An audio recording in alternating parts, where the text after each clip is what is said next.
doesn't have a problem with drugs. He just doesn't get them. He's fine that his mates have tattoos, but he thinks they'll regret them. He likes going to pubs, but he hates it when the music's too loud. He tends not to go to rock concerts, cause he can't stand the crowds.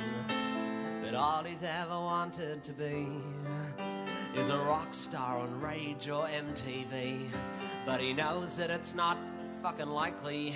He just turned 30. He knows that he will always be a rock and roll nerd. He'll keep writing songs the world will never hear, and though they won't be heard, he'll just keep writing.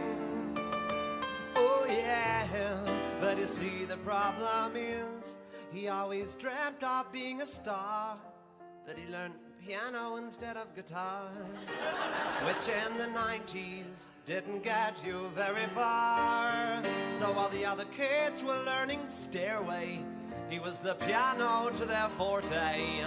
But he was convinced one day he'd rock their fucking asses, be an icon for the disenfranchised masses, and grow his hair long and rebel against the state. But just for now that'd have to wait, cause he's running late for his morning classes, and he will always be a rock and roll nerd. He'll keep playing gigs that no one knows about, and though it sounds absurd, he'll just keep playing. Oh yeah, but you see the problem is there's not much depth in what he's singing. He's a victim of his upper middle class upbringing, so he can't write about the hood or bling bling. So he sits and imagines his girlfriend is dead, to try and evoke some angst in his middle class head. But the bitch is always fine at 9:30 when they go to bed. And he's not spent a single night in prison. He has no issues with nutrition. He has no drinking problem and no drug addiction, unless you count the drugs they put in chicken. And marijuana always tends to make him cough. He doesn't look good with his t-shirt off, and when he tries to act tough, you can tell he's tricking. Will go out late, popping pills and having fun. He goes home and showers and gets a good 8 hours. He gets his thrills from his morning run, and while his mates will go on dates, taking speed and drinking cans of Jim Beam, he stays home and cooks, curls up with a book with the girl he's had since he was 17. Cause he's never really been part of the scene. Give him Guns N' Roses, he'll take Queen. He's more into Beatles than the Stones. He's more Stevie Wonder than Ramones. And he's never owned a panel van. He never shot a Pantera band. He doesn't know the difference between metal and thrash. He couldn't tell you nothing about Axl and Slash. He likes Ben Folds and the Jackson 5. He knows all the words to Stay in a Lab. And though he wants to be all grungy and cool, he spent 11 years at a private school. So it don't matter how he tries, he cannot hide behind his rock and roll lies. Cause you've either got it or you don't. Yeah, you'll either rock it or you won't. You've either got it or you don't. Rock it or you won't. You've either got it or you don't. He knows that his music lacks depth, but it just can't be helped.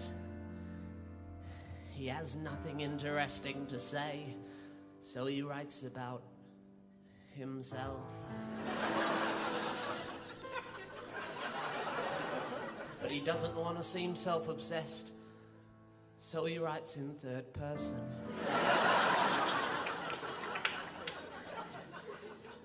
In an attempt to seem more rock and roll, but he suspects it's not working.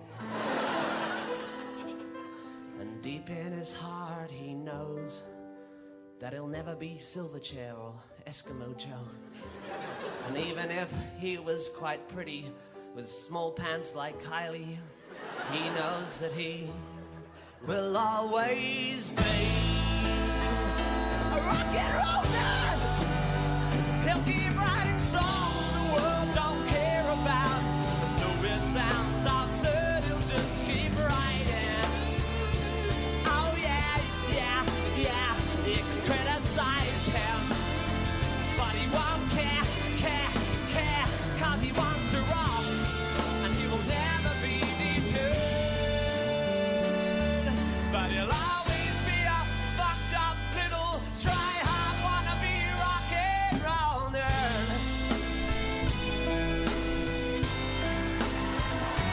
Rock and roll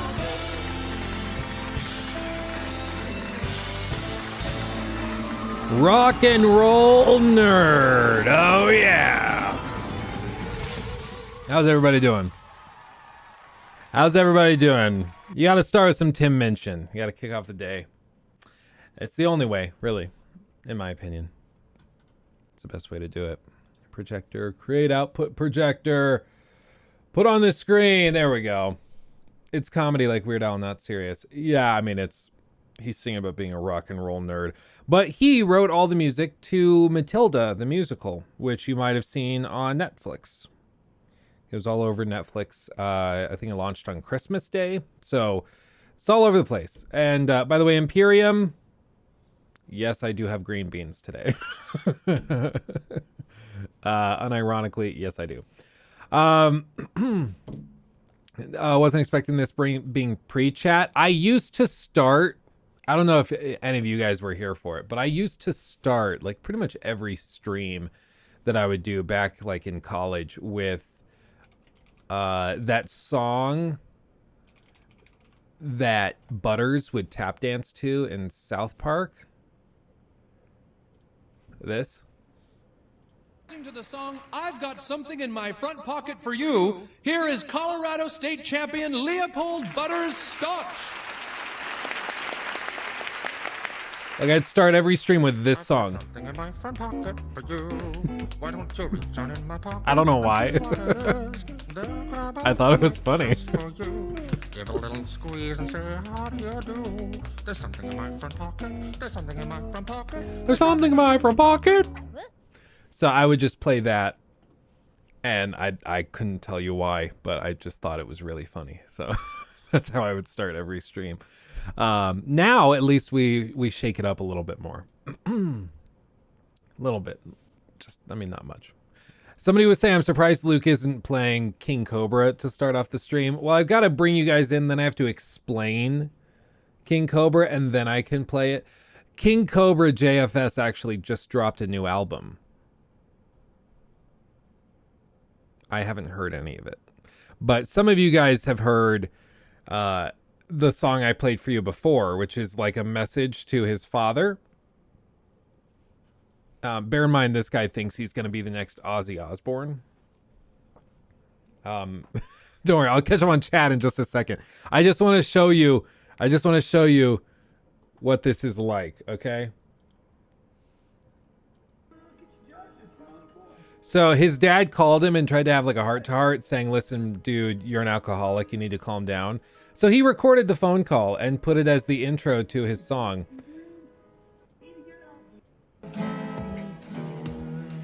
And just listen to the rhythm.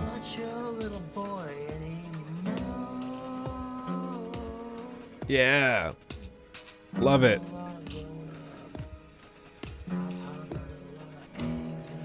Oh, okay.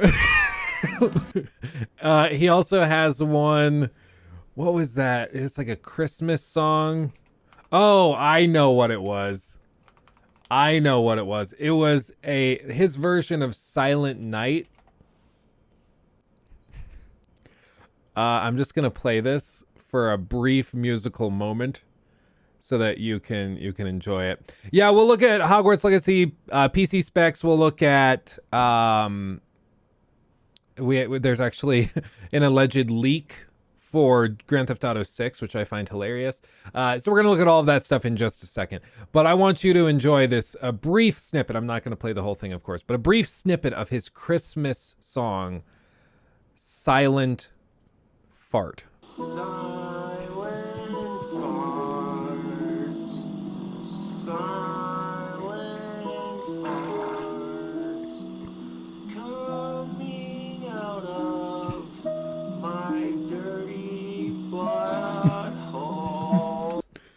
This goes on for 2 minutes. So if you want some really high quality music, King Cobra. Again, just to stress, he unironically thinks he's the next Ozzy Osbourne.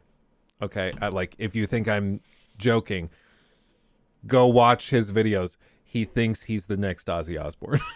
And I'm not kidding. Anyway, how's everybody doing? Hopefully good. I'm going to publish this video real quick, even though I know it's not going to perform super well, just because I need to get it out the door. Publish that. Voila. What else was I going to do? I was going to do something. Now I'm spacing.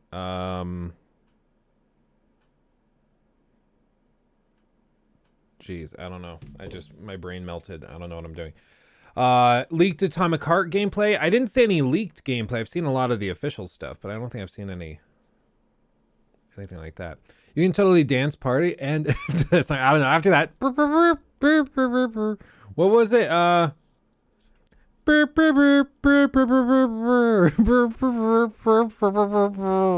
After hearing that somebody was trying to get Swifty to that song. I remember I was going to fix this light. I don't put anything past anybody.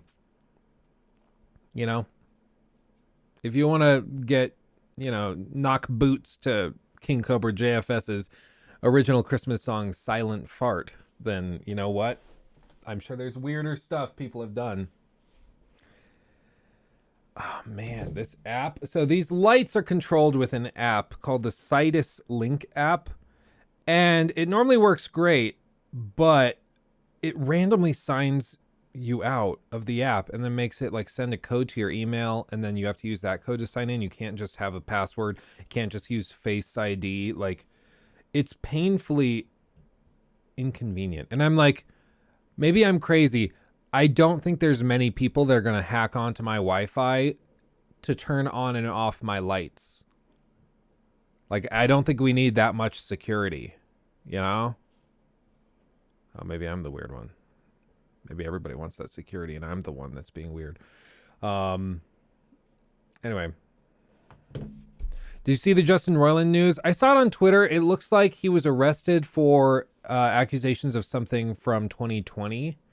A domestic violence thing. I didn't read any articles, and I won't pretend to have read articles on it, but I saw the headlines last night right before going to bed. So I don't really know what's going on with it.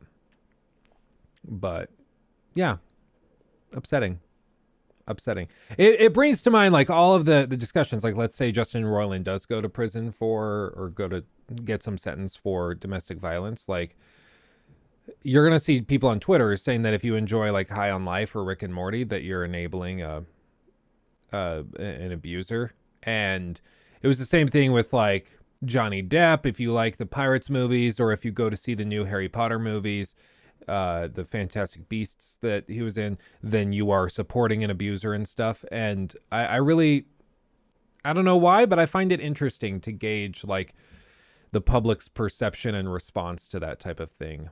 Because there's a very vocal minority that demands boycotts and cancellations and things like that. But I think the majority of people just kind of put it out of their mind. But I find it very interesting. YouTube has made live streaming a different section in channels now, separate from uploaded videos. Any thoughts? They're trying to find a way. Basically the problem for a while was, and the reason why we didn't start streaming on YouTube is because if a live stream came out, YouTube's algorithm would look at the live streams like videos. And so if you had live streams that had amazing participation, tons of views, it was great. Yeah, stream on YouTube, it'll go great. But if you were somebody that maybe streamed one-off every once in a while for special occasions, those live streams would tank. And if they maybe had a peak of a few hundred people and a total viewership of 10,000, when your videos normally do 50,000, YouTube looks at that as being terrible. So they would bury it and wouldn't recommend it out to new people. And so a lot of people were disenfranchised and didn't want to do anything with YouTube. So they fixed it apparently. And now live streams are recommended separately from the videos, but they can still tie together. So they know if they recommend a live stream that you watch, that you then probably want to see that person's videos, and often vice versa. So they're trying to figure it out and fix it, but they're just sorting it out. And they just put out this thing that will make it so you can get paid for YouTube Shorts, which is cool. So they're trying to do a bunch of stuff, and I'm glad to see it. I am glad to see it, because dear God, Twitch is just a cesspool right now. It's like, I don't know if you guys saw, but they just banned some streamer because she showed her feet. She had like a wheel that she spun, and then it was like, oh, it landed on this triangle, show my feet. And so she showed her feet, and then she was banned for like 3 days. And people are like, they start scrolling through the like whatever hot tub section that they call it on Twitch, and it's just a cesspool. Like it's all people wearing nothing but like G-strings and bikinis, and they're all like sitting with just their butt right in the camera. And YouTube's like, or Twitch is like, no, she showed her feet, so she's out. But all of these people are fine. Like, that's my problem with Twitch. If they want to be a softcore porn site, whatever. Who gives a crap? I don't care. But it's the inconsistency of the rules that makes it really, really difficult to call it home. Because there's so many special exceptions. They treat some people great, and then other people they'll treat terribly.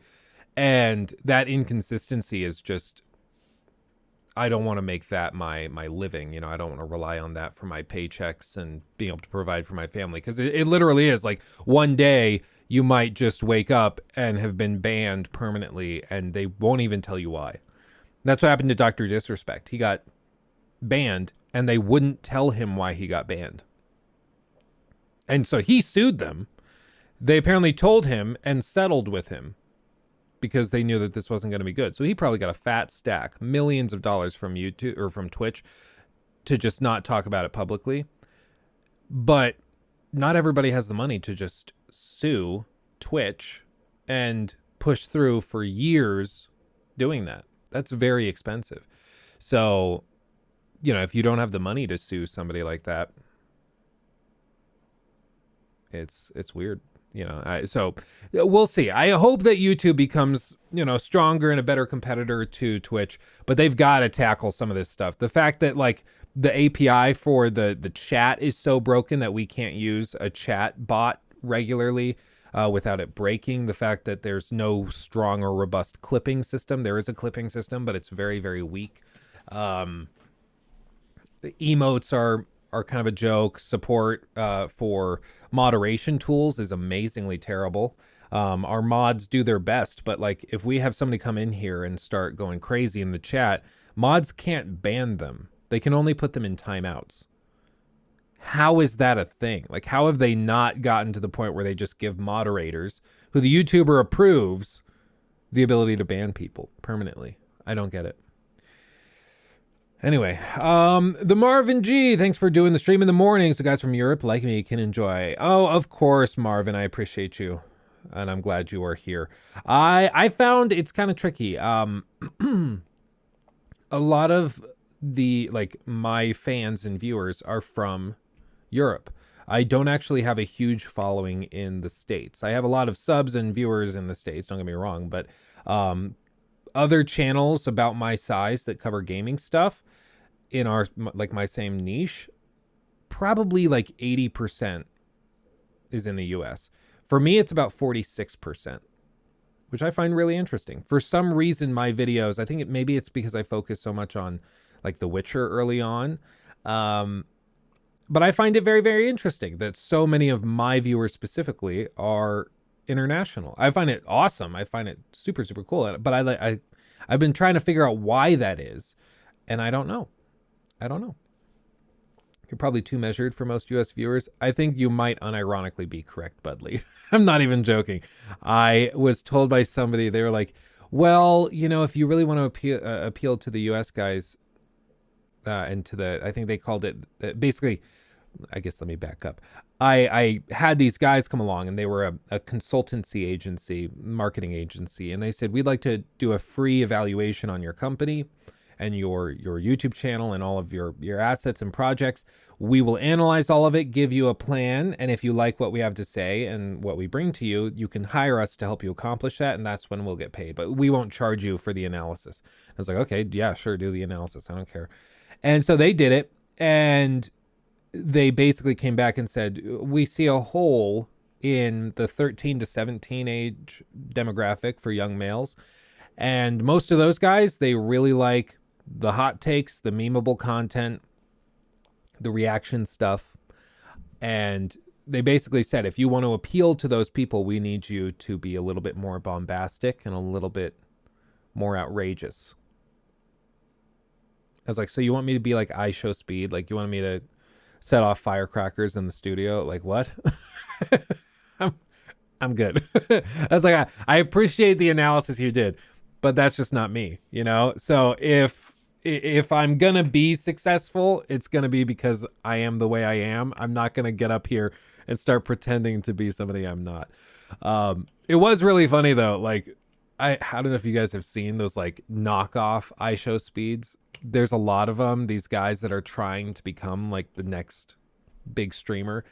And it's guys that are just like sitting and they're playing the game and they get killed in COD. And they're trying to do the IShowSpeed like freak out where he loses his mind and has like a psychotic meltdown. But they don't like, they aren't that way, but they're trying to make it out like they are. So they'll die and they're like, ah! Like, it's the worst acting ever. And they're like, let me put the cap on.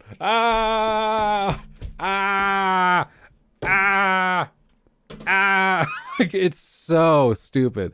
And of course, everybody teases them and mocks them because it's not genuine. Like, say what you will about IShowSpeed, he's tapped into something because he is a ridiculous human being. And that's entertaining. You know, and that's very unique, and so he stands out. People trying to rip that off, you can't just do it. Like, if I tried to write a song like you know, King Cobra JFS's Silent Fart, I don't think I'd be able to do it. I mean, granted, it's more of just him singing along to Silent Night with fart sounds mixed in, but still, like, I just am not that way. But if I tried to be that way, I couldn't pull it off.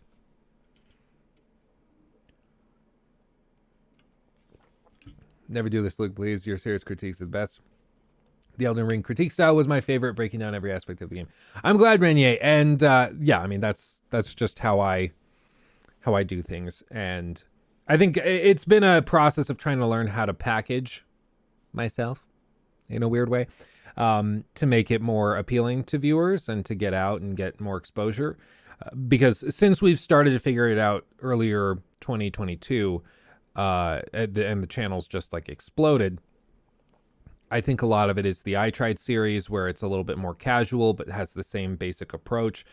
That's been really appealing to a lot of people, and we're going to keep doing stuff like that. And but we're also going to keep doing critiques and stuff. So what's the next critique? At this point in the timeline, the next one is probably going to be Hogwarts Legacy. I will be completely real.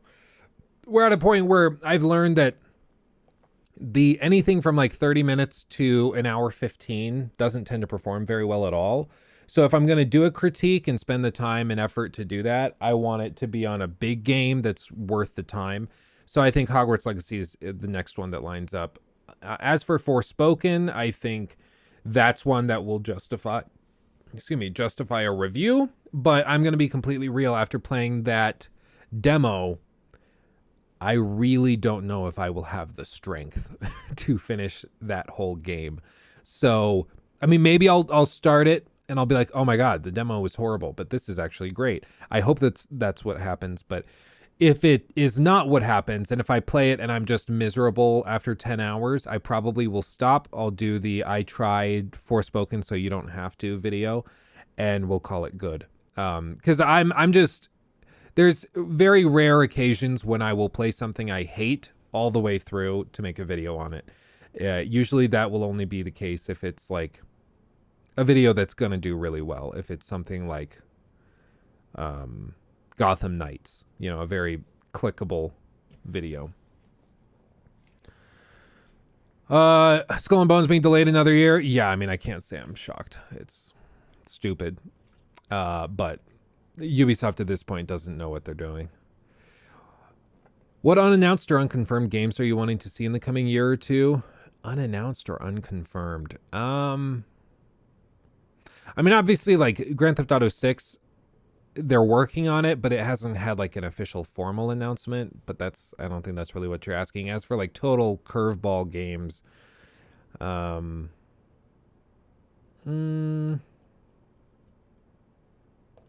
know. I'm of course interested in whatever CDPR is working on next after the DLC expansion for Cyberpunk. Whether that's another Witcher game or whatever comes down the timeline first. They've been moving stuff around apparently, so we'll see. As for other stuff, I mean, I'm trying to think if there's anything I've heard like rumors of that I'm really excited for. I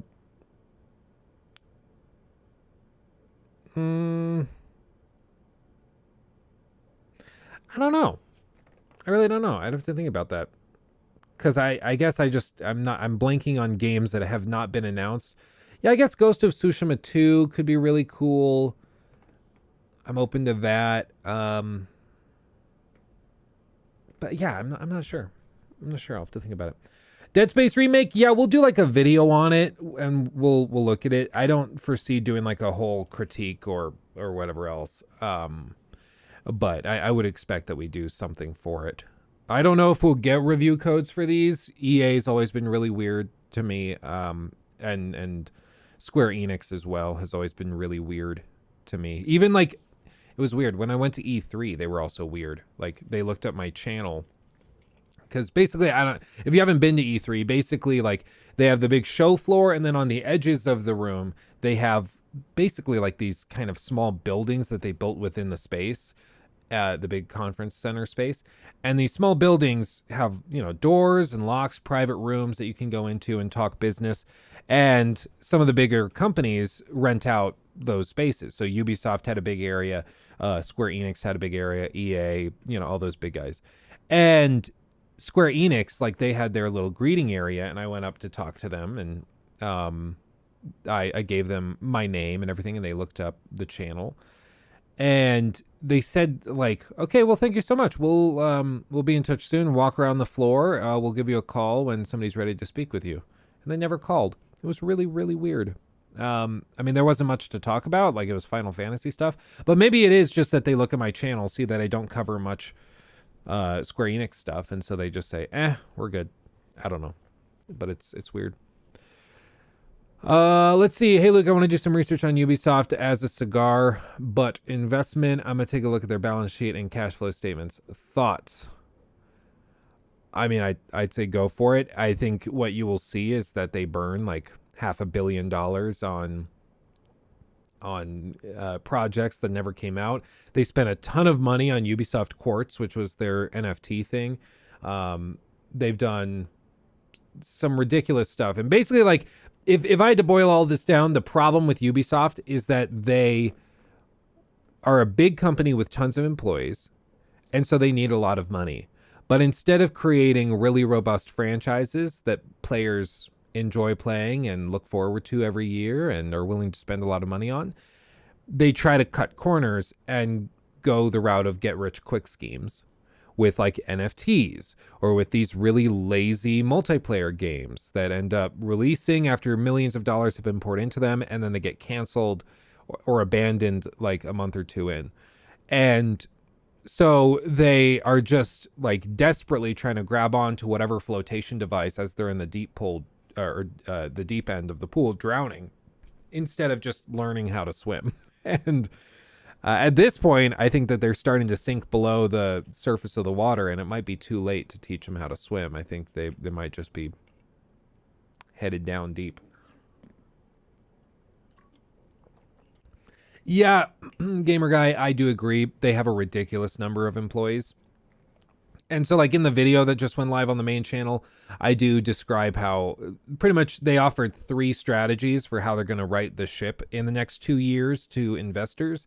And it was like allowing natural attrition, which basically means just letting people quit, which is certainly going to happen. They said 2, getting rid of non-core assets, which means cutting leases, getting rid of office space we don't need, that type of thing. So again, downsizing. And then the third was targeted restructuring, which means downsizing and firing people. So I think they're aware of it. You know, they have well over 10,000 employees and they need to downsize because for the size of company they are, you know, they have the same workforce as like EA, but they do not have a Madden. They don't have a FIFA. They don't have anything like that. And so they've got to downsize. And it sucks because there's a lot of very talented game devs that are going to lose their jobs. But, I mean, it just is what it is. Ubisoft can't just rely on what has not been working for a decade, you know? Eve needs to get fired. The problem is Eve's family makes up the board of directors. So you can't really fire him, because he has to fire himself for that to happen. He'll have to retire. But the Yves Guillemot, or the Guillemot family, they view Ubisoft as like their cash cow and their baby, and also as like their family legacy. So they're not going to just walk away. They even had a chance to sell out to Tencent and just sell Ubisoft to Tencent last year, and they didn't. They sold them 49.9% of the controlling shares in the Guillemot family trust, and that's it. So, you know, I am not that confident in any of this. Disco Cobra, that's most definitely what's up. Thank you. $20. Ooh, geez, very generous. It's gonna here. I'll let it read, because the moment I start reading it, the like chat is gonna start, or the text to speech is gonna start going off. There we go. Groovy. Disco Cobra 2013 donated $20 through Super Chat. Rock Sup, on. Luke? Just wondering if you have games like Sons of the Forest or Stalker 2 on your radar? IV played The Forest with some friends. It's pretty fun. Never played Stalker. I think Sons of the... Oh, cut off. I have never played Stalker. I played a little bit of The Forest back in the day when it was still like very early access. And I thought it was interesting. It was fun. But when I played it, there was like, they hadn't finished the story. So like you run out to, I think, look for your son, I think is what it was. And I didn't really see anything clear. But it seems interesting. And Stalker looks really, really interesting. So they're on my radar. I wouldn't say I've deep divined them at this point. Let's see. Yeah, Metro similar to Stalker. Yeah, for sure. The 4 fates of Ubisoft. 1, keep what they're doing. Somehow they will be walking corpses. 2, Eve fires everybody and himself goes scorched earth. I think what they're going to do is they're just going to be very desperate. The history of Ubisoft shows that they always try to deflect blame, which is what they're already doing. Yves Guillemot sent an email to staff saying, the ball's in your court, which the cojones on that man, to tell the little line level employees, yeah, this is your fault, figure it out and start working harder. When it's his decisions on what projects to pursue that's wasted $500 million. It's amazing that he has the balls to say that. But what are you going to do? But he said all of that. And then I think what they're going to do is they're going to fire a lot of people, downsize a ton. They're going to just throw out Skull and Bones at some point. And then they're also going to monetize the ever-living crap out of Mirage and the Avatar game. So if you thought that the XP boosters were aggressive in the previous games, buckle up. Because every time that they get screwed and need money, they don't like offer great value to their customers. What they've done going back 10 years is they try to cut corners and they try to make cash as quickly as they can in as lazy a way as they can. That's not going to magically change now. And especially now they're more desperate than ever. So I wouldn't be too confident about all of that. So all told, I mean, I think Ubisoft is in a really rough spot, and I think the future of Assassin's Creed, the Avatar game, it's going to be really, really, really shaky.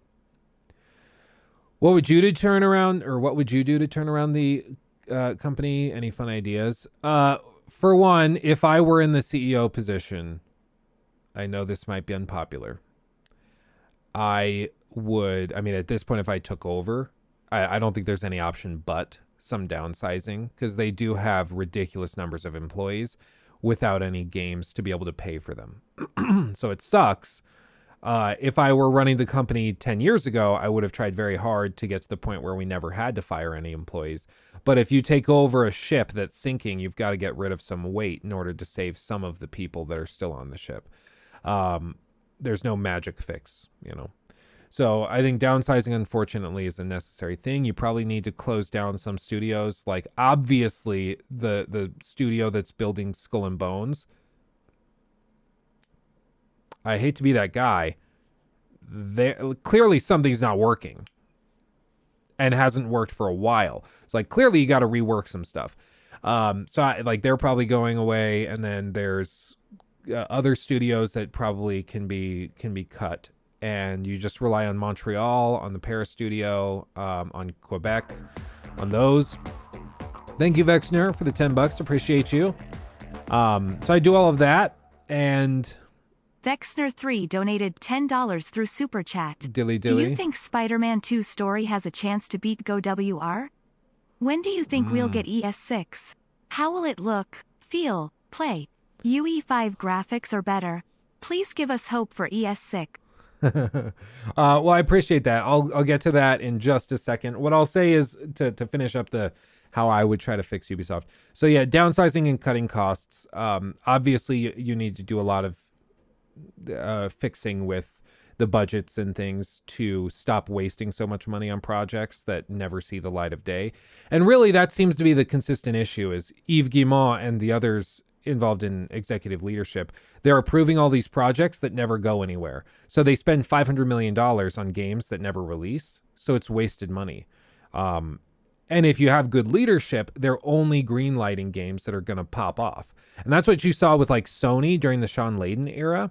He was able to recognize games that could be huge and pick them out and be like, that's going to be our next big thing.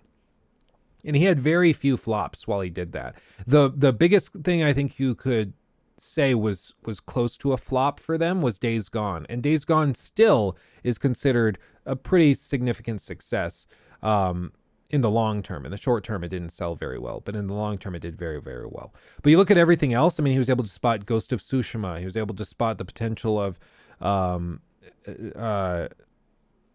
like Naughty Dog very early on. Santa Monica Studio greenlighting a reboot of God of War. Now it sounds crazy, but at the time, God of War, back in like 2013 when they started development on the sequel, or on God of War 2018, that was a bold move, because people were sick and tired of God of War when they greenlit the sequel.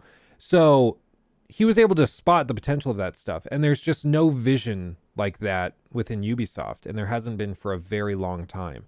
Everything that they try to do is basically just imitations of other stuff. They have no creative people at the helm to come up with really cool ideas. So that's a big issue. But realistically, I mean, if I took over, the job of the CEO is to take care of the shareholders first and foremost. And I know, well, you should be taking care of your employees. I agree.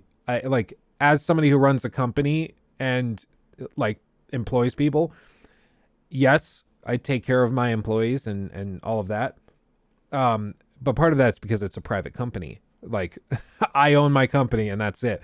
Whereas if it were publicly traded, my duty now shifts to the shareholders. It's just how it works. So if I took over as CEO of Ubisoft, I would have to go in there and likely I would start shopping around for an acquisition.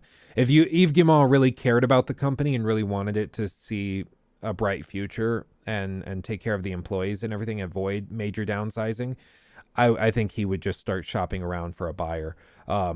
Hopefully not Tencent. They would definitely walk in and buy it up if they had the chance, but shop around, see if PlayStation wants to grab them, see if Blackstone wants them, see if any of these other major firms would be willing to tackle them. So I see Ubisoft being owned by Tencent. I wouldn't put it past them. But Days Gone is such an underappreciated gem. Yeah, I would agree. I mean, it launched rough. I totally understand why people had the perception that they did. I had that perception to start. But once you get through the game, I mean, it pops off in a really special way. Embracer Group, yeah, I think Embracer Group is probably the front runner if I had to put money on it. Tencent, I think, gets a little shaky and a little tricky, especially with regulators. But Embracer Group, I think, would have a pretty easy time doing it. Microsoft, they're going to be booked up for a year or two with this Activision stuff. But journalists effed over Days Gone. It's sort of like, I don't want to just say, oh, it's the media's fault. To be fair, Days Gone launched really rough. It launched buggy, it launched glitchy, it launched with major stutter problems, graphical fidelity issues. It does have a story that is painfully predictable. Like in the first 10 minutes of the game, I said, I hope they don't do this because this would be really underwhelming. And guess what the ending of the game is? That. They even do a fake out where a character you really care about looks like they're going to die. And you're like, wow, yeah, this story has consequences, but that character gave their life to help everything. And then they just back out of it. And it's, I can't stand that. If it's going to be a game about a zombie apocalypse, you've got to have consequence. You have to have people die. I'm sorry. Vexner, as for your question, do you think Spider-Man 2 story has a chance to beat God of War Ragnarok? When do you think we'll get Elder Scrolls 6? Oh, doubling up on questions. To tackle it up one at a time, I'd say Spider-Man 2 story does have a chance to beat God of War Ragnarok. Frankly, I don't think so. Mainly because I don't think the writing staff at Insomniac is that strong. I think they're fine. I think they're good. But I don't think, God of War 2018 had tremendous writing. Ragnarok doubled down on all of it and made it all way better. And Spider-Man for the PS4, I thought, had fine writing, but I wouldn't say that it had a great story. So I think it'll be good, but I don't think it'll be great. Let's see. As for the next question, when do you think we'll get Elder Scrolls 6? Elder Scrolls 6 at this point, I wouldn't expect before 2026. I think more realistically, it's probably more like 2027 to 2028. I know that might be not what you want to hear, but a lot of it also, I desperately hope that after they get Starfield out the door, they swap to Unreal Engine 5. I really hope they do that. If they do that, it's probably going to take a little bit longer. We might be talking 2028 to 2029, but the games will be, I think, way better, way more robust and not totally broken. So I'd say that. And then how do you feel it'll look and play? UE5 graphics are better. I mean, I like I said, I hope that they get out of Starfield and that they swap to UE5. Other major studios are doing it. CDPR did it. And if they were on the fence and if they were considering it, the fact that CDPR is moving to Unreal Engine 5, I think for them should be very, very comforting. But then again, I mean, they also just developed all this tech to get Starfield working with this dynamic planet generation thing. So they might get Starfield out and be like, yep, we're not walking away from this tech. We're good. We're going to keep it. So who knows? But I would not, if they keep the creation engine, I would not expect it to look very good, visually at least. It can still be a great game, but I don't think it's going to look anything like the Unreal Engine games that we'll be getting around that time. Some of the tech demos they've done, showing off what that engine can do. I mean, seriously, the games we get towards the end of this generation are going to blow your mind. Like, it's ridiculous. Like, whenever we get those next Naughty Dog games, it's going to be unbelievable. People are going to be like, I don't believe that this is gameplay. And then they're going to see the game running. It's like, yep, sure is. Sure is. Get over it. Get over it. Let's see.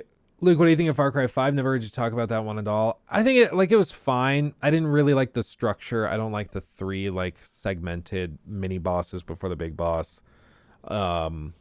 I thought the guns felt really, really weird. Everything felt like you were shooting a potato gun. It just didn't really click with me. I actually played it right before Far Cry 6, and I thought it was fine. I thought it had a ton of potential, narratively speaking. But they kept doing this weird thing where you would randomly get kidnapped, and then they would lecture you during a cutscene, and then you'd escape, and then they'd kidnap you again to do another series of dialogue. And I just didn't like that. I liked what they did in Far Cry 6 way better, where they just had a cutscene where they show the dictator in the palace. Just do that. I don't need to be kidnapped 15 times during the story. Come on. But anyway, I thought Far Cry 5 was fine, but I didn't think it was very good. I wouldn't rank it very highly in my tier list of Far Cry games. Apparently Ubisoft Plus is going to Game Pass. Yeah, I would not be surprised at all if that happens. It seems like a home run. For all the Brits out there, we're having tea. We're having tea. This is a green tea chai, is what it is. I will say, though, I'm always super pissed because chai teas never actually taste like chai. And I know it's because Americans are used to chai in the sugary version. So where it's pumped full of, corn syrup and goop that makes it delicious and that I love dearly. But I mainly like chai because it's cinnamony. It's got that spice to it. I like it when it zings and stings the back of your throat. I like that kind of chai, the really spicy chais. But I've never found a good chai that comes with a tea bag, that kind of chai that has anywhere near that same flavor. And it's a bummer. Titanic update. I finished that one, that third of it, on stream on Wednesday. There's still 2 more. So that and then the stern. So there's a lot left to do. The box is right back there, right behind me, right there. So I'll keep chugging through it. It's just massive. I mean, that thing is about 3,000 pieces. And we have another 6,000 to go. Now sink it. It would. That thing's heavy, dude. That thing's heavy. That thing is 8 to 10 pounds. It's a lot of Legos. But dude, it's so cool. I love it. Chai is Hindi translation of tea, and it's generally made with milk and water. Yeah, I like. So maybe is it Bhakti chai that is the spicy one that most Americans know from Starbucks and stuff? I like the cinnamony flavor of it. I know you normally mix in milk and stuff, but at the very least, I would think if you drink just the tea concentrate, it would be spicy at least. But this doesn't have any. It just tastes like green tea. Dirty chais are something else, and they are great. How's Nikki? I remember she slipped the other day. She's doing good. It's more her ankle. She said that after she tripped, it didn't really hurt. She was fine, and I saw her. She was walking around no big deal. But last night, her ankle really started to bug her, so she was kind of limping around. So hopefully she's doing well. I feel bad. She had to take Lockie to go get some shots this morning, and she was not excited for it. Normally I go with her, and then we alternate between doctor's appointments. So one doctor's appointment, Nikki will hold him while he gets the shots, and then the other person, in this case, I would cuddle him afterwards and be the hero. And then the next doctor's appointment, I hold him during the shots, and then she gets to be the hero that comforts him. So she has to do this one alone, which sucks. But I told her, I was like, go take him to McDonald's, get him some French fries or something to make it better. It's like my family, we would always, after dentist appointments and stuff, we would always get to go to McDonald's and get something off the dollar menu. I do remember one time I went to the dentist's and we were going to go to McDonald's after to make it worth it. I was probably 10 years old, but they numbed something in my, I think I got a filling or something, because my baby teeth were super, super bad. I got tons of cavities with baby teeth, and as an adult, I've never had cavities. It's weird. But they numbed like half my face. But I was so excited to have McDonald's that I still tried to eat whatever I got. I think it was like a wrap. And I tried to chew it, and the food was just falling out of my mouth because I couldn't feel my mouth. So, it was funny. Let's see. Random thought. What do you think about us not, or the U.S. not using metric system? Oh, I find it really stupid, Renier. Yeah, no, I find it really stupid. And I also think, maybe this is a hot take, I don't know. I also think it's contributed to the difficulties that Americans have had with competing in the STEM fields, in the hard sciences like engineering and physics and things. And I really think it's because we don't prioritize the metric system, even though we really should. And so people go through their day-to-day in feet. And like, you can still do physics and scientific calculations with American standards or imperial standards, but there's an extra step you have to take every bit of the way. You have to convert feet to meters, and then you can do it. You have to convert miles to kilometers, and then you can do it. Whereas if it were just meters and kilometers, it'd be way easier. So, yeah, I think it's stupid. I do think it's stupid. I think we should convert, but I think the rest of the world needs to use our system because America is number one. Yeah, that's the general attitude. I ain't using no British standard. We left them for a reason. They're stupid meters and kilometers and things. Get out of here with that crap. Go drink your tea. You'll be fine.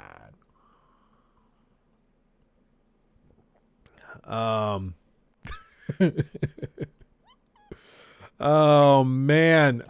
Luke, if you reside in Colorado, have you been to the Heart of Jerusalem? It's a great restaurant if you're a tea enjoyer.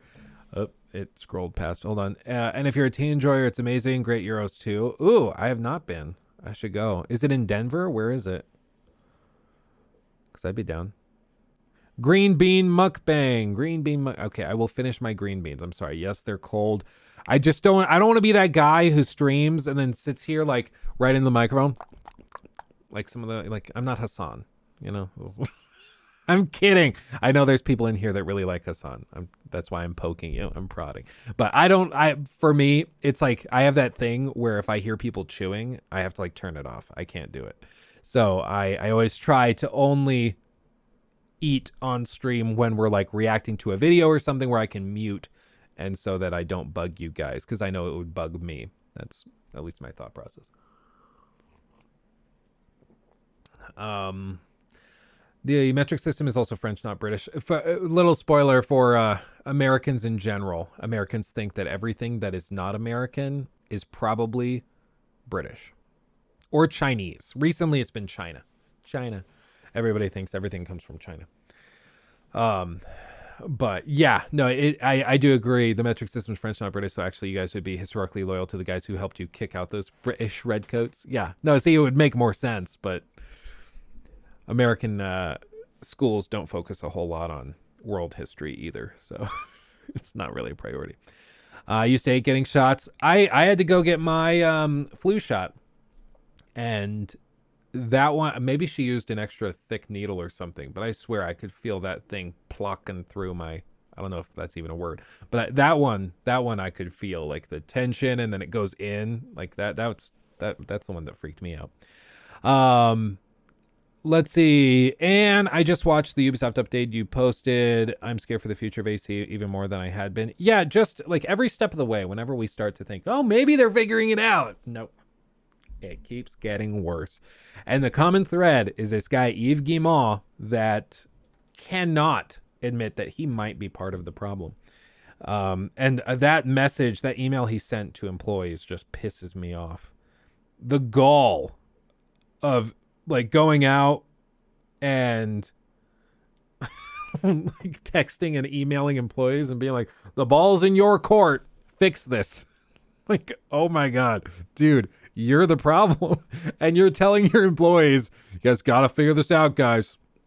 Really, really too bad. Anyway, I'm going to go green light another NFT project that we're going to waste $100 million on. Meanwhile, you guys really earn your $30,000 a year salary. It pisses me off so much. It's so stupid.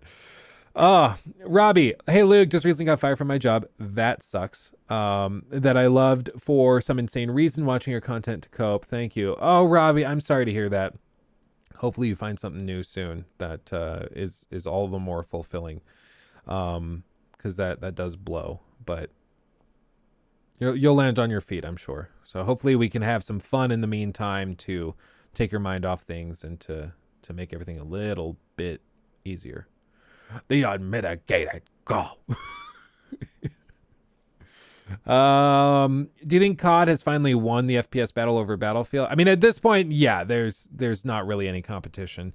The way they dropped the ball with Battlefield 2042, yeah, I mean, there's no real competition at this point. And what pisses me off is that they had a golden opportunity. Golden. Like, everybody was sick of Warzone. Like, I've been looking for something else to play for, at this point, like a year. I just want another high-quality first-person shooter that's easy to get into. And I mean, I guess recently I've gotten really into Overwatch 2. So I've played a lot of Overwatch 2. And by a lot, I mean, I think my total time is like 31 hours. But for me, playing like for an hour and a half to 2 hours a night, twice a week, that's a lot. That's a lot. I don't know. I remember the days when I used to be able to just casually like throw 100 hours into a game. Not so much anymore. Nave or Navi, I'm not sure, said, what do you actually do in Hogwarts? Like, it looks cool, but how is the free roam? Is there stuff to discover in the school, out in the open world? I don't know. It looks kind of boring. So, fun fact, I actually just had a collaboration filmed yesterday with Retro Raconteur, who you might know if you've looked up any Hogwarts Legacy stuff. He is a content creator, specifically does Hogwarts Legacy stuff.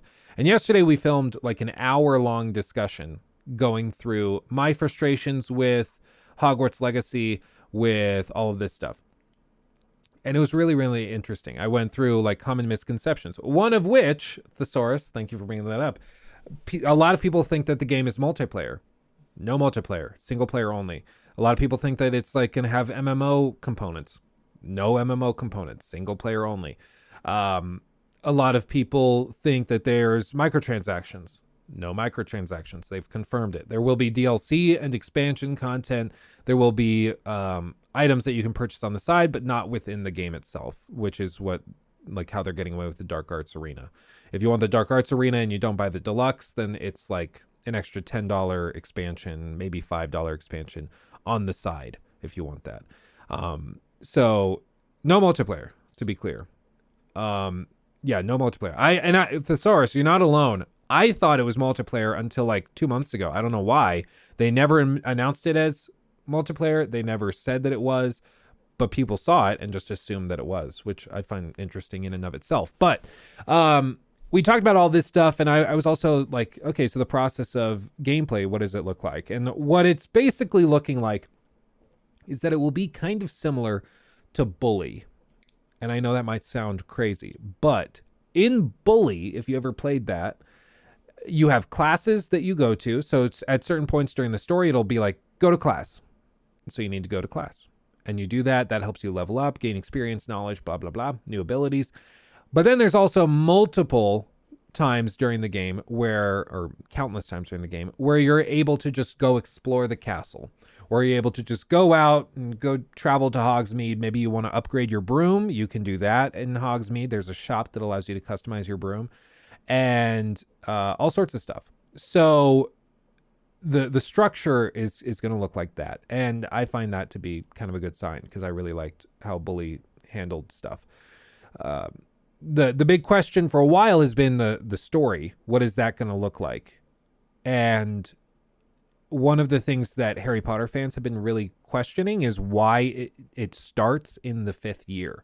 So yeah, like in the films, of course, Harry starts as a first year, very young, right? At 11 years old, I think it is. In this, you start in the 5th year, which for everybody, they just assumed, okay, that means they're probably setting it up for a trilogy where you'll do 5th year, and then maybe this game goes through the full 5th year, and then they can do a 6th and then 7th and 8th, or maybe they just do, for this game, it's 5th and 6th years, multiple years, and then the next game will cover 1 year, and then the last game will cover the final year. Who knows? But it was a very unique choice to set it in the 5th year specifically. As for other stuff, it's going to be interesting. They haven't said how long the game is. They haven't said if it's like 10 hours or if it's 50 or 100 or 200. Like, nobody knows how big the game is. But what the devs have repeatedly said is that they have only shown the tip of the iceberg as to what's in this game, which to me is interesting. One of the things that Retro told me, he's like, in one of the trailers, I wonder if I actually can find it. Hogwarts Legacy. I think. I don't remember which trailer it was specifically. State of play. I think it was this one. Ow. Jam my knee. The more we know about Salazar Slytherin and the dark arts, the better prepared we'll be. If I... What have the two So of was you it this? Basically, he described a portal that shows up on screen, and in the reflection of the portal, you can see Gringotts.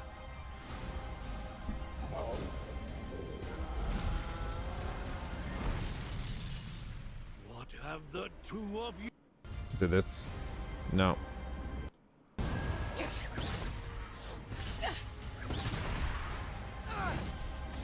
Oh, this maybe? None of us will be able Nope. to avoid dark Spider magic webs. forever. What do we do now? It's up to us. Crucio! Teach you Crucio, or I can cast it on you. You should cast it on me. That sounds fun. Oh my god. Cast it on me, baby. I am not sure which trailer it is in. But basically, he said that there's a trailer where they see a portal, and in the portal there is the reflection of Gringotts. So a lot of people are like, okay, well, so we might even go to Gringotts. That's freaking awesome. And so it looks like there's a lot more to this game than they've shown, which already what they've shown is enough to get people so excited that they are making it the top selling game on Steam a full like 5 weeks before it's actually come out, which is insane. Is it the first showcase that they from like 2 years ago?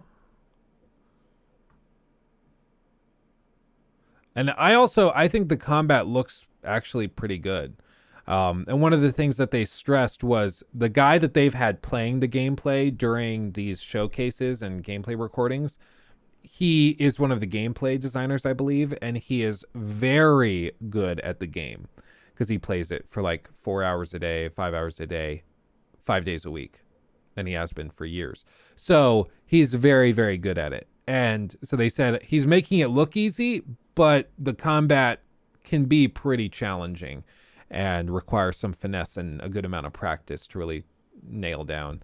One of the things, if we're going to nitpick, you can see Pop-In as we go in here. It's going to be like up to the right, near that tree that's coming in.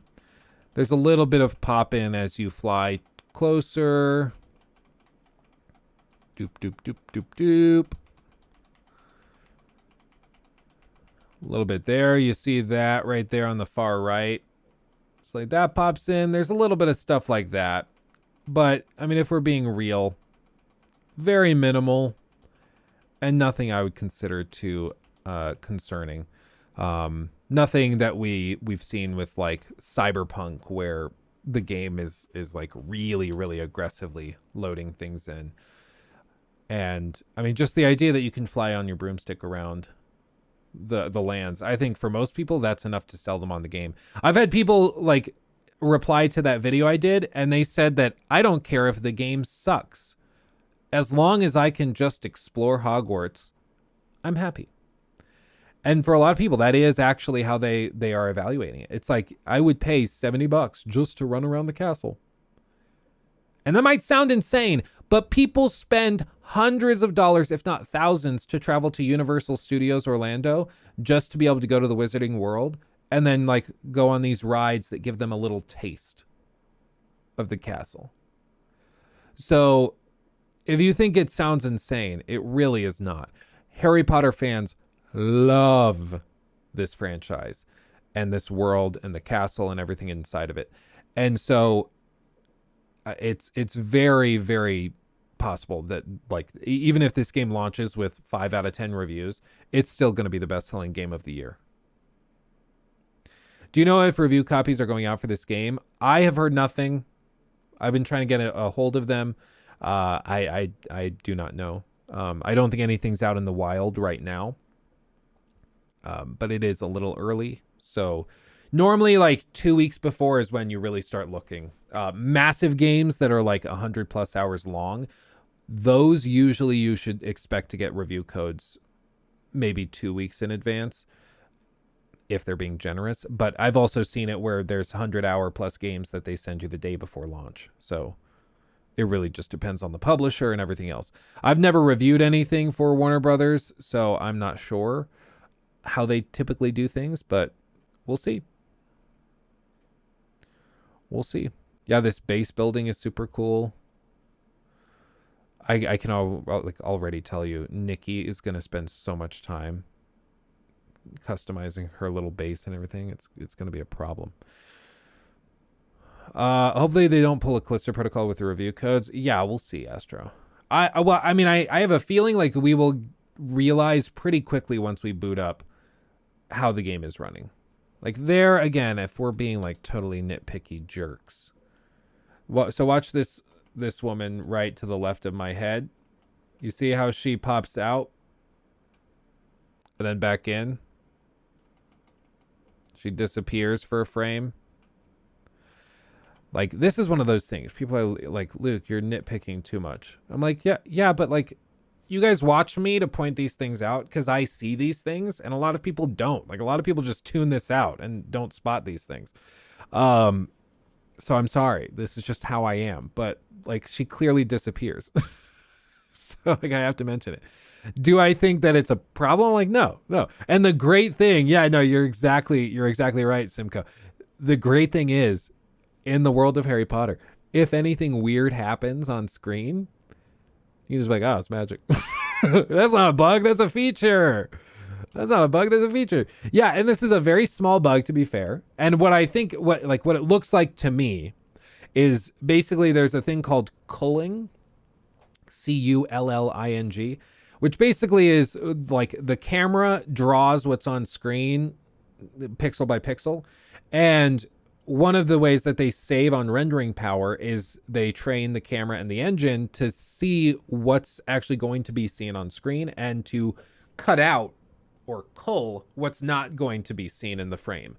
So if, maybe the best, I have a sneeze. Whew, baby. That came out of nowhere. But one of the best examples of this was like, it was Horizon Zero Dawn culling. So this is basically what it does.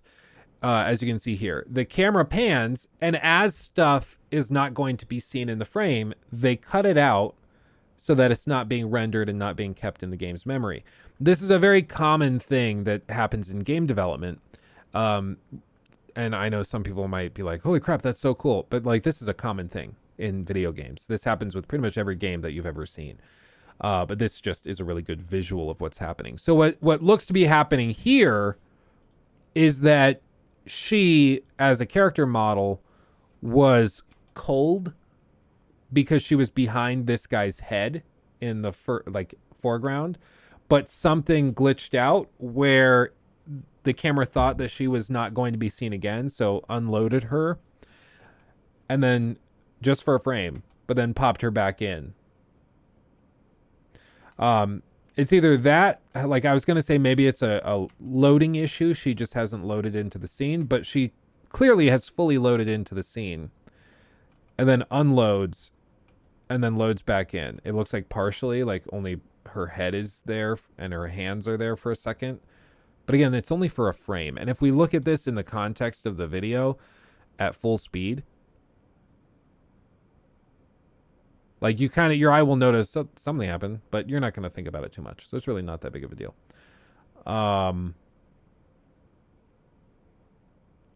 Dude, my guy's going to get decked out.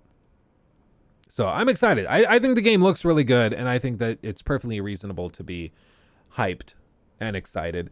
The point of those skeptical take videos is to try and talk people off that cliff, though. To try and be like, listen, the game's going to be good, I'm sure. Okay, I'm not sure, but I'm confident that the game has a lot of potential and could be very, very good. But I don't want people to have ridiculously high expectations and end up being miserable when the game launches and it doesn't live up to that hype. It's why I don't tend to follow the like hype channels or speculation channels super closely for games that I'm excited about, because I just don't want to get to that point. I got so burned with Cyberpunk, I got so burned with Fallout 4, I just don't want that again. But there are people I saw in the comment section who said, even if the game sucks, I will be glad that I spent all this time getting so excited for it, even if it's a disappointment, because the journey of excitement has been so fun that I'll consider it a win-win. And you know what? If that's the attitude you have, I can't judge you. Good for you. But my brain doesn't work that way. It just doesn't. That makes no sense. I don't know, man. And congrats to all the Americans. You get to live your lifelong dream of growing up as a Brit. Yeah, no, exactly. I told you guys last, or maybe Wednesday, how there's a pretty popular political commentator in America, a little more on the right wing, but he said that he doesn't like Harry Potter and doesn't watch Harry Potter movies, doesn't want to support it because the filmmakers would not hire American actors for the films. They only wanted to hire Brits or people from, like, you know, Scotland, Ireland, which I find really, really funny.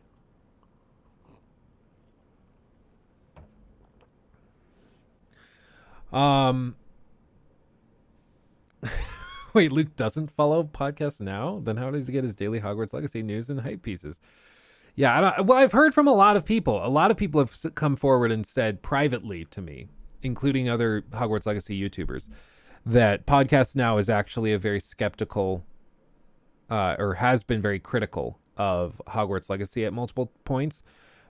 They just thought that that video he made was a really poor representation of him. And maybe that is the case. I don't know. I mean, my only exposure to him was in that video, and I thought that I watching that video, I would not say that he came off as critical. Like there was a lot of question begging and excuse making, but you know, he seemed like a very, very nice guy. So maybe he'll win me over. I don't know. Starfield Showcase confirmed. Yeah, that's what we saw with the Juice. I keep wanting to call him Juice World. I know his name isn't Juice World. Juice Head video. Juice World's back. 55 things you missed. Yeah, so this is the guy. You guys will see this. This is the guy that I did the collab with. Filmed like an hour-long thing with him yesterday. Super nice guy. Super nice guy. Very sweet, intelligent, well-spoken. You guys will really like him when you see the video. Really, really good guy. And has had some pretty interesting videos as well on all of this stuff.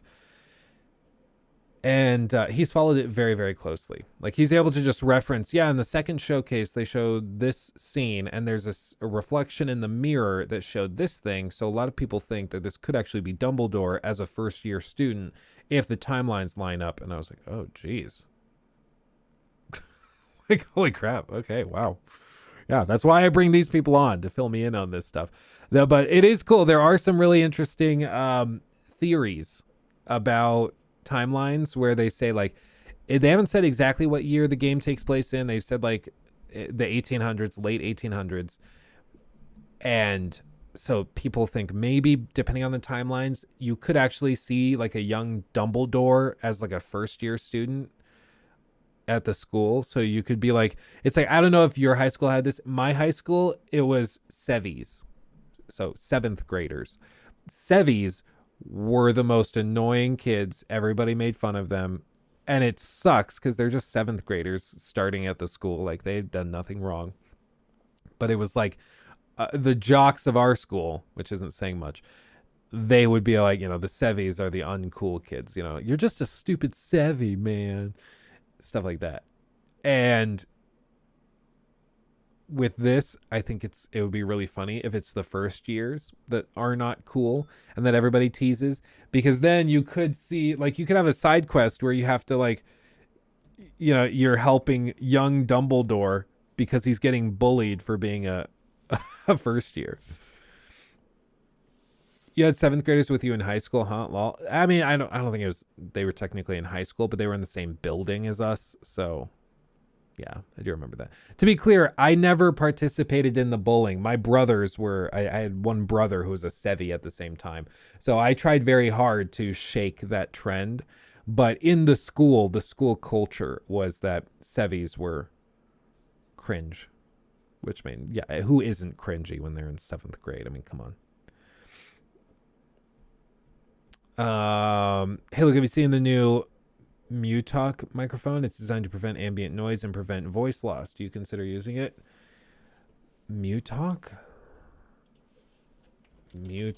mic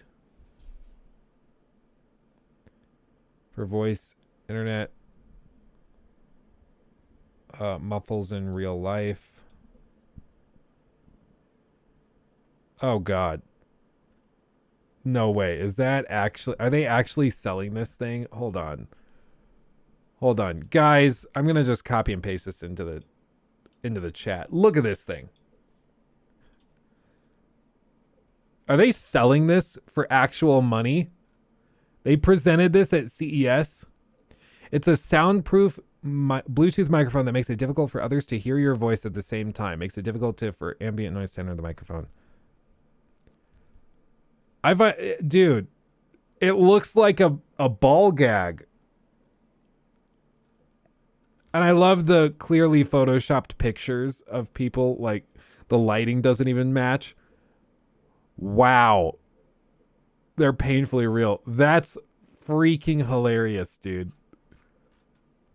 Did no one tell them, dude, this looks like ass. We cannot sell this. Wow. Yeah, it looks like an Oculus headset, but for your mouth. That's unbelievable. That's so bad. The future is now, old man. Yeah, there's a ball gag attachment that you can put in, and then but that's extra. That's like an extra $20. That's unreal. That's so stupid. Wow. So you're not gonna try it, dude? If they sent one, I would try it for the memes, but I ain't buying one of those things. No way. We have to buy their NFTs. Oh, right now, yes. Luke, what if in order to cast a single advanced spell, you have to press multiple buttons with varying delays? Sort of like a combo from the fighting games like casting Hadouken.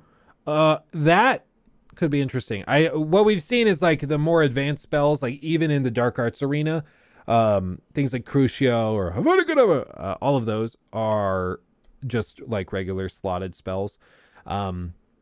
With varying cooldowns, but we do know that there's going to be stuff with like potions where certain potions can boost cooldown speeds, so you can juggle those properly and get through combat a little faster and easier. So there's all sorts of stuff that they're doing, but I don't think it's going to be one of those things where it's like, square, triangle, circle, circle, triangle, circle, square in order to cast Crucio. It's going to be a little bit more simplified than that, mainly because there's going to be a lot of other attacks coming in from enemies, and they set up this like magical parrying system. So you're going to have to balance that. And I think that that'll keep combat pretty tight. So I don't think that flow would work super well. But let's see what 55 things we may have missed in the gameplay trailer. I'm going to let this go while I eat my green beans. So forgive me. Alejandro, I started playing The Witcher 3 on Death March difficulty on my first playthrough thanks to Luke. Awesome, Alejandro. Props. And do not skimp out on those oils. Go around, find recipes, craft those oils. They will make a difference. For real. Do you think side quests will be similar to The Witcher 3? I mean, the ones we've seen look like just typical side quests in like an open world game. Oh, these people stole my gibglobs and you need to get my jibble jabs for me. You go and get the jibble jabs and the gibble globs and you bring them back and they're like, thank you so much. I'll let you know if I need anything else. And then they give you 50 gooble smacks and then you move on. So I don't think that I would put it on that level, but who knows? Maybe what we haven't seen will take it up to that level. I don't know. Did I play The Last of Us 2 on Grounded? I have a run through that I've been going through like once a week. I'll play for 45 minutes on Grounded. I'm probably like 5-6 hours in, but yeah, kind of casually I've been doing that actually. So it's funny you bring that up, but I haven't done like a full complete playthrough on Grounded. I don't know if I have the strength to get through the whole thing, but you know, slow and steady wins the race, is what I'm going with. Have you seen the NZXT H9? If your 4090 PC is still waiting, you should ask them to give you that case. I could reach out to them. They said that they were going to try to ship it off by the end of this week. So they might be shipping it off now. They got the 4090 in, but they said that they were going to have to do a vertical mount for it. So they were having to do some alterations to it. But I don't know what it looks like. I've not seen it yet, but I'm optimistic. Grounded Galaxy Fighter is like the hardest possible difficulty for The Last of Us. Like, crafting materials are basically non-existent. Ammo, you'll regularly only have like 2-3 bullets for your gun. Like, it's extremely difficult. Enemy AI is extremely realistic. They will not forget that you attacked them. They will keep searching. Like, it's crazy. Super Nidge, you don't know. There might be somebody in your country that talks the way I just talked. So you can't prove me wrong. There's a lot of people who talk weird. Maybe I was just doing a perfect imitation of Dilly Ben Salisbury, who lives in Northampton, Stratford-upon-Avon. Dilly. You never know. Rocky! He came out from his cage. Welcome. Imperium is here, so I'm going back to bed. See ya. If you need me, you can always slide in my DMs. Don't worry. Yeah, sure can. Go get some sleep, Rocky. It's like 4 a.m. where you are. And thank you for becoming a member. Appreciate you. Okay, let's see what they've got while I eat my green beans.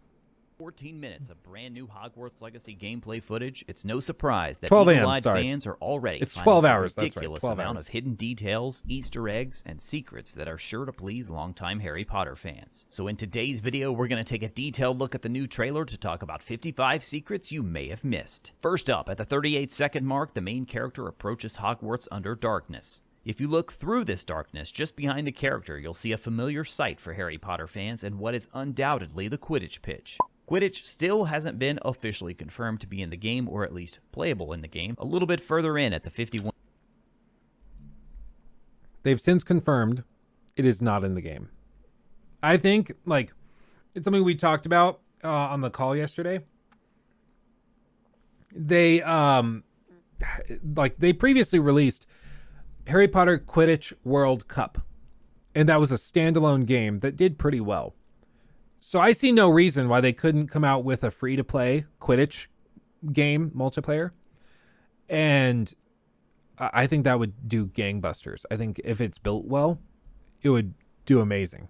You know, I think that's a no-brainer. As for DLC/expansions, I think they could. I think Quidditch, though, and probably the reason they decided to cut it, Quidditch is an amazing game. And if they could do it as co-op, or multiplayer at the very least, then I think it would be even better. So I think they were like, since we're doing a multiplayer or a single player only thing, let's cut that. And then if this game does well, maybe we'll get a multiplayer Quidditch game greenlit. Which already, I mean, I would be shocked if they aren't already working on it. I think they probably have some team out there working on it. So I think so. But Quidditch is not going to be in Hogwarts Legacy, to be completely clear. 1 second mark, an armored troll demolishes this building and charges the player. Note the red eyes, which are almost certainly linked to the corruption mentioned later on in the trailer. At 107, you'll get this amazing wide shot of Hogwarts where you can make out a number of familiar locations such as the Owlery, herbology greenhouses, and plenty more. Then at 114, you'll step inside Hogwarts and get a glimpse of an older version of the school crests featuring the 4 houses, as well as house-specific banners. For this shot at 118 of the trailer, Professor Fig and our character are standing before some sort of portal that's clearly showing Gringotts on the other side. Perhaps this is some sort of fast travel system since our character can't apparate yet. Just a few frames later, the same duo find themselves in an even larger room with a series of similar looking portals. The flooring in this room also catches the eye here and almost appears to be a map of surrounding terrain. Or perhaps this location is somewhere deep underwater. At 127, we get our first glimpse of the goblin Ranrock, and you'll notice he has the R adorning his belt here. He also has a goblin to his right in some sort of law enforcement uniform, perhaps a security officer at Gringotts. See, it's these people who deep dive into this that I love. Like, every little detail, they notice it. Like, look at, like, noticing the belt buckle. I guess, like, I remember being super hyped over Fallout 4, and I did stuff like this.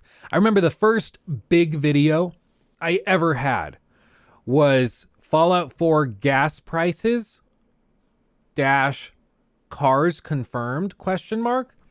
And the whole video was based around like a 5-frame shot of the Fallout 4 trailer where they show the like Red Rocket gas station, which of course has the pricing still listed on the board because it just never got taken down. But it's clearly from before the bombs fell, like obviously.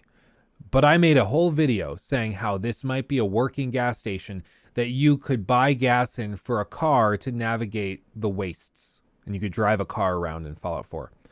So I made this video and it got 40,000 views. I felt like a rock star. I felt like a A-list celebrity. I mean, it was amazing. I had never had any video do anywhere near that well. And I remember that video to this day. And part of the reason I remember it is because it was such a horrible video, but it still did very, very well. Very, very well. In this scene here, we move back into the Great Hall, which contains a number of features relating back to the 4 houses, such as the lion here and eagle here.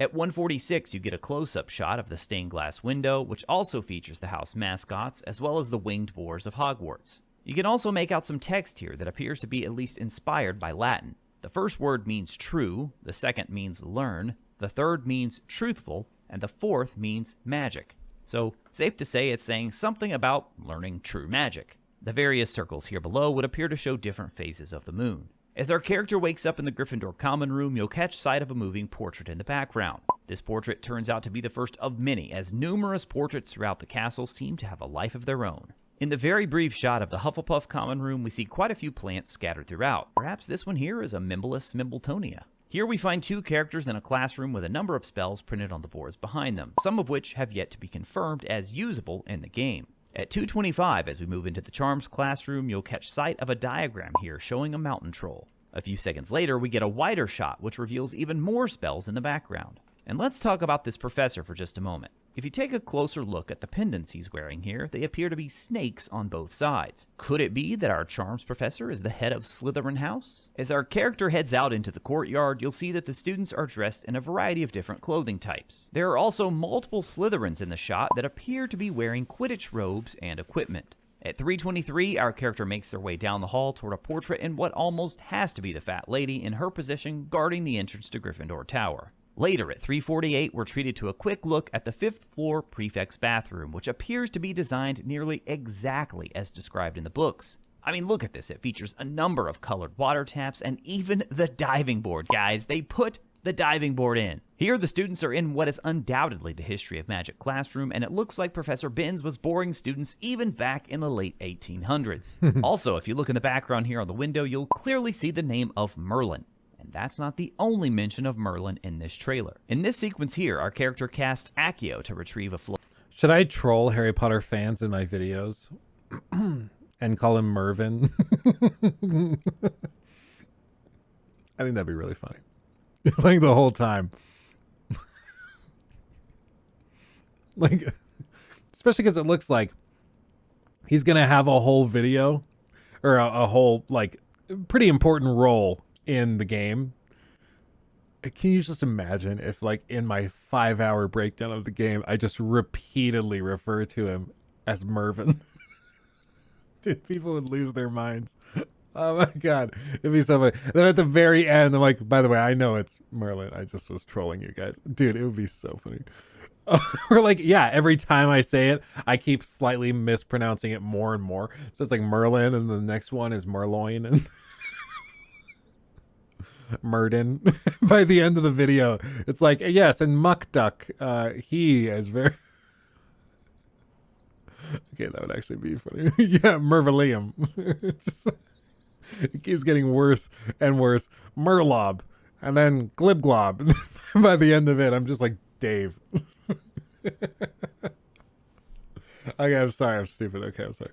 Floating book. Perhaps this is a hint we'll once again be finding lost items for other students in a nod to the original Harry Potter video games. Here, as our character catches up on the magic they've missed out on learning, you'll spot the gamekeeper's HUD in the background. And here, around 4:24, most people are talking about this shot, which shows someone flying on a broom in a Quidditch uniform with the Quidditch pitch in the background. But if you pull back just a few frames earlier, notice the creature on the ground here. It's certainly a winged creature, but at least from this angle, it doesn't appear to be a hippogriff. Perhaps it's a thestral, or maybe even a young dragon, dare I say. The trailer is packed full of magical creatures, including the Floopers here in this shot. At 4:54, we get a nice close-up view of the Daily Prophet, which shows a date of September 1st, 1890. This gives us a much more specific time frame than the broad late 1800s. When I asked him about this yesterday, he said that since this trailer, they've changed a lot of stuff, which makes the fans think they might be adjusting the date. Since this original trailer came out. So what that would mean is, like, for example, they showed another shot of the Sorting Hat going on the player's head, but this time it was a different character than in the original trailer. They've changed what some of the characters are wearing and the outfits and stuff. So it's really hard to tell what exactly they're going for, but this trailer, at least, if this shot remains in the game, this would definitely show it as being in 1890 as the year, but I don't know. Is it racist to have goblins be the bankers? According to some people, I just think that they're freaking goblins. But it's like, I've told this story before, and I'll bring it up again. So if you're missing out on it, basically, Hashem, what people are saying is, clearly the goblins have a very unique physical appearance, and specifically they have very defined noses, which is a stereotype of Semitic peoples, Jewish people. And Jewish people also, there's a stereotype that they tend to be bankers, or a lot of them end up in banking. And so they're saying that, oh, it's an anti-Semitic trope. My view is that nobody said that except for these people that seem to want to be upset about this kind of thing. And the other one that don't ask Twitter. The other thing that people will bring up, like, I don't know if you guys ever saw Sing, the movie. It's like a kid's movie, but in the film, there's a gorilla that's in prison. He's like the father of one of the characters, and he's in jail. And I saw on Twitter, somebody said, clearly, this is a racist dog whistle, because often people compare black people to monkeys and gorillas, and so you put a gorilla in prison saying that he's basically black because black people are in prison a lot. And it's like, dude, Nobody said that but you. You're the one that just made that connection. Like, I'm pretty sure you're the one that's bringing up all these racist stereotypes, and you're the only one talking about this. To everybody else, he's just a monkey in jail. It's like, there's nothing more. Or an ape. Sorry, it's gorillas or apes because they don't have tails. I was like, no one brought that up but you. You're the one that seems to be looking around and seeing all this stuff constantly everywhere you go. At some point, maybe you're the one that has the problem. Like, nobody was thinking that. Not the creators. It wasn't the intention of anybody. Like, come off it. And with this stuff, it's a similar kind of vibe where it's like, guys, I think you're just looking to be upset over stuff. Like, they're just goblins that run a bank. That's it. There's no broader conspiracy or secret dog whistle. They're just goblins, dude. They're just goblins. And in Sing, he's just a gorilla. And guess what? In the prison, there's a shot of the jail. There's also a turtle in there. There's also a turtle. Are you going to say that that's a dog whistle to pedophiles because turtles kind of look like pedophiles? I don't know. I didn't even know that was a stereotype, but you're the one that's just saying stuff. So long as we're just saying stuff, should we just keep saying stuff? Okay. Like, it's just insane. So I don't take this stuff particularly seriously. What they do, I don't know. Some of those turtles, man, they got shifty eyes. I'm just going to say it. Avalanche has referred to so far. There are two specific notes about this date that I find interesting. First of all, considering it's September 1st, that would be the start of a new term at Hogwarts. Perhaps this moment is when our character is actually flying to Hogwarts for the first time, and yet they certainly don't appear to be taking the Hogwarts Express. Why remains to be seen. The 1890 date also means we'd be starting our Hogwarts journey 2 years before Albus Dumbledore arrives at the school. Should the player character created in Hogwarts Legacy see their 7th year, either in this game or possibly a sequel, then that same year is when we should see a young Albus Dumbledore arrive at Hogwarts for the first time. Yeah, and those timelines seem so close. I don't know. They might have adjusted the dates, so they might have pushed it so that now the game takes place in 1892, and so players are going to meet Albus Dumbledore when he's like a first year. So that could happen. We don't know. But at the very least, like, I think that they would love to have a trilogy made out of this. And so if, like, we're starting as a 5th year, then 6th year, 7th year, the third game, we'd meet Dumbledore and maybe set up stuff. There could be all sorts of, like, you teach him something or you help him with something that eventually is going to tie into the books and the films. I don't know. Like, there's a ton of cool stuff that you could pull off with this. So I think it could be really, really interesting. We also get a look at Ranrock's power, and he's clearly capable of some strong magic as he blocks the incoming spell from Fig and fires back in retaliation. And of course, he does all of this without a wand. I mentioned the troll with red eyes earlier, and here you can also see that these goblins have the same red eyes, and this scene plays just as the narrator describes creatures being corrupted by some unknown magical force. At 6:15, we see two wands colliding in an effect that looks practically identical to Harry and Voldemort's duel in Harry Potter and the Goblet of Fire when Priori Incantatem occurs. It's worth noting those who worked on the films took a bit of creative liberty with this visual effect, considering it would appear in other duels throughout the rest of the series, even among wizards whose wands didn't share cores. In this shot, we see a banner showing some sort of winged creature. I will say that moment in the films where it's like dropping molten metal and stuff on the ground, that I've always thought that looked so freaking cool. Like so cool. I freaking love it. It's just badass. Somebody will say that's copying Ragnarok. What? Underrated special effect. What? No. This game will live or die by its combat. I hope it's good. I actually don't. I mean, I think in terms of the quality of the gameplay, yeah, obviously, I think that that's a big thing. They have some stuff with like base building, customizing spaces, stuff like that I think is going to be interesting. I would say like the quality of the game for most players, though, is going to live and die by exploration, because most people are buying this to be able to explore Hogwarts and the surrounding areas. And so if exploration's good, the game will, for most people, they'll be happy. Even if the combat ends up sucking, enemy variety sucks, like even if all that stuff blows, people will still be very happy if exploration's good.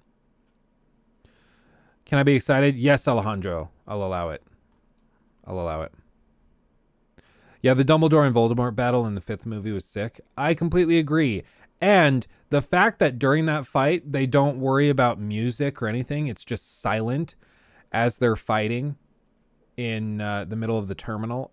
Dude, it's badass. Like, it really was a great example of how sometimes in film, less is more. You don't need to go crazy. So I completely agree. By the way, everybody, like the stream now. Papa Luke commands it.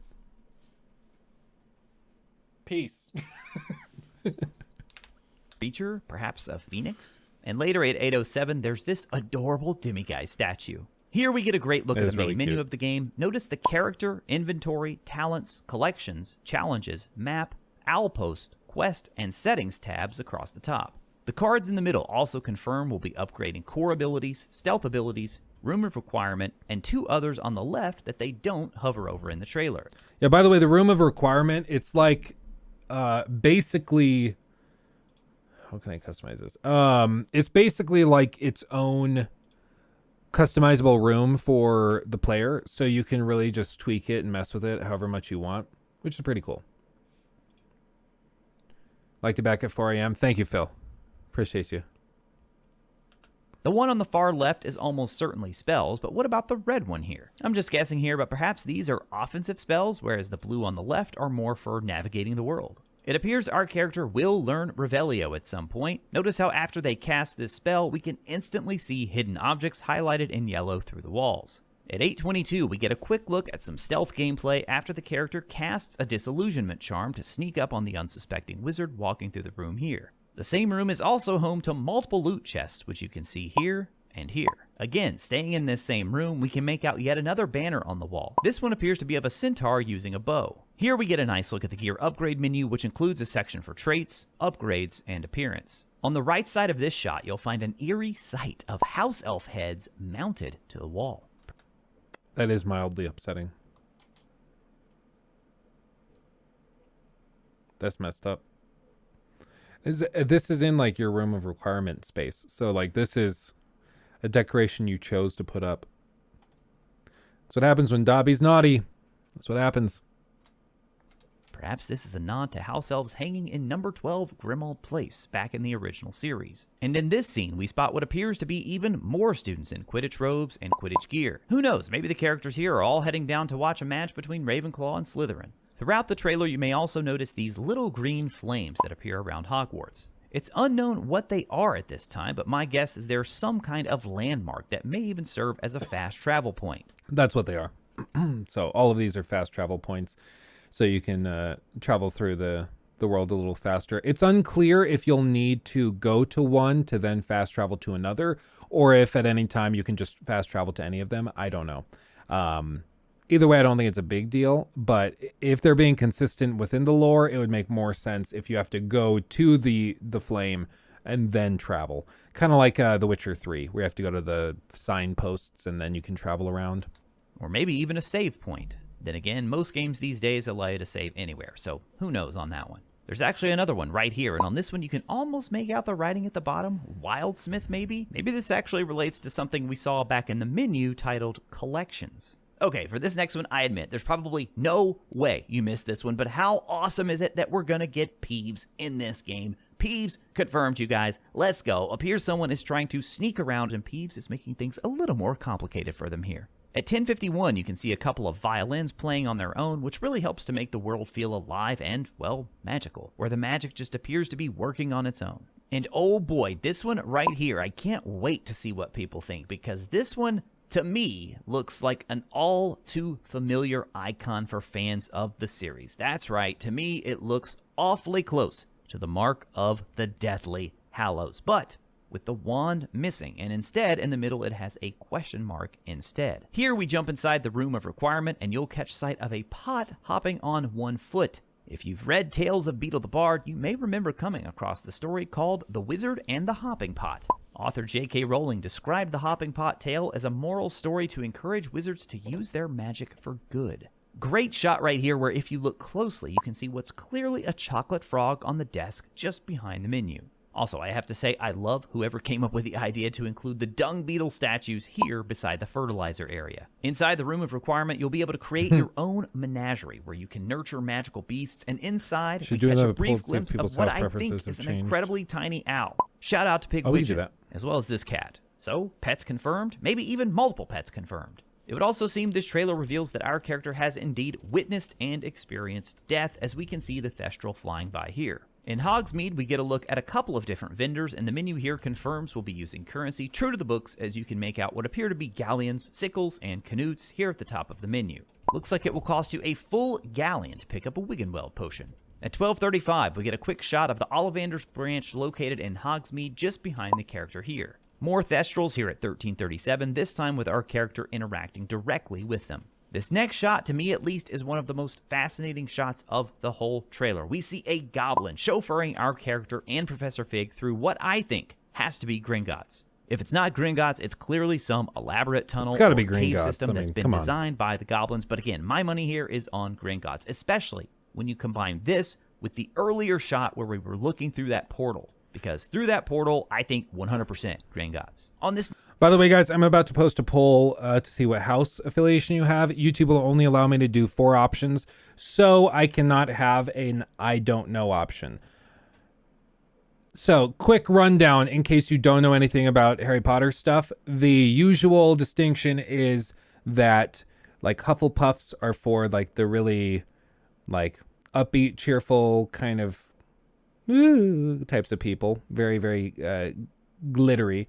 The Ravenclaw people are a little bit more intellectual. They're the thinkers of the group. Slytherin, they tend to be like the slimy, like more sneaky people. And then, what's the last one? Gryffindor is like very heroic and great-spirited. There is a website that tells you your house, but we're just going to do a quick poll to see where people are. A little closer to launch, maybe we'll go and we'll do... I guess we could probably even just do it now. And see what we're looking at.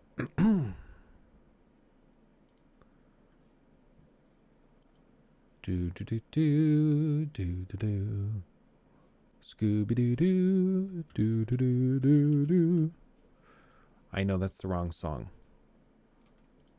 I don't care. I already have an account.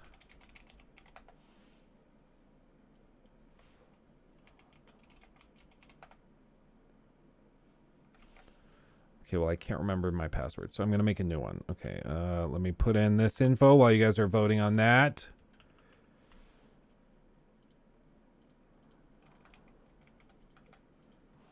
And then I will make up a password. Save. About you. I don't need emails. Okay. What are we seeing? I can't select on that. Ravenclaw's winning like 45.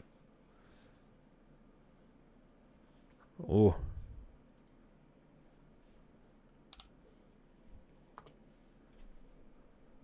Ravenclaw's winning. Last time, I think it was also Ravenclaw. I don't remember, but I think it was. I want to be an evil sorcerer. Hey, Luke, just finished watching your Ubisoft video. What do you think it means for Rainbow Six Siege? I think across the board, we're about to start seeing Ubisoft get very aggressive with pricing on stuff. So you're going to start to see cosmetic packs are way more expensive. You're going to start to see that any expansions are very expensive. They're about to get very, very greedy because they're trying to dig themselves out of a hole. If they went and they just found another outside investor, if they found a company to sell to, like Embracer Group, or they sold to Tencent or PlayStation or Microsoft, then they'd be fine. But they don't want to do that. They want to stay independent. So they're going to try to right the ship themselves. And the only way you can do that is if they both cut expenses and greatly increase the revenue that they've got. And so that means firing a lot of people and then also monetizing the ever-living crap out of what they currently have. So I think Ubisoft's about to get a lot worse. Hate to be that guy, but that's what's going to happen. Just want to say, Luke, I love your shows and really appreciate all the hard work you put into it, bro. Thank you, Beast of Darkness. Appreciate you. Thank you. Ravenclaw's winning, guys. 40%, Slytherin at 26, Gryffindor 21, and Hufflepuff at 12. Hufflepuff. I'm a Hufflepuff. Okay.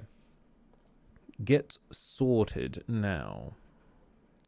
River or forest? River or forest? So with this, basically what this is going to do is it's going to present a ton of different questions for you to evaluate, and then you can pick and choose from there. This is actually really tricky because depending on my mood, I would answer differently. I like forests, like deep, dense forests, but I also really like rivers. But I feel like rivers I'm in the mood for in like the morning. Forests I like any other time of day, so I will go forest. Which nightmare would frighten you the most? Standing on top of something very high and then suddenly realizing there is no hand, nor footholds, nor any barrier to stop you from falling? Being forced to speak in such a silly voice that hardly anyone can understand you and everyone laughs at you? Waking up to find that neither your friends nor family have any idea who you are? That would be freaky.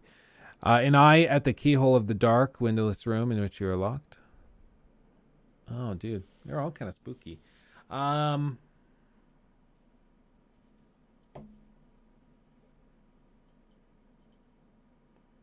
this one. They're all freaky. Like, I wouldn't want any of those, but still. If you were attending Hogwarts, which pet would you choose to take with you? Owls, toads, or cats? Oh, cats. I love cats. If you were attending Hogwarts, which pet? Okay, same thing. Ginger cat, white cat, Siamese cat, tabby cat, black cat. I have a tabby. I have kind of one that's a little closer to this, but I do love me and my tabby, so I will go tabby. What are you most looking forward to learning at Hogwarts? Magical creatures, how to befriend and care for them, flying on a broomstick, apparition and disapparition, being able to materialize and dematerialize at will, secrets about the castle, transfiguration, hexes and jinxes, every area of magic I can. I mean, realistically, every single field of it, but because like, I don't think any one of these is particularly interesting, so I'll say every single one. Would you rather be liked, trusted, feared, envied, imitated, or praised? Liked, trusted, feared. See, like if you are like Slytherin, you would choose feared, right? That's kind of the easiest answer. Envied, that's probably Slytherin too, I would guess. Imitated, I don't really care if people imitate me. Praised, I mean, I'd like to be praised. Would I rather be liked or praised? I'd say liked, because praised is like, you can be praised, but people still might not actually like you. They're just doing it because they're scared of what will happen if they don't, right? Trusted or liked? Trusted or liked? Trusted or liked? Probably trusted. Given the choice, would you rather invent a potion that would guarantee you glory, love, power, wisdom, or wisdom? Glory, love, power, or wisdom?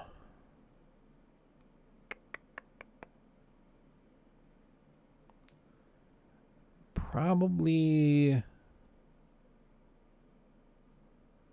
I don't know, I would assume with wisdom comes power. So I don't think you need power if you have wisdom. Love, nah. Glory, if you're wise and then in turn gain power, you'll probably have glory associated with you. So I think it all starts with wisdom. That's what I'll say. Once every century, the flutterby brushes bush. I can't read. The flutterby bush produces flowers that adapt their scent to attract the unwary. If it lured you, it would smell of what? The sea, home, the crackling log fire, or fresh parchment. Attract the unwary. So what smell would attract me? Probably the sea. I love the smell of the ocean. Left or right?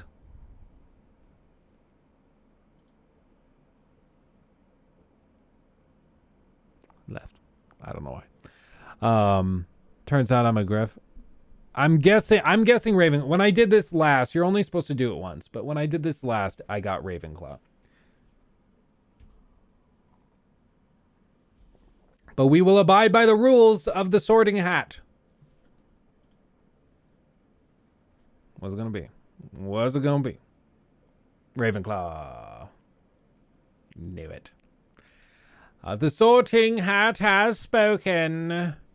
Over 16,000 people have done this very quiz and gotten Ravenclaw today. That's how big Harry Potter is. It's insane. And yes, I will take a cookie. Cringe. Rocky, you're supposed to be in bed. Go to sleep. Okay, Ravenclaw won. 39% of you guys are Ravenclaw. That's pretty cool. Have you ever watched any video from Vita Vidya? Like the Elden Ring lore video explained? I don't think I watched his Elden Ring videos, but I do remember him doing like the lore of Sekiro, and he did a lore video on Dark Souls 3 that I remember. So yeah, I know about him. He makes good stuff. Didn't he win the $10,000 prize for being able to explain the lore of, was it Bloodborne? And I think they did like a $10,000 prize for whoever could explain the story of X game, and I think he won it, but I'm not sure. The Elden Ring one has been vital for me, helping me realize there's 3 endings to Sekiro. Yeah, there's a lot there. There's a lot there. Other Ravenclaws, Phileas Flitwick, Luna Lovegood. I love Luna, by the way. She's so great. She's so great. Probably my favorite character in the entire, like, film series and the books and everything. Like, she's so funny to me. And Gilderoy Lockhart, of course. Yes. Good to meet me. Or yet in wise old Ravenclaw, if you've a ready mind, where those of wit and learning will always find their kind. Oh, yes. Oh, yes. You probably know that some of Ravenclaw's most renowned members include Gilderoy Lockhart and Luna Lovegood, but did you know Ravenclaw's Grey Lady is the least talkative in Hogwarts Ghost? Is the least talkative Hogwarts house ghost. Or that Ravenclaw's common room boasts the most stunning views of the castle grounds. We're going to see that when we play the game. Had a massive crush on her while growing up. Yeah, I don't blame you. I don't blame you. She's just so quirky and funny. Do you think the story will be good, or do you think it will be too childish? That's my biggest concern. I mean, considering that it's all about the dark magic, I can't imagine it's going to be super kiddie. And plus it's 5th year. So I think that they're pretty clearly starting it a little darker. I mean, you imagine, what was the 5th movie? Order of the Phoenix, I think. That one was, how do I get rid of that? I don't know how to get rid of that. That one was much darker than the other ones. There, now it goes. Mostly intellectuals. Yeah. Mostly intellectuals. And I mean, it's good. I'm glad to have you guys here. Draco is where it's at. I'll be real, I've never understood. I feel like Draco got really shafted in the films. He's not as much of a ninny in the books, but in the films, they made him just like a total joke. Same with Ron. Ron also got screwed in the movies. Which is too bad. Off to bed, get some sleep, Rocky. Thanks for dropping by. We're not doing the wand and the Patronus. Oh, we're about to. That's the next step. Let's do it. Loading, loading, loading. Loading, loading, loading.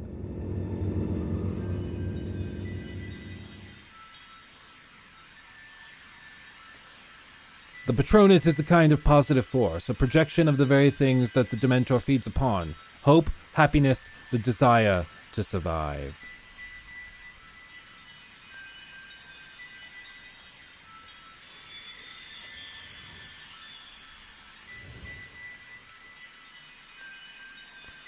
The questions are timed. Go with your instincts. Okay. This is a very well-built thing. Wow.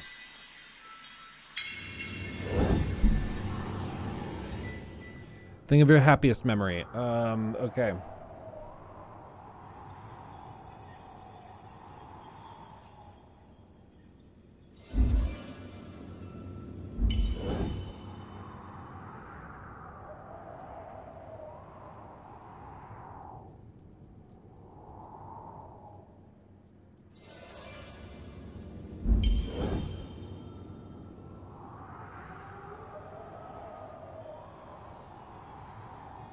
You got dolphin? That's kind of cool.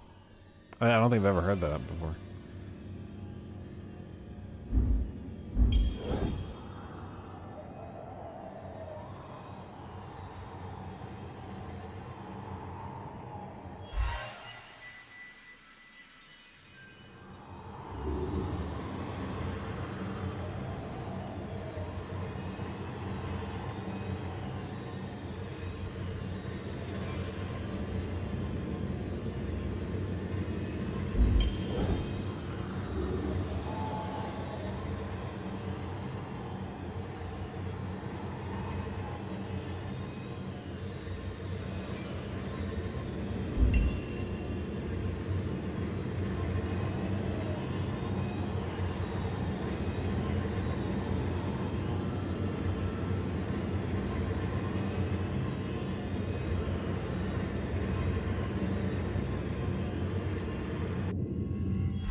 Mastiff.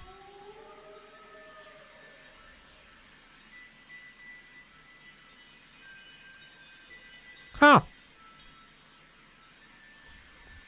When I first got it, I was like, a cow? But no, it's it's a mastiff. Okay. A doggo. Is that good? It's whatever you want it to be. It's whatever you want it to be. So we got that. That's cool.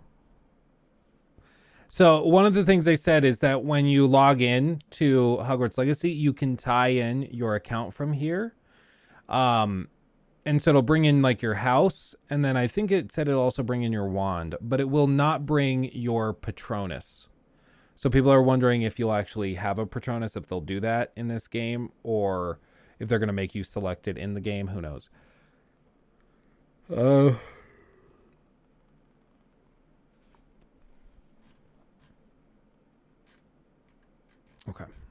And wand. Let's see that. Find your wand. You know, I had my wand that I have upstairs selected at Universal Studios Orlando in the Wizarding World. I was the one called up when they did the Ollivander's show, where they basically bring one person up and then they ask you questions, and then the guy dressed like, you know, an employee of Ollivander's selects your wand for you and gives you one, and then he says, try it out, and then you cast a little thing, and then the papers go flying everywhere in the room, and he's like, not that one, and he gives you another one and says, try that, and then you try it, and then the drawers all fling open. He's like, okay, not that one either, and then they give you one that's going to be your final wand, your actual one. And then like a spotlight comes and smoke effects start going off. It's really, really cool. I've only ever seen kids chosen. That's what was weird about it, TB. There were children in the room with us, and yet the man chose me, which was weird. I'm not complaining because it was fun and cool, but I also have only ever seen them choose like 9-year-old children, but he chose like a fully grown man to do this. So I guess he just sensed how much I wanted it. So now I have to I mean, I had to buy it. So I have that wand upstairs.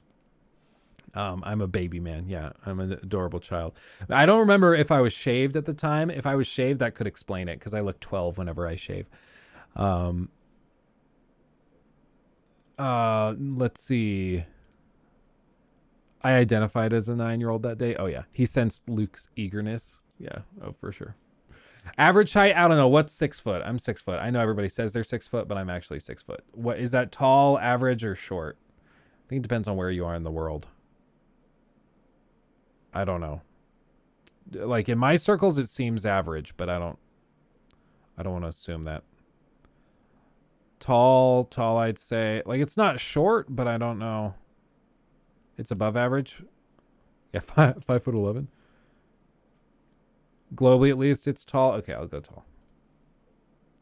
And your eyes. I have blue eyes.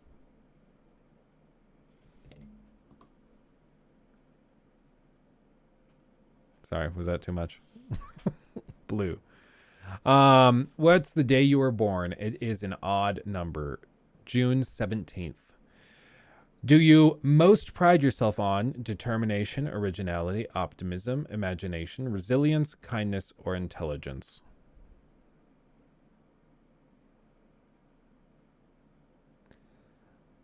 I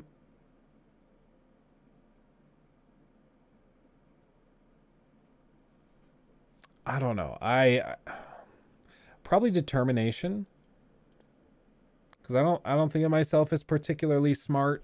I don't think I'm that imaginative. I definitely don't think I'm super optimistic. And like it's probably determination. Traveling alone down a deserted road. You reach a crossroads. Do you continue? Drown. Okay, it's a deserted road. They don't give key information. I need to know where I'm going. Why am I there? Is there a reason I'm walking on this deserted road? Am I trying to find something?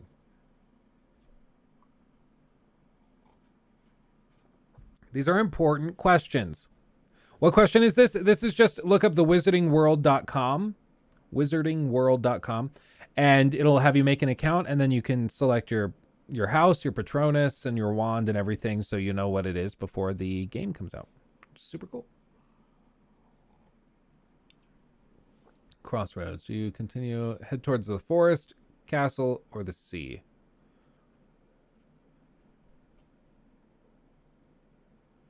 Okay, I'm walking. Let's say I have no goals. Maybe everything, I lost everything. I'm just walking down a road and I see those options before me. As I am now. I'm not hungry. I'm not thirsty. I'm not cold. I'm not hot. Where do I go? I go towards the sea. Well, that's where I go. You're definitely hot. Calm down, Proto. Do you most fear fire, small spaces, darkness, isolation, or heights? For me, nothing quite freaks me out like watching those TikToks of the cave explorers, like those guys in the super tight corridors in the caves. That freaks me out. So for me, like I can hang out in a small space, but like those cave explorers, man, that's one thing that like actually freaks me out. Like, oh. In a chest of magical artifacts, which would you choose? Silver dagger, ornate mirror, glittering jewel, a bound scroll, a black glove, a dusty bottle, or a golden key? So they're specifically magical artifacts. So what power might they hold? Bound scroll, there's got to be good stuff in that. Ornate mirror, it probably makes you look beautiful no matter what. Silver dagger probably kills something special. Golden key probably opens up any lock. That could be handy. Glittering jewel. I don't know. It's kind of underwhelming. Black glove. That one's the most interesting to me.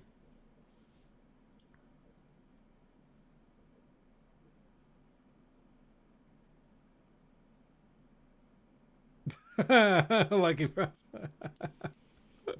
The glove. It won't fit properly and you can do free murder. If it doesn't fit, you must acquit. Dude, that's awesome. That's the comment of the day. I love that. That's awesome. Okay, I will say realistically, what would I take? Probably the bound scroll. Okay. Hazelwood with a phoenix core, 14.5 inches, and reasonably supple flexibility. A sensitive one, hazel often reacts or reflects its owner's emotional state and works best for a master who understands and can manage their own feelings. I'm painfully good at that. It frustrates many people around me. I don't get very emotional very often.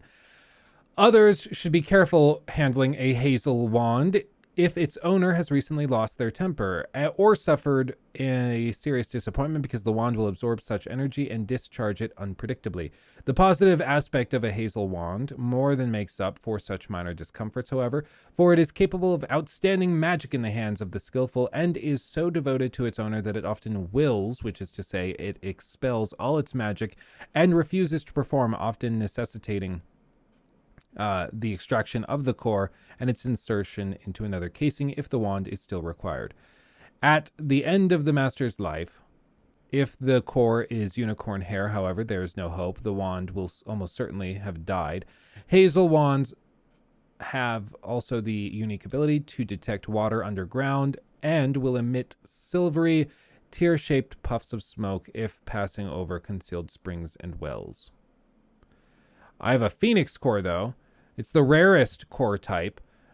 Phoenix feathers are capable of the greatest range of magic, though they may take longer than either unicorn or dragon cores to reveal this. They show the most initiative, sometimes acting of their own accord, a quality that many witches and wizards dislike. Phoenix wands are always the pickiest when it comes to potential owners, for the creature from which they are taken is one of the most independent and detached in the world. These wands are the hardest to tame and to personalize, and their allegiance is usually hardly won. Oh. 14.5 inches. Damn right. Let's see. Most wands will be in the range between 9 and 14 inches, while I have sold extremely short wands, 8 inches and under, and very long ones, over 15 inches. These are exceptionally rare. In the latter case, a physically peculiar demanded the excessive wand length. However, abnormally short wands usually select those in whose character something is lacking, rather than because they are physically undersized. Many small witches and wizards are chosen by longer wands. Okay. Don't really know what to make of that.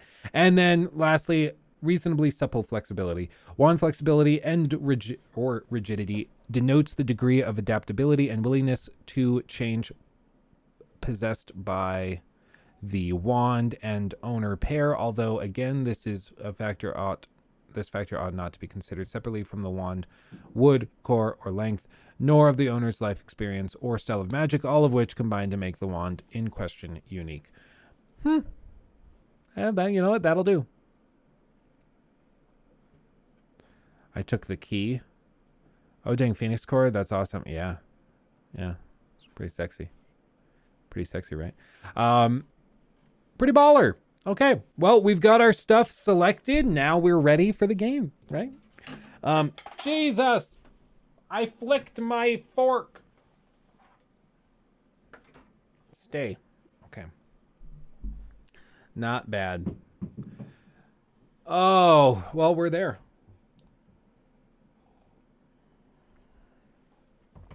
Black gloves make you a padlock expert. Why not just take the golden key? Then it'll open any door.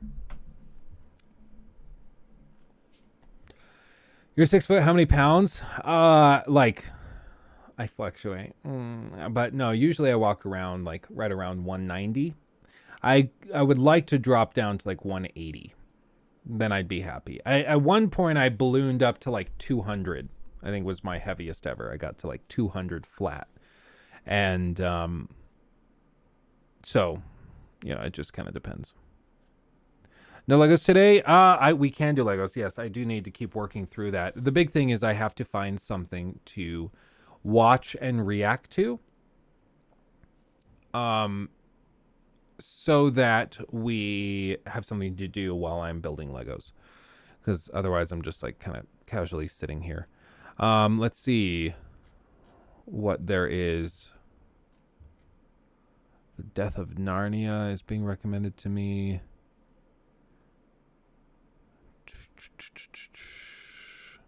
We were lied to. The truth behind Star Wars Knights of the Old Republic. We were lied to? Uh-oh. Actman's video on Ubisoft. I'm kind of Ubisoft out. Because I'm like, we've just, like, I've had to talk about it so much. I'm kind of sick of it. What about this one? No Man's Sky is unrecognizable in 2023. I've actually really wanted to go back through No Man's Sky. Is it like, but I just haven't had the cojones to do it. Maybe we'll do this. We'll start with this. We're going to have lots of time. So we'll have lots to go through. But this is from Force Gaming, who we watched his video on the day before.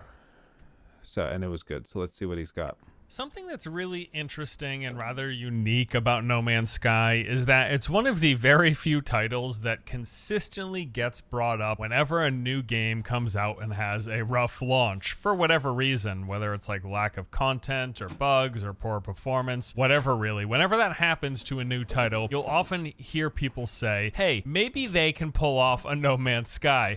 And when they say that, they're referring to the fact that despite having a rough launch itself, No Man's Sky has managed to turn things around. Since it released in 2016, they have had over 6 years of regular updates, adding new content, systems, and features all for free. And we're talking like expansion levels worth of content, over 20 named updates with a ton of changes and additions at no extra cost. To the point where today, a lot of people genuinely consider this a great game. Like No Man's Sky in 2022 is in a much better spot and delivers a much better experience than it did when it first released. At the same time though, there is a lot to parse. Whether you are a brand new player or you used to play and you're looking to jump back in, there's a lot going on with No Man's Sky. And it's actually for that reason that I've partnered today with Hello Games. They are sponsoring this video as I'll be putting together basically like an... And yeah, let's just dive right into it. So at its core, if you aren't aware, No Man's Sky is really a survival crafting game. You'll be spending much of your time exploring and gathering resources, which you use to fuel, craft, and upgrade your gear, your vehicles, and of course, your spaceships. All of that on the backdrop of you are out in space, exploring, visiting planets, jumping between systems, encountering and dealing with various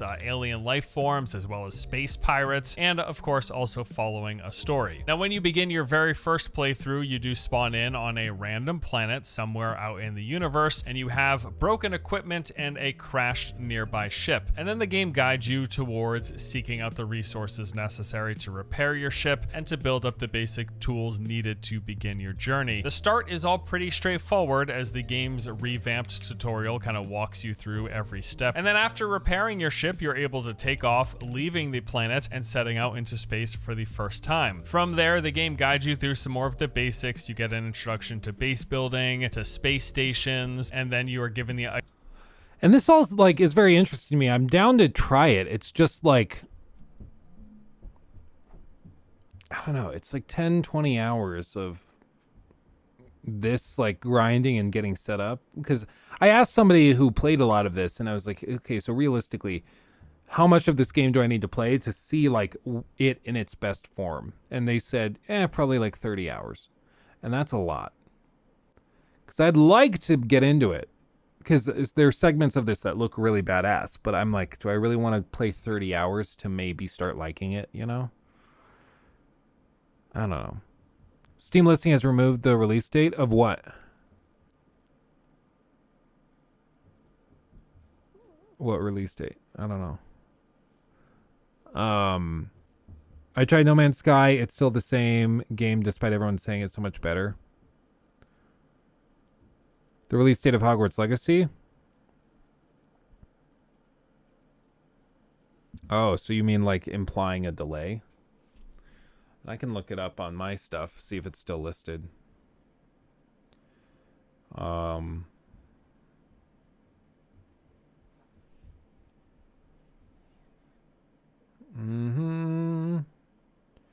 it's supposed to say February 10th. And as far as I'm aware, there's been no indications of a delay. Let's see. Steam. No, on my phone, Steam still says February 10th.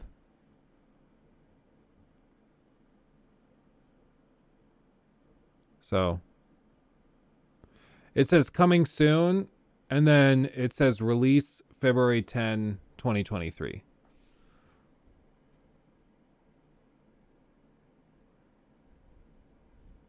So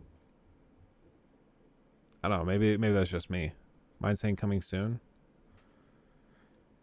Huh. Yeah, I don't know. On mine it says it's coming soon. But then it also says the date. So I don't know.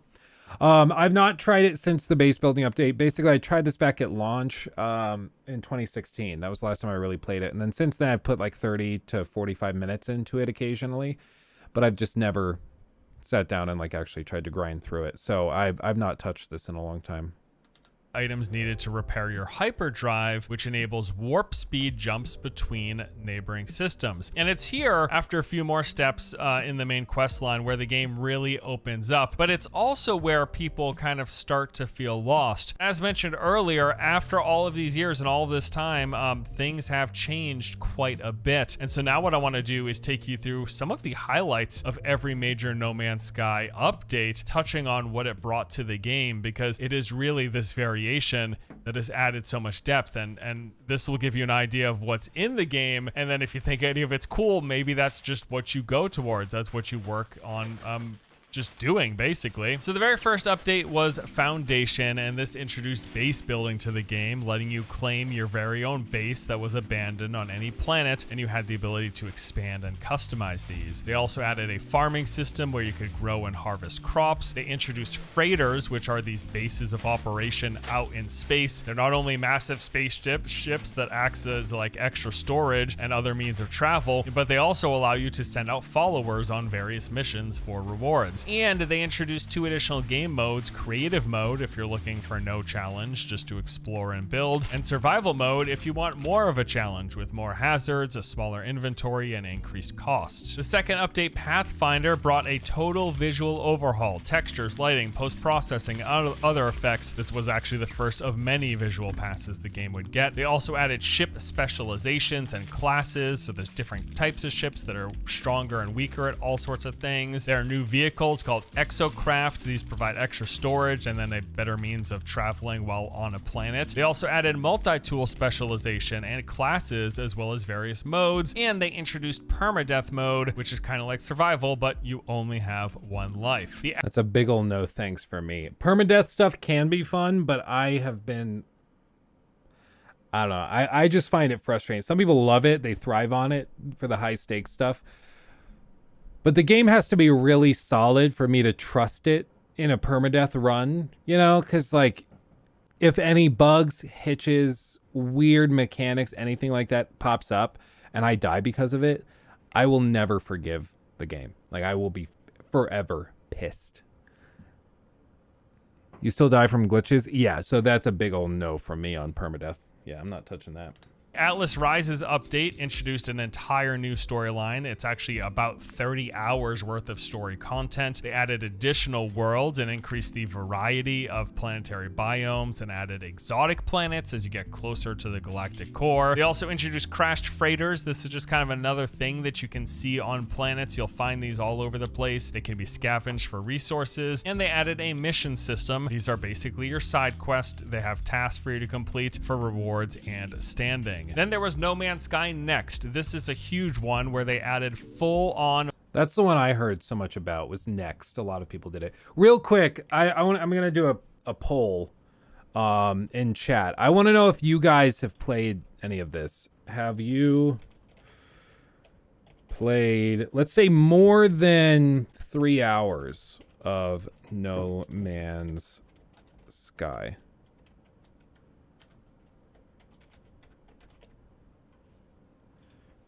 I want to know how many of you guys have given it even a little bit of attention. Multiplayer. Yes, No Man's Sky has actual real multiplayer. You can do just about everything with your friends. They also introduced weekly community events. They opened up the ability to build a base anywhere on any planet. And they also added third-person mode for both foot and ship. With that, they also introduced appearance customization. This is huge for me, as it's actually the primary way I play the game. I like third-person way more than first-person. There was the Abyss update, which is focused on underwater stuff, added new aquatic environments and variety. Visions added new planetary biomes, creatures, planetary diversity, as well as an archaeology system, another activity for you to do. Beyond improved and expanded upon the multiplayer. They let you play with more people, added ambient multiplayer so you could randomly encounter other real players while exploring. They also transformed the space anomaly into a brand new social hub, so it's got like quest and research and stuff there, but it's also like you'll just see a ton of other people whenever you visit the space anomaly. And there were many more updates. Synthesis was focused on starship upgrades and a bunch of quality of life stuff. They added living ships, these like biological ships, to the game. There was the Exomech update, which added fully controllable mech walkers. Desolation, this is like the Dead Space update where they introduced haunted derelict freighters. These would be floating adrift in space and you can go and just explore them for rewards. The Origins update brought a big expansion to the game's universe with a ton more variety. There was the Companions update, which is a pet system. Expeditions, which is a brand new game mode offering a unique set of challenges. Prisms was a big visual overhaul update. Frontiers added alien settlements to discover and commandeer. The Sentinel update overhauled the game's main enemy faction, the Sentinels, with new types. Then there was Outlaws. This is a piracy focus update which introduced outlaw systems, the ability to recruit a squadron, as well as capes. They added capes for you to wear. I like capes. Then in See, like that all looks great. I just want to know, like, how realistic is it that I'll get to this within any reasonable amount of time, right? Oh, for Ifatron, AI Fatron. I'm not sure. Alphatron donated Alphatron, $4.99 Sorry. for Super Chat. Thank you. No Man's Sky I know has been doing really good, but there's something about when a game is released that can really affect a game's status. Oh yeah, no, it's true. I mean, if they don't do it properly, it's forever tainted, forever. What sound does a sleeping T-Rex make? Dino snore. Luke, I got it. That's clever. That's good. I mean, yeah. So Talus says 20 to 30 hours. I'm actually very surprised. 50-50 split. Half of you guys say you've played more than 3 hours of No Man's Sky. That's a lot more than I would have expected if I'm being real. So, I mean, props to you guys for giving it a chance. Let's do this now. Let me ask you this. Start poll. Have you played more than 25 hours of No Man's Sky? Yes. No.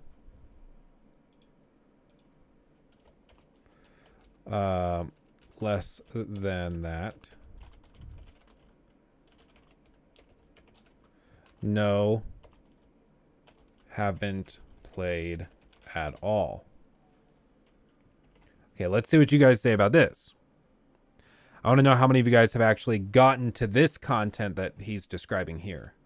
Endurance update focused on improvements in addition to the freighter system, and finally the waypoint update overhauled many of the fundamental elements of gameplay, including the game modes, inventory size and usability, milestones, journey cataloging, and more. So as you can see, while when the game first launched, the criticism was, okay, I just collect resources and make my way to the center of the galaxy, there is a lot more diversity. There's a lot more going on. There's just a lot more of No Man's Sky in the game right now. And there's a lot more to work towards. You make your way through that main story quest line, you get to the point where you're traveling through the systems, and then you can kind of just engage with whatever type of content you want. Check out any of the stuff that they added to the game at that point, and really just play it as a, yes, survival crafting game, but also, like I said, as an exploration game. Just explore, just do stuff, see stuff, whatever. The universe is your oyster. And that really would be my biggest suggestion. If you ever feel lost in this game, like I said, just pick a direction. Really doesn't matter what you want to do. Focus on doing whatever you find most enjoyable. Like if you like flying your ship, start looking for various component upgrades to make ship flying better, or saving up money so that then you can buy new ships, higher class ships, and purchase your ship upgrades. If you like base building, work towards the tech advancements, unlocking new types of bases, new systems, make the biggest base of your dreams. If you like the combat, focus on your multi.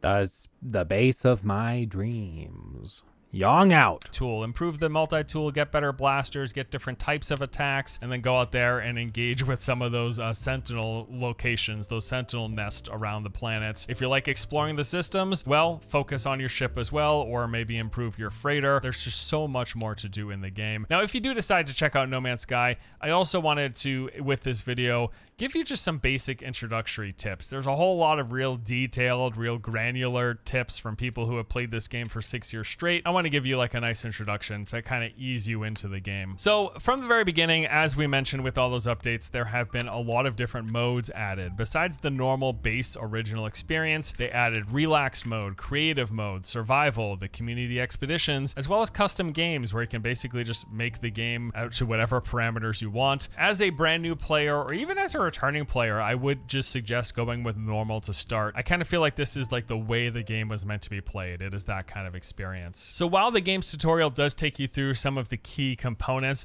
there's also a lot of stuff that it doesn't really tell you directly that I want to touch on here. So your very first step will be to fix your scanner. You need 75 ferrite dust from this, which you'll find from any of the rocks located in the environment. And once that is... This is what I started running around doing for like half an hour, and I found it so annoying that I just like stopped playing.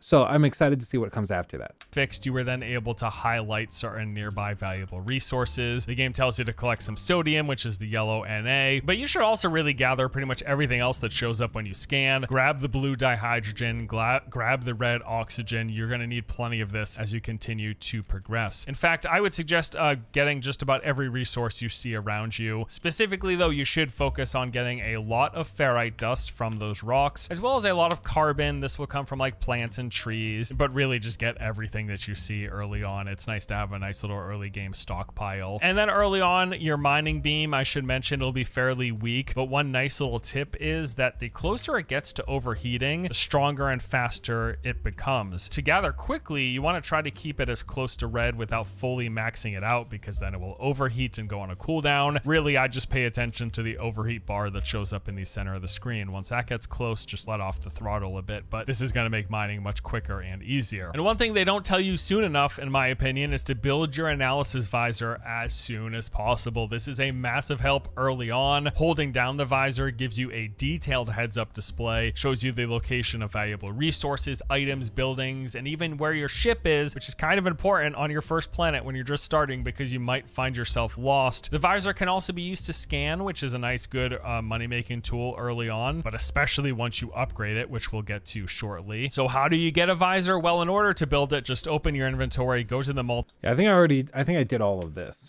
Tool, click on one of the empty spaces, then select analysis visor. It'll be right there. And then to repair it, you just need to make a carbon nanotube. So click on another spot in your inventory, get the resources, which is 50 carbon, make the tube, and then you're able to construct your visor and you are good to go. So you've got your visor, you've gathered a bunch of resources. At this point, just keep following the main story quest. The prompts will show up on the bottom right. They tell you what to do. It takes you through the various steps of building up your tools, repairing your ship, and leaving the first planet. And then it goes through building your very first base and eventually making your way to the first space station. Some helpful tips to keep in mind while you're going through this whole process, like while exploring, it's good to know about the jetpack dash. When you sprint, you can then also melee and immediately jetpack after. This propels you forward and gives you a real nice boost of speed. Although you do have a pretty low amount of reserves for your jetpack early on, so you should keep an eye out for these blue flowers. They give you 10 seconds of free unlimited boost. They're nice to use. You'll notice those by scanning. They'll show up on your HUD. Also, keep an eye out for any boxes and containers you come across. You should just loot any one of them. You'll see like clusters of the red, the yellow, and green boxes. You'll also notice things like these crashed pods and buried containers. Open absolutely everything. They contain resources and items you need. They can have some really good upgrades as well, some high valuable resources, so definitely grab them. And then also, if you find any maps, use those, as they will reveal specific points of interest on any planet that you're on, and those are all almost always worth visiting. And then also, once you finally make your way out into space, if you happen to come across any asteroid fields, harvest them for a bit, because they have some resources that are specific to asteroid fields that you're gonna need. So just shoot a bunch of these space. So like, I was talking actually to a journalist. We're doing an interview because he's doing a piece on basically heavy monetization when game designers and publishers ruin their own games for sake of quick monetization. He's like done pieces, I think, with the New York Times, Mother Jones, a lot of cool stuff. And he reached out to me and he was like, hey, do you want to do an interview for a piece I'm doing? And I said, sure.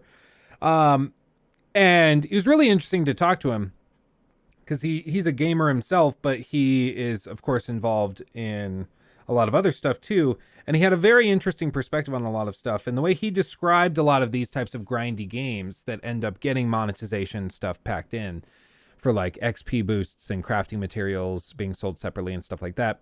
He was like, the reason why those games have always been so popular with so many people is because it's the ultimate meritocracy when they work properly. It's the game that no matter who you are, if you work your butt off, you can have the coolest stuff of anybody in your friend group, anybody that's playing online with you. You can be the coolest guy. Doesn't matter what you look like, what you sound like, where you're from, how much money you have. If you grinded it out and you worked harder than everybody else, you have the coolest stuff. It's the ultimate equalizer. And that's why people love those games so much, is because they can just be the great unifier. And that's also why gamers get so pissed off when games that they love and care about get heavily monetized, because it throws that whole system into question. It ruins that sense of fairness. And that's why people have zero tolerance for it, usually in the gaming space. And I can understand that. I can understand why people would play, say, No Man's Sky, and then enjoy going around finding all these crafting materials and grinding their way to further success and to better ships and better mining beams so that you can be better at mining, so that you can get better stuff to have your better mining beam, which makes you even better at mining stuff. I get that.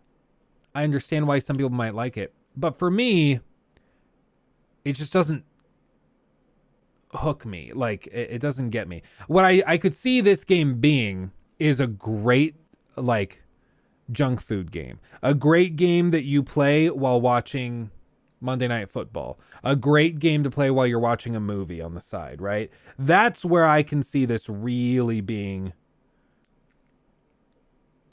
a good fit, you know? So like if I'm watching The Last of Us on HBO and I'm like, I know the story, I know what happens and everything, but I need to just passively watch it while I'm doing other stuff. This is the kind of game you play, because your brain only has to be operating at like 20% to play this, just running around a minefield, blowing stuff up to mine it. So you don't need to be paying that much attention, and you can just passively enjoy it. And I think the problem comes when I try to play it very actively, like I'm playing, you know, a typical RPG or adventure RPG or something. It's just not that kind of game. It's the junk food kind of game. Yeah, it's a really good podcast game. Yeah, exactly. Rocks and get whatever comes out of it. Now, it really doesn't matter whether or not you want to min-max things in this game. You're going to want to know how to make money. So there's a couple of things to keep in mind. So you're going to want to focus on gathering the two main currencies, which are units and nanites. Now, both of these will help you tremendously in your path to progress all of your upgrades, your gear, your ships, and you're going to need to do this stuff. Early on, when you're first getting started, if you happen to come across any caves, one nice little early money-making tip is to gather cobalt from these rock formations and side. Beyond that, some other good quick money tips include buried technology modules. You will spot these with your visor. They're the symbol that looks like a Wi-Fi icon. Inside of them, you will find salvage data. Now, you use this for research unlocks, like for doing things like base construction. A nice little tip is they can also be sold for a ton of money early on, so gather some of these if you need some quick credits, basically. Then also sentinels. While you're out exploring, if you happen to come across one of these flying little robots, they're called sentinels. They're like basically the universe's security force. They're pretty much your main foe for a lot of the game. Oh geez, thank you, Phil. Phil. Trouble on a... Thank you. Phil donated $30.99 through Super Chat. Hey Luke, enjoy your content. Keep up the Thank you. fantastic job. Here's a little sum to put towards your computer room. Thank you. I appreciate you. Thank you so much. And that's very generous of you. I mean, thank you. Thank you. Very kind. My goodness. I happened to play this game during glitch, which allowed us, or during a glitch, which allowed us to multiply valuable resources and sell them high. So yeah, we pretty much broke the progression system. Oh, I could totally buy that. Yeah. You can create machinery that'll mine and make money for you, basically a little bit of game time, and you can get that going. Lots of passive income available in this game. That's the kind of stuff that I love. I love that kind of min-maxing. It depends on the content you do. Some is very interactive. Not much of the game is just mining past the hour or 20-hour mark. Yeah, and that's the thing is I think it's getting over that hump. It's like acquired tastes. I get that some people will say, oh, no, it's an acquired taste, but once you like it, it's like the best thing ever. I understand that, but I also just, something in my brain does not allow me to just casually like do something I don't really enjoy right now with the possibility of really liking it in the future. You know, like that just doesn't click with me. Like if I don't love sushi or a particular type of sushi, I'm not going to keep eating it because people say, oh, I hated it at first, but then I ordered it 15 times and now it's my favorite. I'm like, well, I already have a favorite and I'm okay with it just being my favorite. I don't need to like everything, you know? So with this, I'm like, yeah, no, I get what people are saying, but I just have to, I don't know if my brain can just turn off that long for 20 hours of grinding, but I don't know, maybe we do it on stream while like 15 people are tuned in, because I would guess that not a lot of people are going to be like, it's not a great stream game. It's a great game to play while talking about other stuff or reacting to content and stuff like that. So maybe we do it like that, but I just don't know where I'd find the 20 hours, you know. Luke would definitely not like RuneScape. Yeah, probably not, honestly. I played No Man's Sky at launch, and I remember being so excited about it. I was hyped. I played a bunch on launch day. I made it all the way to the center of the universe, and then my soul was crushed. Yeah, that seems to be the common thread. I would really be interested in people who played it, like on for you, Flying Squirrel, if you, like what you think of the new updates. Have you played it since the new updates? Have you gone in and tried it since all of this stuff? Because I'd find that interesting. You can just play on free roam. Do they just give you like a nice ship to use for free roam and you can just explore? Planet, you go somewhere you're not supposed to be or whatever, collect some protected resource, they might start showing up, and they're also great for farming money. So attacking one of them is going to give you like a wanted level, kind of like GTA style, and the result of this is reinforcements show up. And now typically this will begin with a few rounds of these like rounded attack drones. They're going to be some of the smaller healing drones, and then one of these pyramid shaped ones. Now the pyramid ones, they're basically summoners, and they periodically call in additional support. So what you can actually do is focus on attacking the healers and then the attackers, but leave the pyramid summoner alone, because if you kill him, it will raise your level, but if you don't, it'll keep it where it is, and you can keep farming the healers, but specifically the attackers, those rounded chunkier ones, as they drop these green canisters that contain very valuable items that you can sell for a ton of units as well as a ton of nanites. It's honestly fantastic. You can also turn some of these into some upgrades, but mostly it's good for the currency. If we're talking like big long-term making money or mid-term making money, you want to look into things like ship scrapping. You'll basically find and claim ships and then bring them to a station and scrap them. And then also just farming and processing is really like the long-term money-making automated kind of thing that you'll get into. But that's a little bit above this like beginner introduction. One really good beginner tip though is upgrade your scanner, that visor. You want to look for S tier. Those are the yellow upgrades that you'll find from the vendors in the space station, and these will grant you multiple multiple thousands % increase in currency reward from scanning. It is a massive boost to early game money making. Get that and start scanning stuff. And also don't forget you can upload in the Discoveries tab, upload what you scan to get nanites. Okay. So those are some beginner tips. Once you're going through the story, you keep on going, you keep progressing the main story, you will slowly begin to unlock a lot of side branching paths, basically cover some of the major story updates that came through these years of content. And like I said, what you do at that point is really up to you. There are a lot of ways to progress. There are a lot of things that you can focus on from there. And that is really, I guess, the real cool thing about all these years of updates that they brought to the game. They just kept on making the game better and better over time. And with that, I think we will pretty much wrap up this video. Hopefully this was a good introduction to the game, a good overview of the game. I think especially for new players, but even for returning players, like if you're someone who played at launch but haven't touched the game in the time since, it's way different at this point. It might as well be a completely different game. A lot has changed. That does it for today. Thank you as always for watching. Hope you enjoyed the video. I'll see you next. I don't know, man.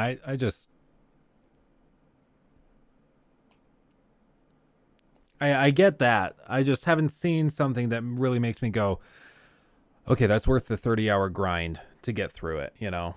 I haven't seen that. I haven't had that hook yet. By the way, this is coming together. We're kind of getting the base of it. This is going to be the middle of the ship. So we have all of that done, and then this is going to be the bit that's like right here. So we're chipping away.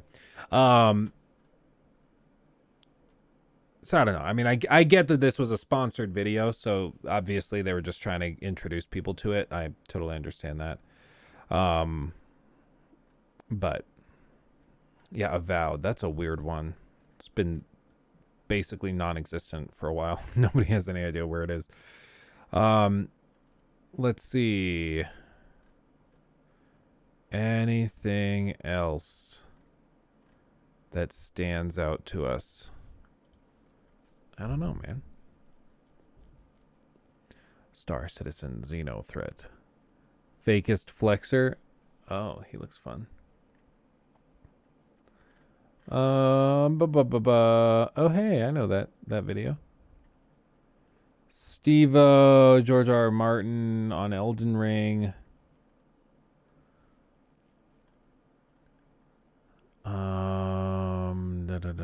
Yeah, they found the views. This video was at 30,000 views for 3 days, but people were still watching it, but YouTube thought nobody was watching it. It was really, really weird. And then they found the views out of nowhere. Yeah, Justin Roiland apparently was arrested. That's a whole thing. Chamber of Secrets. Recommend me something interesting. The Bethesda showcase is confirmed. We saw that. You should get your Discord server's Game of the Year poll. Oh, yeah. Do we have final results? Hold on. Let me make sure I don't have a private conversation pulled up.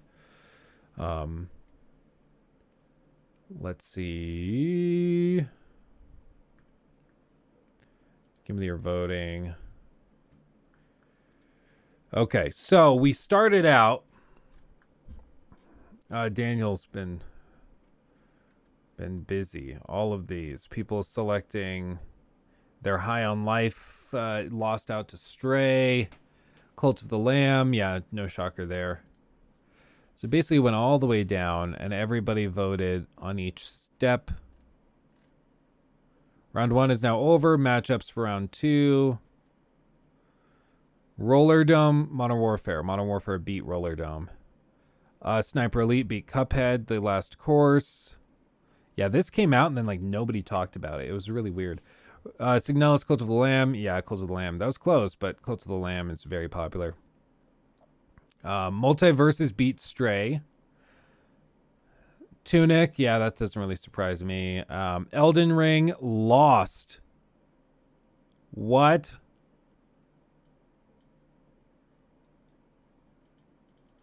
What do you mean F1? Is that... Hold on. What beat it?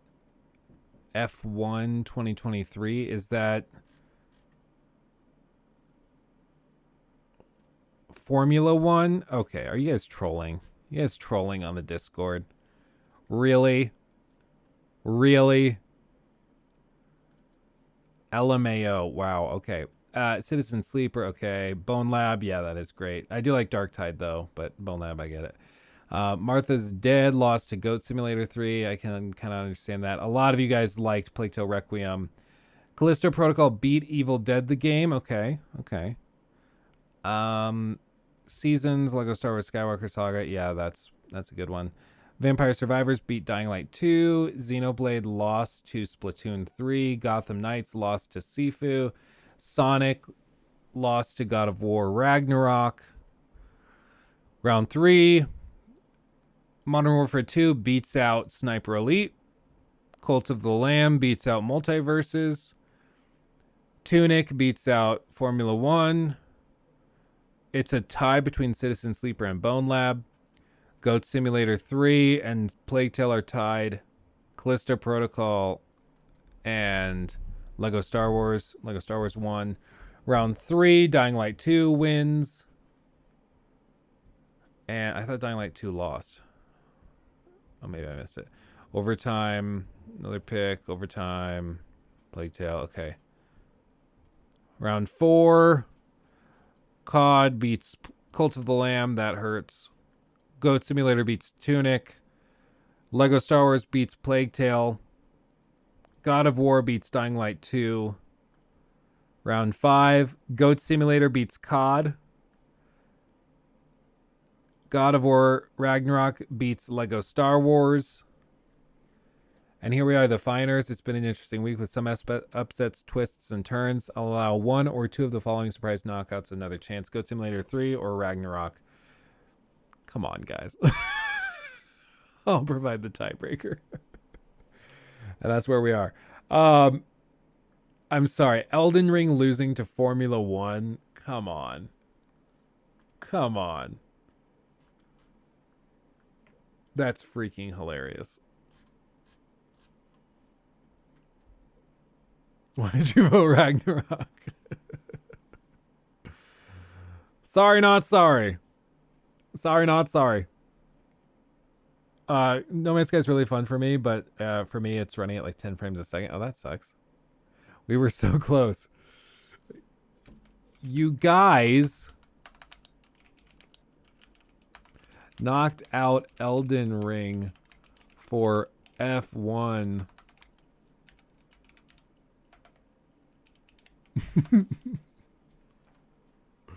Oh God. They knew what they were doing. It's this. Hold on. We do a little trolling. It's called We Do a Little Trolling. We do a little trolling. That's all it is. Oh, dude, this throwback video.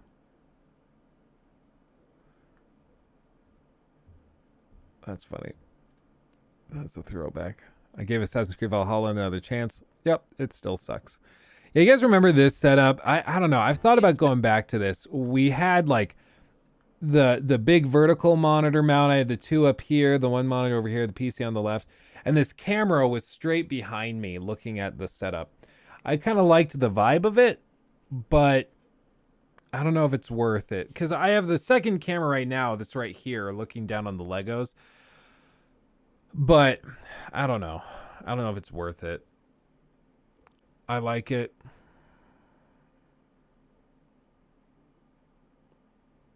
The setup, yeah. I mean, now with the new lights I have, I think it'd be easier to manage. But it was, I mean, it was a lot. It was a lot. I like the spin move change to cameras. I mean, maybe we bring it back. I'd be fine with it. Like, for me, it's just moving this over there. So it's really not that big of a deal. And then I pull out the second mic that I have and just set up the audio switcher. So it's really not that big of a deal. And it can be kind of cool because, I mean, it offers you a kind of behind the scenes look at the setup. So that could be cool. So I don't know.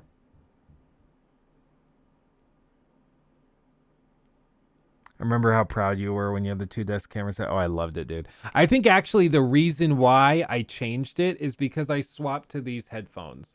And these headphones are wired, so it's very inconvenient to quickly swap between. Whereas when I was using those wireless headphones, I could just, I mean, it wasn't a big deal. They were wireless, who cares? But yeah, I think that's why I changed it.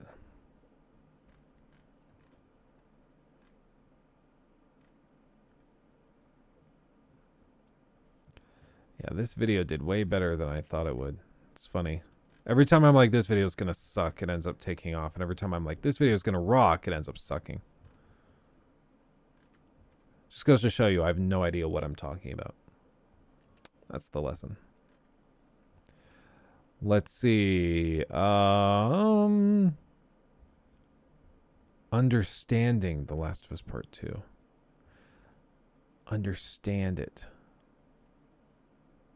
They didn't even try. Oh, Luke coming in with the hot takes.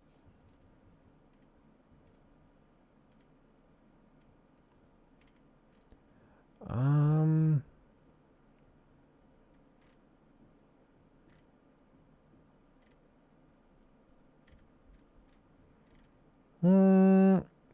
don't know. Just nothing's calling to me. Nothing's really calling to me. Speak to me. Speak to me. Speaky, speaky, speaky. Anime arc? I don't know. I've never really been into anime, but then again, I don't really watch many shows, period. Were those Astros? Yeah, Astro A50s. I still have them. I mean, you can see them. I don't know if you can actually see them in this camera angle. Right behind the skull, I have them. The reason I stopped using them is, for one, these just sound way better. Two, they started to peak in the, I think it was right ear cup. So every time something loud would happen, they would get tinny. So I scratched it for that. That was part of it. But I mean, they're great headphones. I mean, maybe what I do is I just start using those. I get an audio switcher and I use those for live streams. And then these are my nice, like, private play and private content headphones. I don't know, maybe we do that. Man, I work in marketing, and what you say happens all the time in multiple teams where I work. Things we don't expect to succeed do, and vice versa. It's unusual, but it happens. It's really freaking weird. Yeah, I don't get it. Like, I will work for weeks on a video, and I'll be very confident that it's gonna pop off and be like, okay, this video, this is the 1 million view video. This is it. And then I'll put it out, 20,000. I'm like, okay, well, that was weird. I really felt good about that. And then, like, I'll work with Jacob on a video, and we'll be grinding on it, and I will be like this close from not publishing it. And like, okay, we just won't upload anything for this first half of the week. It sucks, but we're just not going to upload anything. And then finally, like right before we start streaming, I say, screw it. And I publish it, and it does 500,000. Like, it's really weird. That's, I think Hogwarts Legacy, that video was one of those. It's done like almost 500,000 already. And I was like ready to just cancel that video. I was like, I threw it together desperately right before I left for Arizona. So it wasn't like a very polished video. It's one I kind of rushed to make just to get something made. And then I ended up popping off. So I'm like, okay. Who knows? Who knows?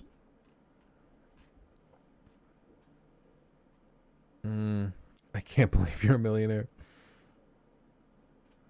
Dude, everything about Asmongold, it's like, what?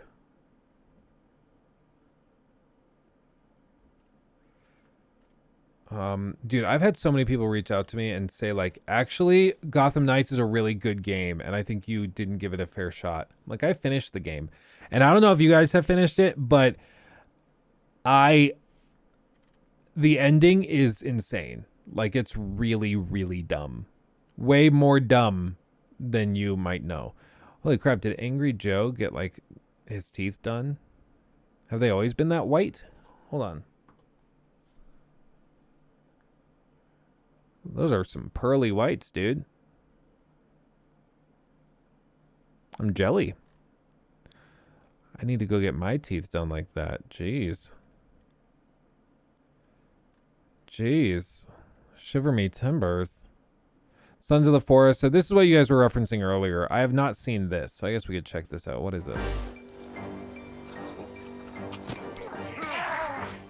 Unlike some of its peers, The Forest, the survival horror game from Canadian-based studio Night Games, delivered on not just the popular gather and craft survival game format, but also added a surprisingly complex and equally bananas story featuring cannibals and mutants. With the immediate arrival of its long-awaited sequel, Sons of the Forest, comes not only the pressure to top the beloved experience of the original, but also to add some new and increasingly wild surprises. And based on the 5 hours that I've played so far, I'm not only excited about the sequel's potential, but also confident that Night could revolutionize the survival genre.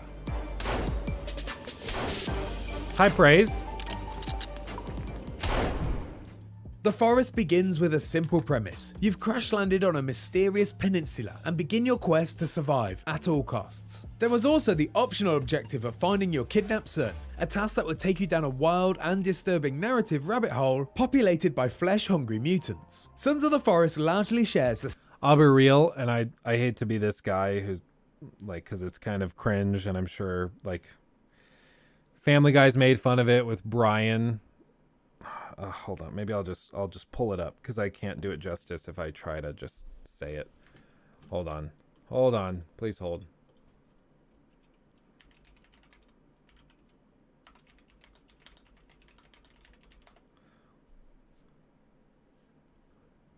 Let's see. Yeah, I understand. That'd be tough. Here it is. It's in the bar. This, like, I hate to be this guy now that I'm a dad, but like, this is what I feel like often. I feel like Brian the dog. Let me just show you. Watch stories like that. I just think, you know, oh man, LaGuardia Airport, where a 767 has been forced to make a crash landing. Oh man, I tell you, now that I'm a parent, I can't even watch stories like that. I just think, you know, oh my God, what if Dylan were on that plane? What? Oh my God! Oh, I just don't know what I would do. I don't know what I would do. Yeah, I understand. That'd be tough. Oh no, Quagmire. No, you do not understand. Until you have a child, you do not understand. Okay? Jesus. It's been like this all week. Watch this. Hey, Brian, what would you do if Dylan fell out a window? Oh my God! I don't even want to think about that. Oh God! Oh my God! Oh no! Brian, what would you do if Dylan was in a fire? Oh my God! Oh no! Oh my God! Oh God! Oh no! Knock on wood! Now look, Brian, there's a difference between being concerned and being overprotective. Now that's a dad talking. That is a dad talking, Quagmire. You're right. You can't hold your kids back. It's like I say, you have to give your kids both roots and wings. Brian, I want to punch you in the dick right now.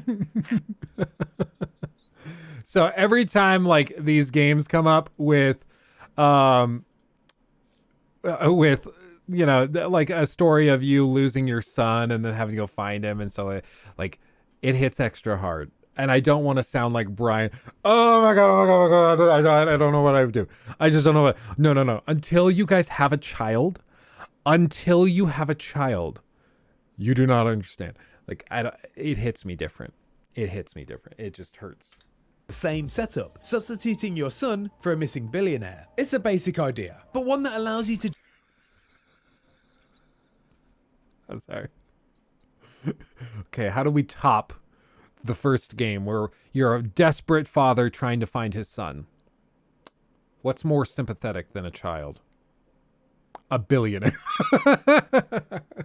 It's a interesting shift. That's funny, huh? Jump straight into the action, allowing players who have no intention of progressing the rescue mission to solely focus on building their very own lakeside resort with some friends right away. I will say, like, that's the perk of it. And so, like, I teased it, of course, but like that is the idea behind it, is that now it allows for them to enable the player to just go and do whatever they want and not have the pressure like in Fallout 4 where they feel like they have to go and save their son. Now it's like, no, if you want to dink around, go for it. I mean, it's just some billionaire who gives a crap, you know? So I do find that funny. Just like its predecessor, you can play, build, and cause chaos with 7 of your friends in co-op, but you can still see everything Sons of the Forest has to offer in single player. The big difference this time though, is that even when you play solo, you're not alone. Enter Calvin. At the very start of Sons of the Forest, you're introduced to Calvin, an elite soldier who not only survived the helicopter crash that stranded you on the island, but is also very much along for the survival ride as an AI companion. While Calvin has suffered some major head trauma that's left him unable to speak, his injuries have not, perhaps surprisingly, prevented him from being extremely helpful. In an apparent effort to replicate the multiplayer experience for solo players, Calvin will follow you around and respond to commands issued via a bunch of handy quick select options on a notepad. He'll take orders to see out your less than desirable busy work, such as chopping down trees and gathering logs. I love that. That's awesome. During my hands-on, the value of having an AI companion was immensely noticeable. There was a huge benefit to sending Calvin off to find resources, while my co-op partner and I focused on designing our structure. I'd regularly turn around to find a fresh pile of logs for our disposal, with Calvin already on his merry way to collect more. Not only will Calvin somewhat provide company for solo players, but he offers helpful, time-saving resources even when in a group, putting a significant dent in the busy work of a survival game. This affords more time to either sculpt a masterpiece or plow forward on the cannibal killing quest. Calvin has a mind of his own though. Thank you, my friend. O4 Alphatron donated $4.99 through Super Chat. Thank you. Not gonna lie, they're only charging $30. That's not bad for what's in the game. Oh, really? It's only $30? That's not bad at all. Huh. Interesting. Did I see the new Skull and Bones showcase? I have not. We'll do that right after this. I know that happened today. I kind of spaced it, but yes, we'll react to that. Remind me. Well, at least to some degree. He sits down to rest when he gets tired and seeks water when he's thirsty. He'll also become upset if you treat him poorly, which makes him less productive and thus decreases the value as a companion. And if you decide you're not interested in having a worker bee along for the ride, you have the option to disable Calvin in the most realistic way possible. Shoot him in the head and you'll remove him from your session, permanently. You're limited to one Calvin per multiplayer session, so the dream of a legion of Calvins can't be fulfilled. But the developers assured me that there are other companions you can find as you progress, each with their own unique AI. During my playtime, I caught a glimpse of Virginia, a mutant with 3 arms and 3 legs. She quickly scampered once I approached her, and definitely had more of a skittish sensibility than Calvin. But the developers told me that she can eventually be recruited, and will become attached to you over time should you be kind to her. They compared her instincts to that of an elusive and independent cat, which stands in opposition to Calvin's lovable and obedient dog. The AI improvements aren't limited to just companions though. On our expedition we came across several groups of enemies, ranging from a cluster of cannibals to a mob of monstrosities, each demonstrating their own impressive decision-making abilities. It felt like my enemies were thinking and making active decisions based on not only my actions, but also their situations and environment.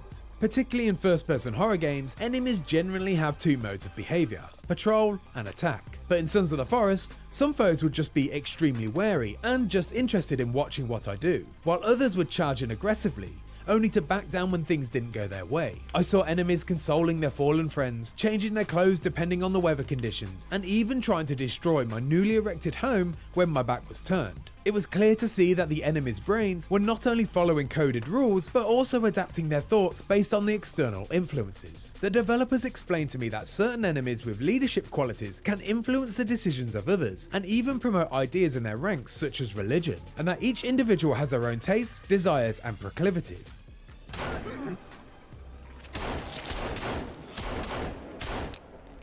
From my small taste of Sons of the Forest, I didn't really get a sense of how deep this system is, and how much it'll affect your experience. But the teasers I saw filled my mind with dozens of possibilities. I saw enemies adapting to changing their ecosystem and weather conditions, which...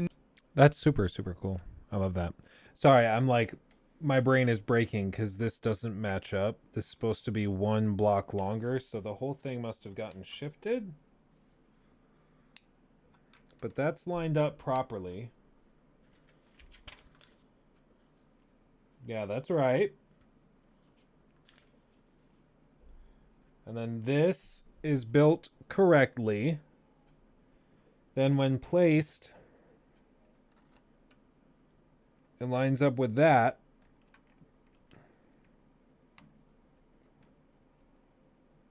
I don't know, man. I'll figure it out. Now cycle through seasons that change as you progress. I even accidentally triggered a war after I stupidly opened the entrance to the game's complex underground cave network and released a faction of mutants into the domain of another tribe. My simple decision caused their living space to change and encouraging them to adjust their focus. And after that little taste of chaos, I can't wait to see how flexible this system can be. As you'd expect, the titular forest makes a return, and it looks better than ever. From the complex density of foliage, to the gorgeous rainfall and beautifully lit cave stalactites amongst the hanging corpses and mutant fetuses, the graphical power on show here rivals the majority of AAA releases. It was a joy to explore without even the slightest hint of repetition in its design. With a tease of bunkers, villages, and God knows what else in a world that's promised to be 4 times larger than the original, I can easily see myself getting lost and then sidetracked in the wilderness for hours on end. But at its core, Sons of the Forest is a survival game, and so when you're not exploring, there's a good chance you're building. The construction tools have been significantly overhauled for the sequel. Gone are the floating blue ghost building blocks, replaced by user-friendly, realistic presentation of wilderness carpentry. Instructions are more literal, and actions are contextual. Instead of just loading resources into a ghost version of the final product, you're now free to, with magnetic and snapping assistance, manually place logs and sticks in the direction that you'd like, allowing for a complete customization of your structure instead of following a predetermined design. My partner, Calvin, and I immediately set to work on building a lakeside domicile of our own, and what began as a traditional design immediately blossomed when we realized the only limitation was our imagination. You're working on every placement by hand, and thus the structural points present not only a decision, but an opportunity for expression. I was informed that the option of the more traditional blueprint builds is still there for the purists, but I found the DIY construction far more appealing than the IKEA approach. Then, of course, there's the optional story to follow. From the teasers in the trailers, this is implied to be bigger and perhaps even crazier than the original, and hopefully continues directly on from the Forest's cliffhanger. But amongst the time spent constructing and fighting off hordes of cannibals, I didn't really get a sense of how the story was going to go beyond the initial premise. It did feel very familiar to the story of the forest though, which I guess makes sense in the term of dropping players right into the action. But I'd be lying if I said I didn't have concerns that it could potentially retread old ground. My hope is this simply serves as a jumping off point to go in some truly crazy directions, and it develops a narrative through line from the first game that still feels cohesive. But time will tell once I get my hands on the full game and manage to pull myself away from building a replica of the Ewok village and destroying the lives of the unsuspecting locals. Sons of the Forest appears to evolve and build on every aspect of its predecessor, with a focused goal of realism and developing a flexible ecosystem, and it feels like the building blocks are there to create something truly special. But its killer feature is the addition of impressively sophisticated and smarter AI enemies and companions that could not only provide a huge leap forward for the series, but the survival game genre as a whole. I've said for a long time, the future of these games is not in graphics. It's not in resolution boosts. The future of gaming is in the AI. The more realistic you can build out NPCs, the better. And then also you can even get it to the point where the game basically can just build new experiences for the player without you having to do anything. New quests, the AI can do it. You wanted to build a new zone for the player to go to, a whole new city, the AI can do it. We will get to that point where world building is basically handled by the AI with some training. It's not going to be done by hand in these big games for very long. I think within 10 years, we'll see the first like AI constructed open world game. It's already kind of a thing with procedurally generated games. It's sort of like a sort of a stilted artificial intelligence that does it because it operates based on rules and guidelines and stuff, but it's not like a neural network thing where it's taking in advice and considerations and things. But we will get there. It is a thing. So just wait. Just wait. And soon your Titanic will break into and end up in the ocean bed. Good luck on finishing the Lego. Yeah, no, it's going to take a long time. This thing is massive. If the training is said based on good material, there's no problem in there. Yeah, no, exactly. Exactly. I mean, I don't know what it would look like, but I would imagine one day in the future we'll get to the point where like these engines and AI tool sets can basically experience the worlds that are built. Not just in other games, but also it can like just peruse Google Maps data and it can analyze movements of real people in that data and then build a realistic city off of it. So no more like 1/4 scale New York City. It'll just build New York City. No big deal. It's going to happen. Like the idea, you go back 20 years, the idea that you would be able to have a game that has a map the size of a city, heavily detailed, was baffling. Or like, again, at the same time, if you went back and you said, oh yeah, there's going to be a game put out where you can travel to something like 16 quintillion different planets that are all generated using a complex algorithm with different plant life, materials for crafting and exploration, all of that. People would be like, no way, no way. So it is a thing. It's going to happen. One day we'll have games with AI so advanced that will need their own rights within these games. Oh yeah, they'll start like a dynamic system where they start like protesting because the AI NPC characters aren't paid enough in the fake world. Yeah, it's going to get freaky. It's going to get meta real quick. Skull and Bones showcase. They just did this an hour ago. Let's see why they delayed it. Maybe they'll answer it. Hello everyone and welcome back to The Deck. It's been a while and we know that some of you have been eagerly waiting for a chance to play our game. We're working very hard to make that happen as soon as possible, but in the meantime, I brought a special guest to introduce you all to an aspect of Skull and Bones we haven't talked much about yet, which is our narrative and how it works.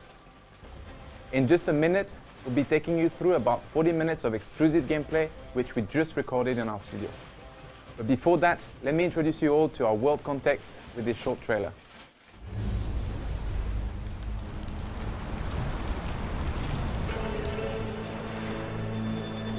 The end of the 17th century, when ruthless corporations ruled the seas with an iron fist. They ignited a battle for global supremacy to dominate the world's most valuable trade routes. A flood of exotic goods from the Indian Ocean stormed the West, creating new addictions and a violent race for control. And where there's blood, there are predators. Labelled as enemies of all mankind, this new breed of pirates will show no mercy.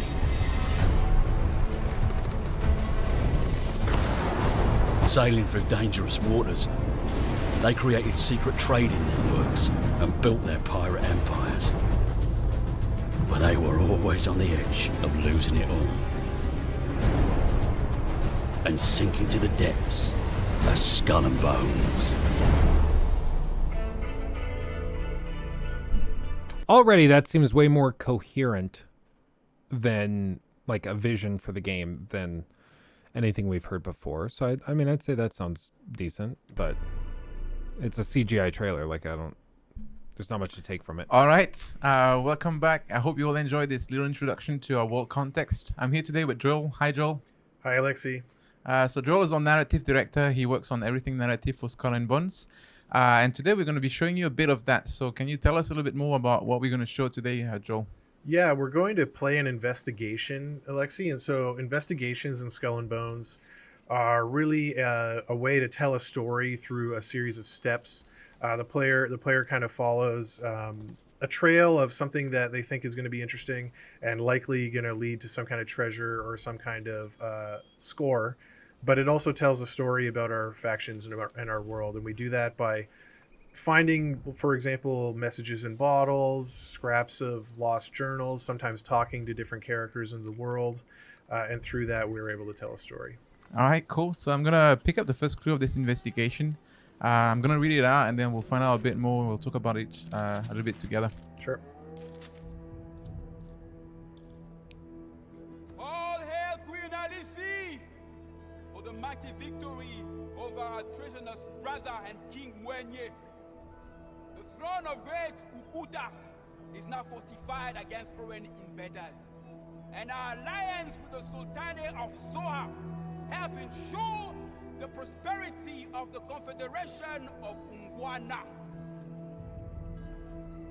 The Queen shall award a bountiful sum for information on the capture of renegade rightful by royal decree. All heirs and avatars shall be killed. Killed! Majesty! All right. So It's that's babe. the first clue. And hello, babe. How are you? Did it go well? Yeah.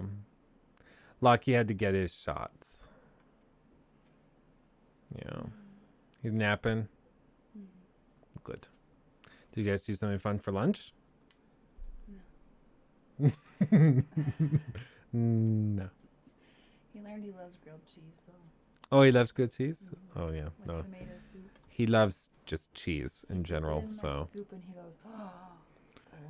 A whole new world. Yeah. Yeah. Well, good. I'm gonna be like, wait till you can put rum in your pina coladas. Oh, then that's a whole new world. Yeah, that's a whole new world. Right.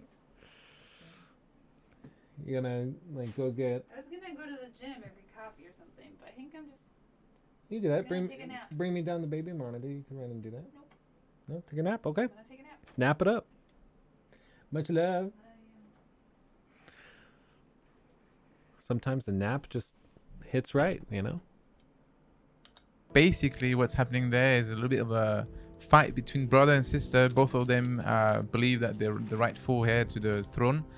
But the brother basically ran away with the crown, right? So for us as pirates, we're not really interested in taking sides. We're not really interested in who's right or who's wrong. What we are interested in, however, is the mention of that crown and potential treasure waiting for us. Of course. Right? Of course. So what we're going to do first, the first clue is basically telling us that we need to find out where the brother went. He's been sighted in Bandari settlement, so we're going to be sailing towards that destination. But before we do that, maybe you can tell us a little bit about the region we're in and how does it fit with our world context? Well, so in the world context, this is the golden age of piracy, and so... It does look beautiful. I'll give him that. It looks really good. The common frustration I think people have had is that, for one, there's been no mention of, I guess, boarding during naval combat. The only combat is from ship to ship, and that's frustrated people. But you can run around on shore when you get off your ship, and so I don't know how big of a deal that is, but we'll see. I mean, maybe they're addressing it. Maybe that's something they're trying to add. I don't know. This game is a historical fiction, and so we're really basing a lot of our choices in the game on being inspired by the region of the Indian Ocean and the factions that can be found there at that time. And during this time period, there is a desire from the West for all the luxurious goods that were discovered here by the West, discovered from their point of view, and there was a kind of a battle for who would have supremacy over those goods. And of course, that also leads to battles with the local factions, and it's really the mega corporations from the West stealing from the local factions to feed those new addictions in the West. Cool. And so there we see the dawn of the modern economy. Yeah. All right, very cool. Nice. Buckle up for the cringe takes on, oh God, Ubisoft making another game about the mega corporations and stuff. And yeah, they are. I don't know if that qualifies as cringe. You're talking about the East India Trading Company. For people who don't know about human history, it was a company that literally employed 1/3 of the Earth's population. 1/3 of everyone on Earth was reporting to this one company. So I think it's fair for them to say mega corporations. Okay, I think that's fair. Little introduction there. So because we know where we're going, it's a bit of a distance to sail. So I've now traveled to another outpost, and maybe you can tell us a bit more about the role of outposts in the game. Yeah, so outposts are really places to explore, find lore. From a narrative point of view, there's always lore to be found in an outpost, but more than that, there are also places to trade, to pick up contracts, to cash in contracts, to sometimes pay off factions if you have an aggro with a specific faction. It's also a place you can kind of meet other players and socialize with other players as well, right? Of course. Them fully multiplayer. So I want to give a little bit of slack to this guy. I know I see the thing, not even this guy's excited for this game. Yeah, I get it. He has a very monotone way of speaking. Some people are just like that. Some people talk in a more monotone way. One of the great things that I think Warner Brothers has done with the Harry Potter game is that they've put people who are extremely excited about it front and center. So just their energy is like very much intoxicating, and it affects you too. And that's no accident. You know, they know what they're doing by doing that. I would say, like, for this, it just seems to be an issue with the marketing department if they are telling, like, these guys that this is a good take. If I were them, I would be like, okay, guys, we're going to restart. We're going to do this. And I need you to take, like, 3 Red Bulls and shotgun them. I need energy. I need energy, because this is just dragging. If you say... And this is also a social hub where people can socialize. Is that right? Yes. All right. Where else are we going in the game? Like, I get that you're chill. That's cool. I would like working with you because you're so chill. But when you're trying to sell somebody a product, you have to come in and be like, oh my God, that's awesome. Okay. What are we doing next? What's the next thing? You've got to come with some energy, you know, like something. So I don't necessarily fault these guys. I more blame the people that are in charge of producing this video, that this is coming off so monotone. Because if I were even slightly involved in the production of this video, if Ubisoft called me and said, hey, listen, can you help us produce like some promotional content for Skull and Bones? I'd be like, sure, let me help you. And it's going to be, okay, cut, we're restarting, we need energy.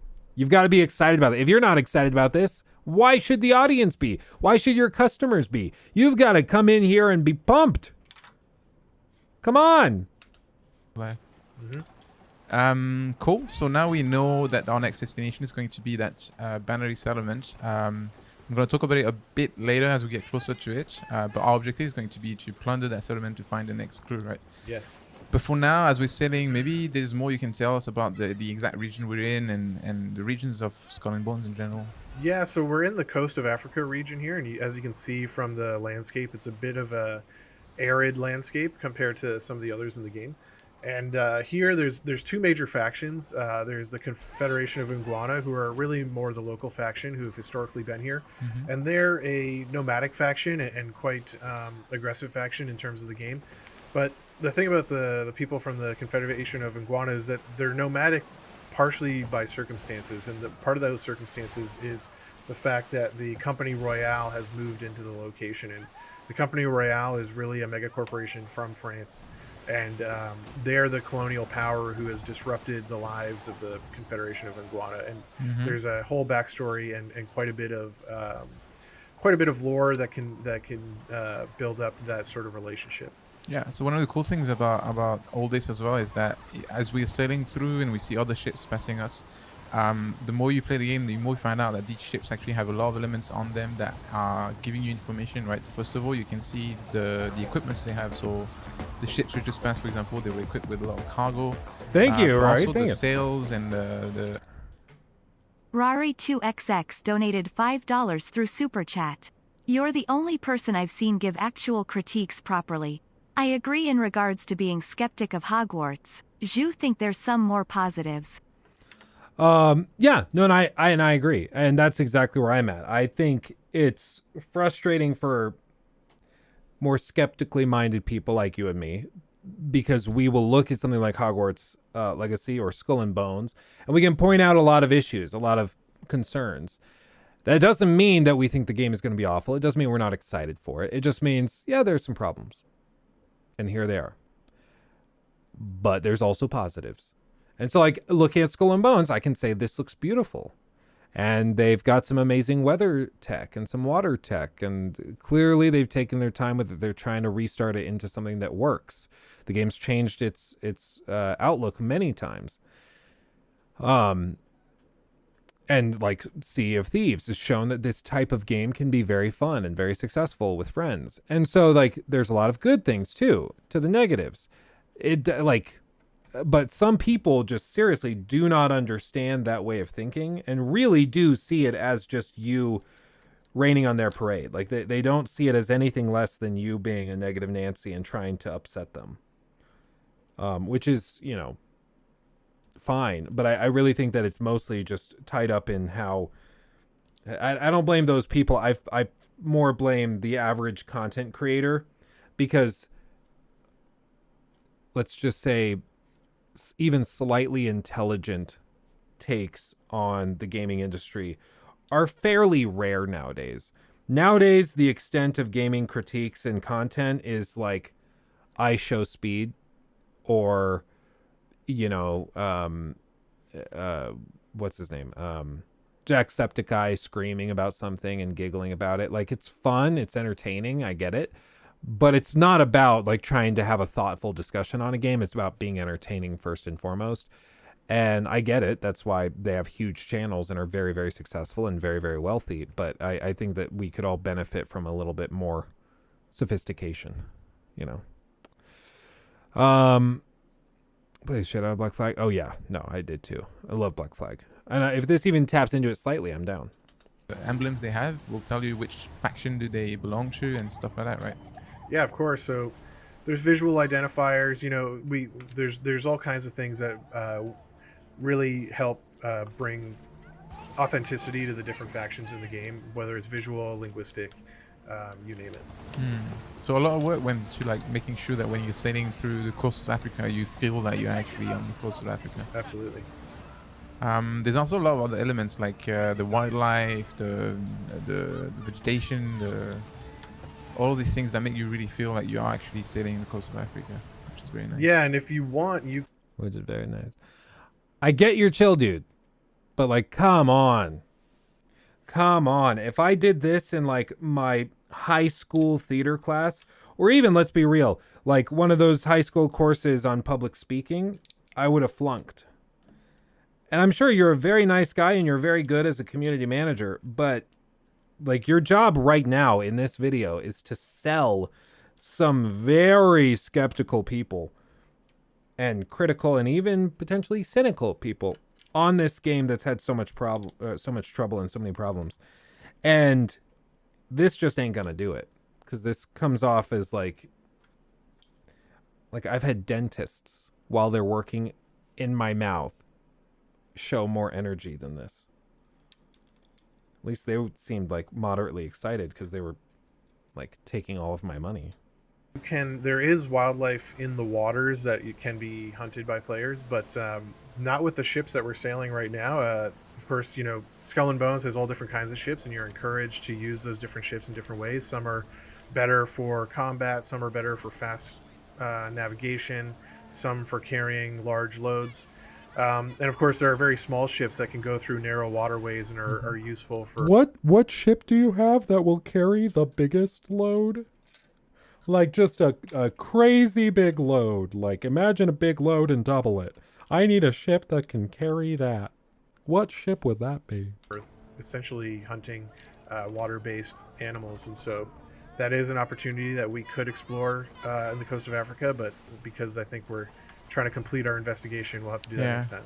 So I know that there's actually a lot of rivers to explore. Luckily for us, the rivers we're in now are large enough for us to sail with those rather large ships. Yep. But like you said, like some rivers you're gonna have to basically switch to a smaller ship, which might not be as well equipped. But that'll be the only way to get some of the resources that the region has to offer, right? Yep. And so it pays to have a varied fleet of ships, it's fair to say. Yes. All right, so we're going to get closer to that settlement in just a little bit.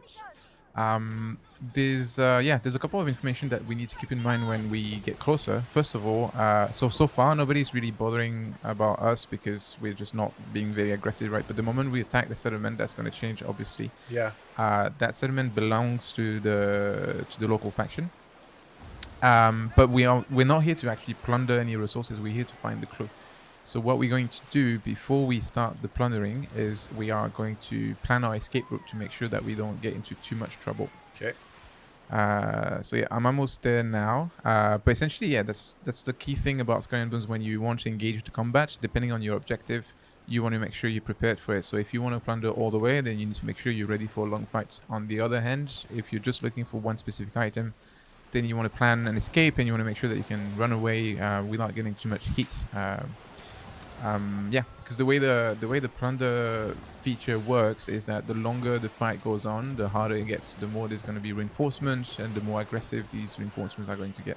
So if I've learned anything playing the game, things will go wrong. So let's see what can happen. So hopefully we'll make it alive. Alright, so I'm going to drop anchor now, open up my map, and I'm gonna set my escape route for that shipwreck on the far east. And whenever we're ready, let's get started. I'm ready. All right, let's go. Let's do this. Order your raiders to disembark into a settlement to plunder its riches. Remain close to the settlement to be ready to collect your loot and receive your raiders. Hold Y to start plunder. So your NPCs can raid stuff, but you can't. So as you can see here, a bunch of our crew are jumping overboard to essentially enter the settlement and begin the plundering action. And so the fantasy here is as we're out here fighting and holding our ground, they're in the settlement scampering around, you know, stealing whatever they can get their hands on and looking for the thing that in this case we're looking for, which is the next clue in our investigation. And as you can see, those different stops across the top of the screen of what will happen during the plundering action if we survive is they will start sending out what they find while our crew is in there on small ships for us to pick up. So if they do their job right, we will get our clue in the first package, and then we can make our escape. Obviously, the longer the battle goes on, the more at risk we're at here in this kind of confined space. Yeah, but that's also how you get the highest rewards, right? Exactly. So if you can stick it out all the way to the end, of course you're going to plunder a heck of a lot. But as you can see here, we are facing stiff competition. Yeah. So my strategy usually when we plunder settlement is the beginning's pretty chill, I want to say, all things considered. Yep. So what I try to do is I try to damage the tower first, before all the big reinforcements come in. But in that case, we're getting a lot of heat from those flamethrowers. Yes, it's not super chill at the moment, it turns out. And okay, let's hope I don't need it. I see that you're taking some heavy hits from the tower. Yeah. And that's the thing, like, depending on the enemy you're facing, obviously you can see that there's different weak spots you can hit for extra damage, but they're also going to have different kind of weapons who might inflict different kind of damage on your ship, so you need to be kind of prepared for that as well. Damn it. Yes. Having a well-rounded strategy never hurts, because as we mentioned, things will go wrong. Yes. And it is quite chaotic at the moment. Right. But I think we're almost there. Yeah, I just got the clue, so now we can run away. Let's do it before all the big trouble comes. So here's the thing, like, people are gonna look at this and be like, okay, so like they can't even have you go and help fight on land. That sucks. They cut this stuff. Like, I get the vibe. I get it. I understand it. However, I think it's important to note that this is not supposed to be Black Flag 2. And I think that a lot of people are treating it as though like that's what it is. And that's just not the case. Like, this is supposed to be its own thing. It's not supposed to be Assassin's Creed. It's not supposed to be about third-person exploration on land or combat on land. It's supposed to be a game where you sail ships and loot stuff and live life like a pirate. It's supposed to be a pirate game. And so I think that there's some perhaps unreasonable expectations tied up in this. Which, I mean, it's really just, it's more a reflection of the studio. This is coming from Ubisoft. Ubisoft previously did a very well-received pirate game where you could go on land and fight and pillage and do stuff like that. And now they're offering a game that's very, very similar 10 years later where you can't do any of that stuff. And that just feels like a downgrade, even though it really isn't. You know? Yeah, no hand-to-hand is a huge misstep on their part. This is going to be a tough sell. That's the thing, is I'm not sure. The people who are really into like Sea of Thieves, I think are still going to jump into this. There's a lot of people who want pirate games, who love the pirate setting. And they might not actually care. Like, they might still be down for this.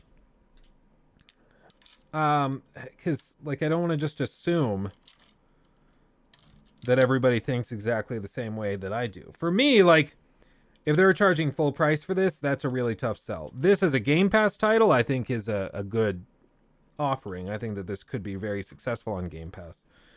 But I don't think it's a game that probably pops off day one. If anything, this is a game that probably launches to pretty mediocre reviews and tough reception, and then over time, People start giving it a shot. Gets on Game Pass. They start really having fun with it. But it's going to take a little while because people just already have such a poor view of this game. Perfect. If you just follow me, I know where we're going. TB, I think people know this, but it's not appealing. It's a pirate ship combat simulator. Yeah. And that's the thing is I think people at this point are so committed to just hating on it that they will complain about whatever they can, including saying like, oh, well, no, it doesn't even have rating and you can't even board enemy ships. You have to send your teams to do it. Like, to put it in perspective, just make it anybody, like any other developer. Say that this was coming from an indie studio. This would look freaking badass from an indie studio that you had never heard of. If I told you this is a new game from a Sobo studio, you'd be like, hell yeah, this looks awesome. This is crazy. But because it's Ubisoft, people have different expectations. And yeah, they wouldn't charge $70. Well, and that's what we're agreed on. Regardless of who's making this, regardless of what's present and what's not, $70 is freaking steep. They need like a Game Pass offering. And more than anything, I think it's because the perception's so negative right now. They need to come in and offer like Game Pass, because there's going to be a lot of people who might be interested in this but are not going to buy it or try it simply because they know it's been delayed 6 times. And they know that games that are delayed that much are often not that great. And so, you know, we will see. Is there supposed to be... Hold on.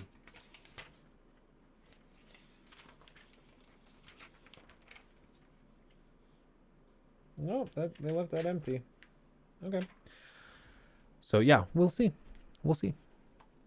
But I mean, this is not selling me on it. More than anything, like they needed to go in there with a shock baton or something to wake these guys up. Like Joel, again, strikes me as a very nice guy. Alexis, very nice guy. I'm sure they're very good at what they do as well. I mean, come on, they're in senior positions within a big corporation. Like they probably have worked with their butts off to get there. But we need energy. Like we gotta have energy. People are so negative right now. You gotta get in there. Be like, oh yeah, let's go. Boom, boom, boom. Like you need the Joseph Fares. You need that guy on your team to do these showcases. To come on here and be like, kids, yo, fuck the Oscars, man. This is gonna be awesome. Like you gotta have that guy. Okay. All right, so like you can see on the screen, we're leaving the plunder area now. So that means any potential loot, extra loot that we could have gotten will be forfeited at this point. Oh boy. But we don't care because we have what we need. Yeah, our escape is not yet guaranteed, though. Yes. That's fair to say. We're getting there. And there's, like you were saying before, there's the Company Royale fighting here with local factions, so you can see some of that conflict happening right here. Yeah, and that's part of the living world of Skull and Bones. And in this case, I think it's going to work to our advantage here because the Confederation of Iguana is going to be sort of torn about who to aggro more, us or the Company Royale. Mm-hmm. Alright, so far so good. I'm going to use a repair kit just to fix my ship a little bit. Yep. I've seen better days. How's it looking for you? Are you able to make it out alive? Yeah, I'm gonna be okay. One major frustration, Lego, to all the Lego employees watching this, the countless members. Oh, that's 25. That's not even 15. Your booklets always say 1 bag, but sometimes 15 is actually 2 different bags labeled 15. So I don't know to keep digging through the box to find the other 15 or not, because sometimes it's 1 bag, sometimes it's 2. It's really annoying. Do better. Do better. I'm kind of running close to this Company Royale ship, so I'm going to be curious to see. They don't seem to have any issue with us, but hopefully... Oh, yeah. Yep, so they're under attack from the Confederation of Iguana, which is great news, because that means I'm getting away. It's quite ironic that we're being saved by the same people that we just attacked. Yes. But I think it's looking good, man. At least on my side, it's looking like it's gonna get quiet soon. Nice. Passing a shipwreck here. Yeah, there's a lot of flamethrower action behind you. Alright, so I'm gonna drop anchor around here, and I'm gonna start reading the next clue. Yeah, it is an MMO is what I understand. Yes, Nave. They're gonna play the whole thing. Queen is and brother is not looking good, to be honest. Looks like they still they can't find an agreement basically. Yeah. So King Winnie ran away with the crown. The queen, well, the sister queen is basically destined to rule without a crown. But for our interest, we've been told to look for the next clue at a shipwreck next to Jiwe. So that's where we're going to sail now. All right. The other thing I noticed when I was reading the clue is that there's actually some graphics that you can display that shows the clue written in a language that I don't really understand or can't read. So maybe you can tell us more about this. Yeah, I mean, we are obviously inspired by the... Matthew Marceau donated $4.99 through Super Chat. Thank you. Loving the streams, my man. Rebuilding my Skywalker Red 5 set this afternoon. Oh, sweet. Trying to not overhype myself for Hogwarts Legacy, but it's not easy. Yeah, I totally get that, and I don't want to fault anybody for being excited, and I think that was the one thing I saw a lot of people saying in response to my video is they felt like I was saying that if you are excited, then there's something wrong with you, then you're not thinking or you're not smart. And no, like, I'm excited for it just as much. Like that, and that's the thing, is I'm just as excited. The only thing is I am trying hard not to get to the point where I'm so hyped up that if it's got problems, I am not devastated. Because history has shown that, that no studio is perfect, no game is perfect. And so as long as expectations are reasonable, you're fine. It's just trying to make sure that we match those up so that people aren't devastated. But all told, I mean, just the transparency of doing all these showcases that they've done is very, very good. I mean, they're inviting YouTubers to come out and see the game and the studios and stuff. That's pretty cool. That YouTuber Expecto Go, he was in the first showcase sitting on the couch with them. And they invited him and he got to meet the studio, some of the devs and stuff. Like, that level of transparency is very uncommon for games that end up having problems. Now, games can still have problems and do showcases and talk with influencers and stuff. Cyberpunk famously sent out care packages, free chairs and stuff to influencers.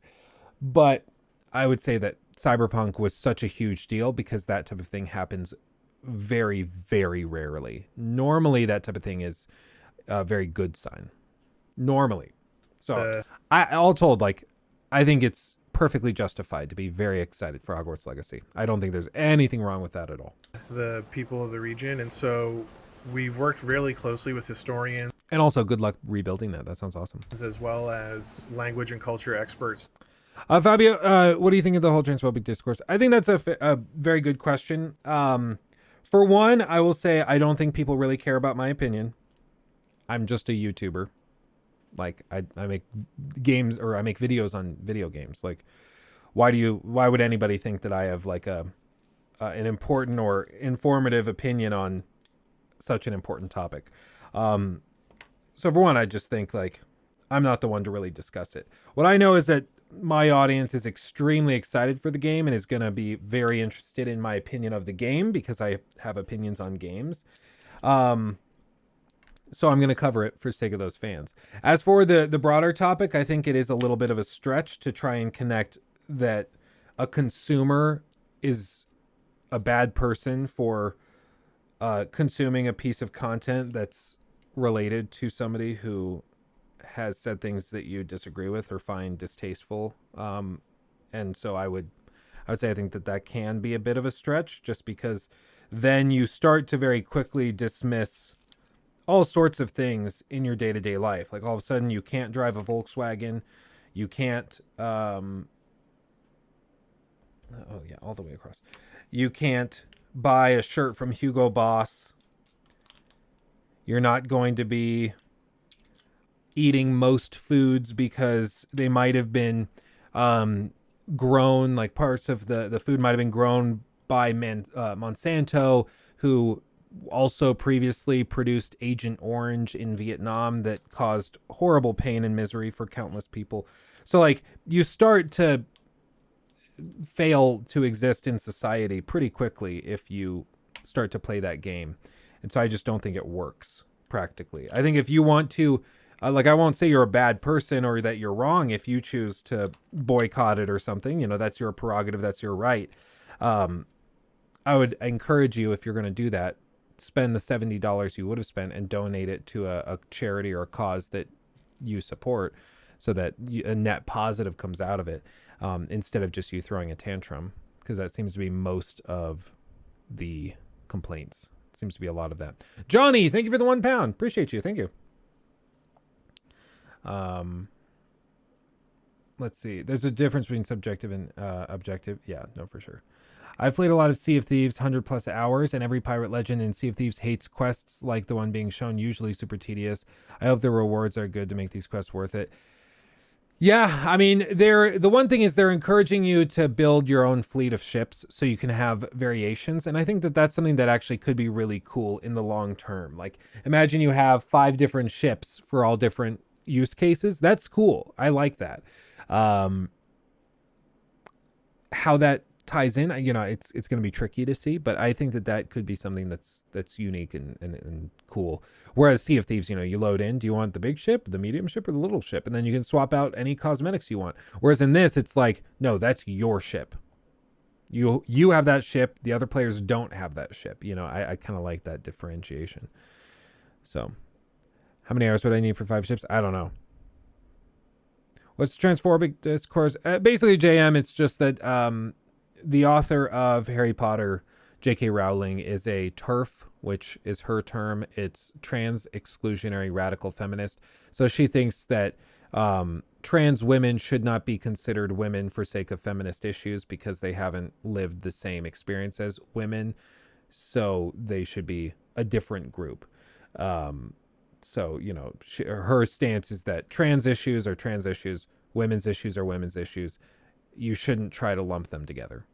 That's her stance. And so people say that as a result, you should boycott Hogwarts Legacy.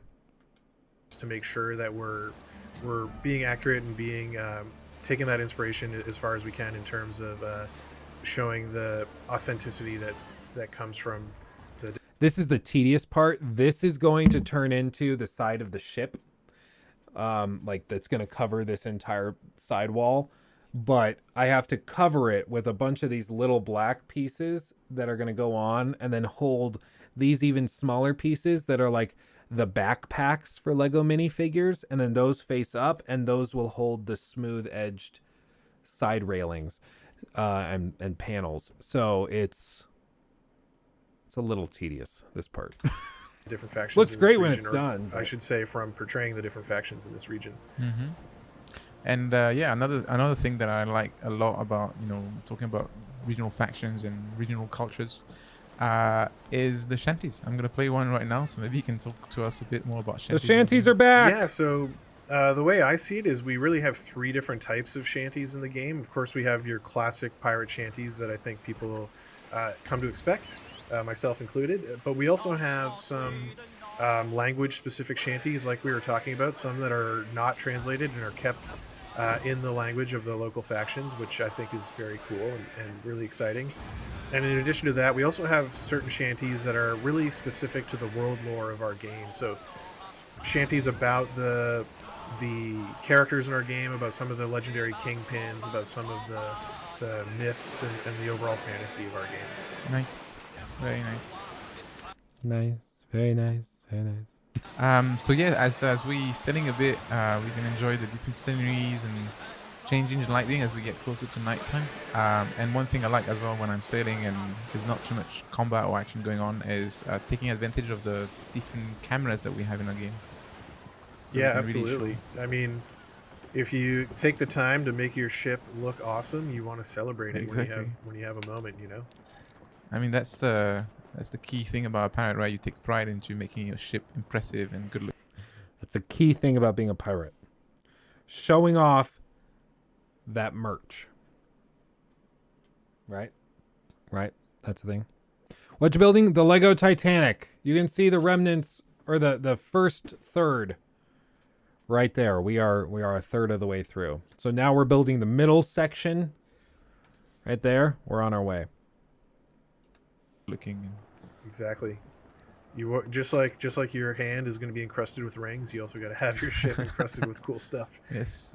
It's And then the other thing that I find are both quite fun, but also very distracting is obviously the world is really big, right? And you set sail thinking, okay, I'm gonna go look for something specific, and then as you set sail, you look around and you see one thing interesting, and if you like me, you'll get tempted to find out what it is, and then you lose focus basically, and you get distracted by other things, and then you forget why you were at sea in the first place. But that's all right. We're happy to have players get lost in our world. That's part of the goal, and I think that was part of what it was like to be a pirate, was to I guess so, yeah. see opportunities and seize them in the. And also, like, you know, rape people. That was a big part of it too. But I doubt that's going to make it into the game. Moment. And so, Yeah, but in our case, we can't get distracted because something tells me that might not be. Yes, and I'm now arriving to that shipwreck we were looking for.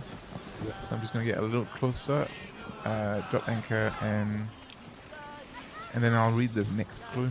Great. All right.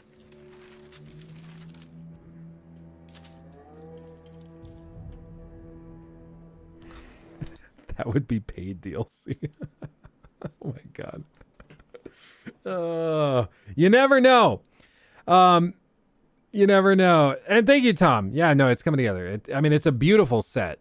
Almost 10,000 pieces. It's gorgeous. It's just very, I mean, there's a lot. There's a lot to do. It's like a 36-pound Lego set. When it's done, it's like 36 pounds. It's the weight of a small child. Costs almost as much too. They just let this whole thing play out. It's like 3 minutes of talking for the note to read. Dramatic. Okay, so it looks like the story is taking quite a dramatic turn towards the end.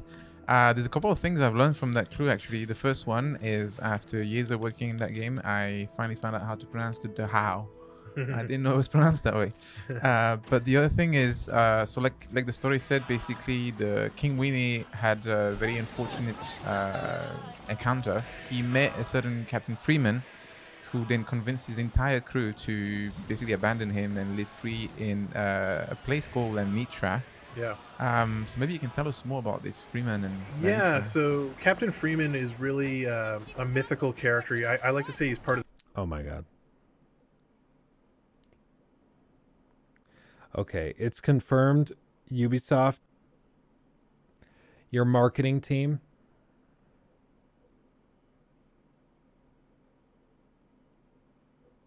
they gotta go. Do you guys see what I see? Do you guys see what I see that confirms to me that they don't, like, this, whoever set this up appears to be a little incompetent. Do you guys see it? I don't blame you if you don't see it, because it's very specific, and you wouldn't know unless you had one of these things. The mic. You're right, TB. The mic. That's an Audio-Technica microphone. For those microphones. Hold on, do I have it?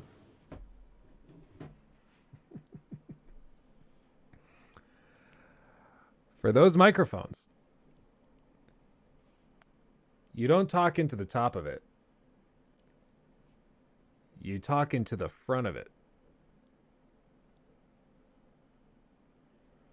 So they have set this up like this, pointed at him. So it's capturing the audio of his left nipple, not his mouth. which is why he sounds so quiet and muffled. It would be like this microphone if I took it and the whole stream I talked into it like this. Yeah, guys, thanks for coming by. I'm really excited to talk to you about Skull and Bones. I'm glad to be here.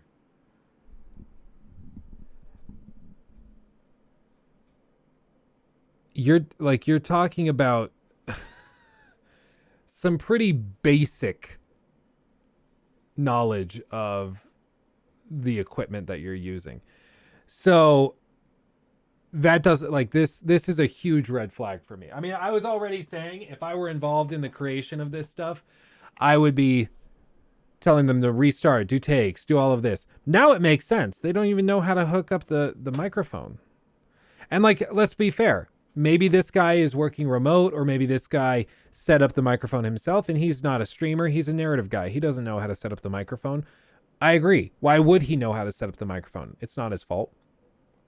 But it is the fault of whoever's in charge of this whole thing, because they should have caught that and been like, no, we got to redo it. We got to swap out mics. We got to fix it. That's a problem. That's a problem. So already it took me a while to notice because I couldn't see the microphone up close, but that's a big red flag. You know, foundational. It's, or maybe not a red, it's an oopsie. Like, and it makes me question the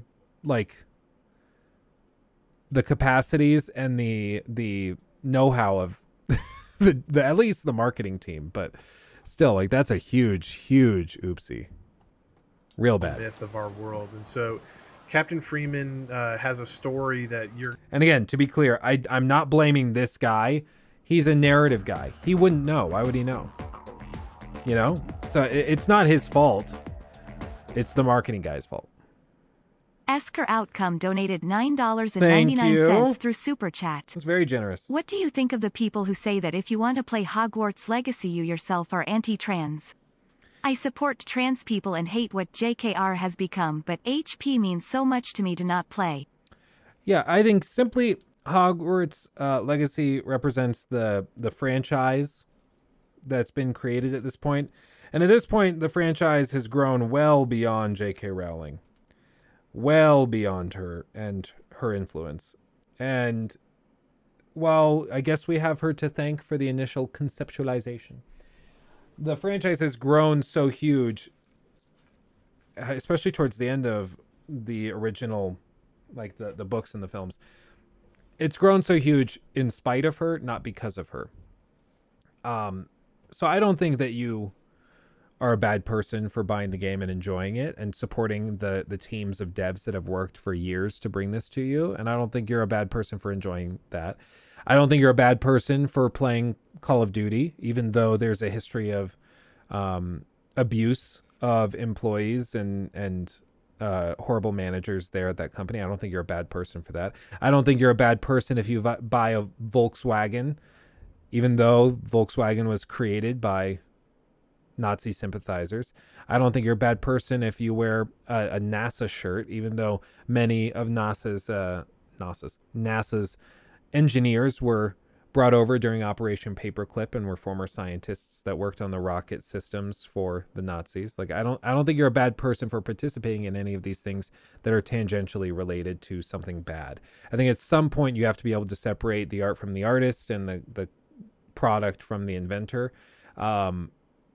Otherwise, like, society can't function, because pretty soon you'll stop participating in anything. You won't be eating those potatoes on the table because the seeds for those potatoes were created by Monsanto, and Monsanto created like Agent Orange back in Vietnam. Like, so pretty quickly, like, you'll start to just not function in society. R. Kelly's music? Well, R. Kelly's music sucks, so that's an easy one. But I don't think you're a bad person for it, and I'm not going to judge you for it. And also, like, if you want to boycott it because you feel the ethical or moral obligation to do so, more power to you. That's it. More power to you. I think that's noble of you to live out your convictions in that way. I would encourage you to be consistent and apply that same standard to everything in your life. And maybe you do, in which case props to you. But not everybody can do it. And like I said, I think society starts to crumble once you start having that Puritan outlook. Just nothing functions pretty quickly. So you've got to be able to separate it out. We're going to put together in the game by doing all these different investigations. You'll get little snippets about Captain Freeman from every investigation to put together a full picture of who he was. And one thing that is known widely is that he was part of what was called at the time, or what we call the heist of the century, meaning that he took part in the biggest score any pirate had ever done in our world by doing a massive score against the Dutch Merchant Company. And so he was one of the also founding members of this sort of pirate den, borderline pirate paradise called Lenitra. And in Lenitra, it was very much an egalitarian, almost democratic society where pirates supported each other, worked together, really began to work against the mega corporations in a quite coordinated way. And it included even some of the other characters that we'll meet in our game, like one of our major characters, John Scurlock, for example, was an inhabitant of Lenitra. But tragically, Lenitra was destroyed and being attacked by the Company Royale and the DMC, the Dutch Merchant Company, given the events of the heist of the century and some of the other things that Captain Freeman and his ilk got up to. And so really that whole idea of having this like pirate utopia has been destroyed. Libertalia. Yeah, they're really struggling to keep this exciting In the mythology of our game, and what we're left with now is a world that is much more cutthroat, much more dog eat dog. It is a much harsher and grittier pirate world than that mythical pirate past that some of the characters in our world can remember. There's no more safe haven for us to live our life through. And Freeman himself is sort of a mystery lost to time that hopefully we can learn more about by doing those investigations. All right, so I know there's a lot more to that story, and we'll probably leave that for players to find out when they finally get to play our game in open beta or launch. Absolutely. But one thing I need you to tell me, and I don't know if you can answer that question, was Freeman a good guy or a bad guy? I think, as far as pirates go, he was a good guy. He did believe in the sort of utopian vision of Lenitra, and he did want to do right by the little guy, so to speak. And his goal was really to take issue with the mega corporations. Fair enough. But I guess in our game, it's all a matter of perspective, right? You can, depending on how you feel and which side you want to be on, there's no real good guy. No, I mean, even the best good guy is still going to have gray area to take issue with. I mean, pirates are pirates, right? Yeah, and it's a difficult world, right? So being 100% good in that world will probably not get you very far. Exactly right. So while we're talking, pirates are bad people. Confirmed. It's confirmed. They're going to make us play as bad people. Let's boycott. I don't think they'll need our help to damage sales. I think they've got that handled. Oh man, it's such a bummer, dude, because I think that there's parts of this that could be really cool, but they just are really struggling to make it exciting. Let's go 1.5 speed. They're going to walk us through the outpost, and then we'll be free of this. We just arrived at our final destination, our third outpost called the Peloton. I'm going to show you a little bit how that place looks because it looks quite amazing. But I also I would like to ask you a bit more about NPCs in the game in general and like vendors and... Yeah, so we have vendors or hawkers, you might call them, who are the people who are really going to sell you all the different things in the world that you're able to buy and consume, and there is many. I mean, when it comes to ingredients for upgrading your ship, things to feed your crew, things for upgrading your weapons, upgrading your appearance, all those kinds of things you're going to get through hawkers, as well as the ability to take on new contracts, new opportunities, maybe even pay off factions. Like, for example, if we had an ongoing feud with the Confederation of Iguana based on our plunder earlier, we could potentially pay off somebody at an outpost like this who's related to that faction. But in addition to those characters, we also have pirate kingpins in our world. And so I mentioned John Scurlock a minute ago. He's one of the first pirate kingpins that players are going to meet. And he really stands as an example of the kind of kingpin the player is going to want to become. Cool. So I like that you said he's one of the first, because I know there's more. I know we can't talk about it yet, but I know there's more. And correct me if I'm wrong, but I also believe that when you start engaging with those kingpins, they will look at you based on your reputation. They will look at you based on your actions, and depending on that, you might get different contracts. Absolutely. I mean, the whole world of Skull and Bones is about infamy, and so the player really starts as an outcast, and they want to rise and become an infamous kingpin. And so those contracts and those relationships you're going to build with other kingpins are going to grow and change based on your infamy in the world. And actually, one of the things I'm really proud of is the whole world of Skull and Bones is very reactive. So the actions the player does, the infamy they gain, the player. Thank you. Phil Spencer donated $49.99 through Super Phil? Chat. You better buy and play all of my games this year, Luke, or else, and Starfield will be the greatest thing to touch this earth. Phil, thanks, buddy. Wow. Phil, thank you. What a guy. What a guy. $50 for one. That's very, very generous. Thank you, Phil. And I'm sure that that's the case. I mean, and I know better than to question you. I mean, man, that one night we had in Picanos. Oh, man. The Picanos Island. I think that's what they were called. I don't know. I had so much champagne. I can't remember. But I know better than to not say yes to you. So absolutely. Absolutely. Appreciate you, my friend. Thank you for the $49.99.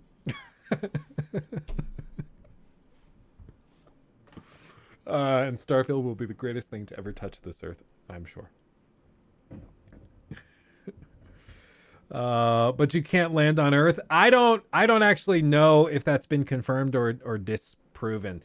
Like, they say you can return to what I think it's called the old neighborhood is what they call it in the game. So you can return back to this solar system, including Mars. They showed Mars because they showed the Curiosity rover in one of the trailers. So you can go to Mars, but they haven't confirmed that you'll be able to go to Earth. So who knows? I mean, it might be that Earth is like, maybe they blew it up or it's desolate now or something, and that's why humankind left. I don't know. They'll probably do something because I don't think they want to try to recreate the planet Earth. So should be fine.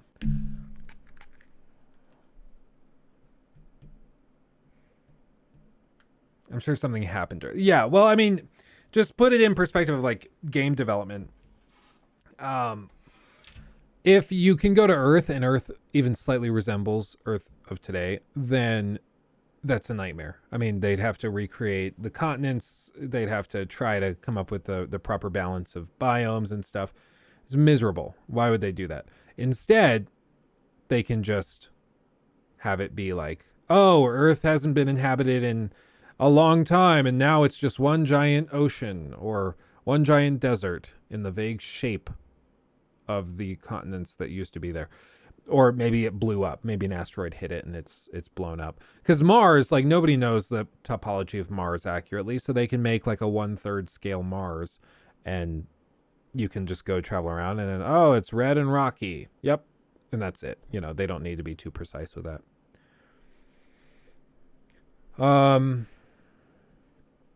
Since they are pushing Skyrim for 12 years, how long will they push Starfield? Well, they've said that their goal is to have basically this like this system with the planets, because there's 1,000 planets to explore. And he said many of them will be empty for modders to play with. So they're going to have things where like you can download a mod, which is this planet is now the pirate planet, and it's like all ocean, but you can fly your ship around, and it's like Treasure Planet. You know, that's what they're doing. So they're going to do stuff like that. That's going to be pretty cool. You land on the Earth and you find Fallout. Can you imagine you land on Earth and then they just copy and pasted Fallout 3's quest line, and so it just starts? That would be funny. So they're going to do something like that, but they're going to milk it for a long time. And as we saw with that Maddie video we looked at earlier this week, actually, I think it was, they're going to do all sorts of stuff with the payable mods, the buyable mods. So we're going to see a lot of stuff like that for sure. They're going to milk it because, I mean, after Starfield, we probably are not getting Elder Scrolls for another 4 years. Then we might get another Fallout. And after that, we might get another Starfield game. So, like, no matter how you split it, it's probably at least a decade before we see another entry in Starfield. How weird is that? Realistically, I will almost be 40 years old the next time we get Starfield, another Starfield game. I will probably be planning for Lachlan to go to college around the time we get the next Starfield entry. How insane is that? You can't think about it. Yeah, it'll break your brain. Just stop it. Just shut up, Luke. I don't want to think about it. Stop that right now. Yeah, you're making me feel so old. Well, I mean, it's also like, no matter how you split it, all of these games will kind of have that vibe. I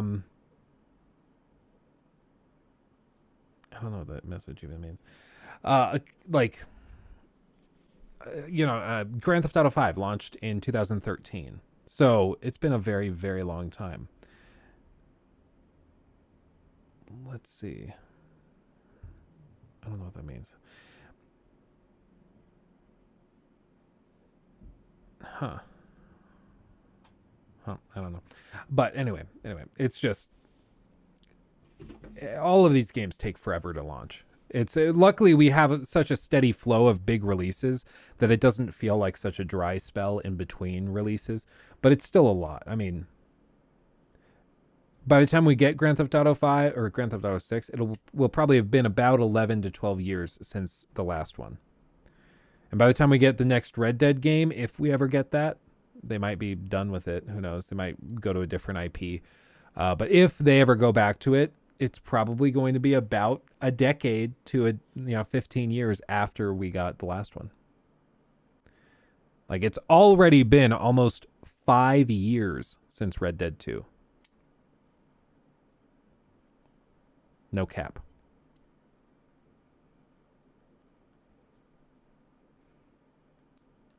Luke thinking they're making Starfield in our lifetime is funny. Sorry, yeah, you're right. You're right. Oh, man. Todd probably won't be with BJ's, but I mean, Todd, I don't think is ever leaving. I think he's going to be 70 years old and still involved. I just don't see a situation where he would ever leave willingly. And I don't think that they have any reason to kick him out. I think he's very happy where he's at. They love him hyping up games. He's such an icon in the industry. They're like, yeah, no, keep doing your thing. Kind of heavily implying certain things. Lies of P, I'm very excited for that. I want that bad. I need it bad. So yeah, I'm very excited for that. Lies of P, pumped. Already been a year since Elden Ring. Yeah.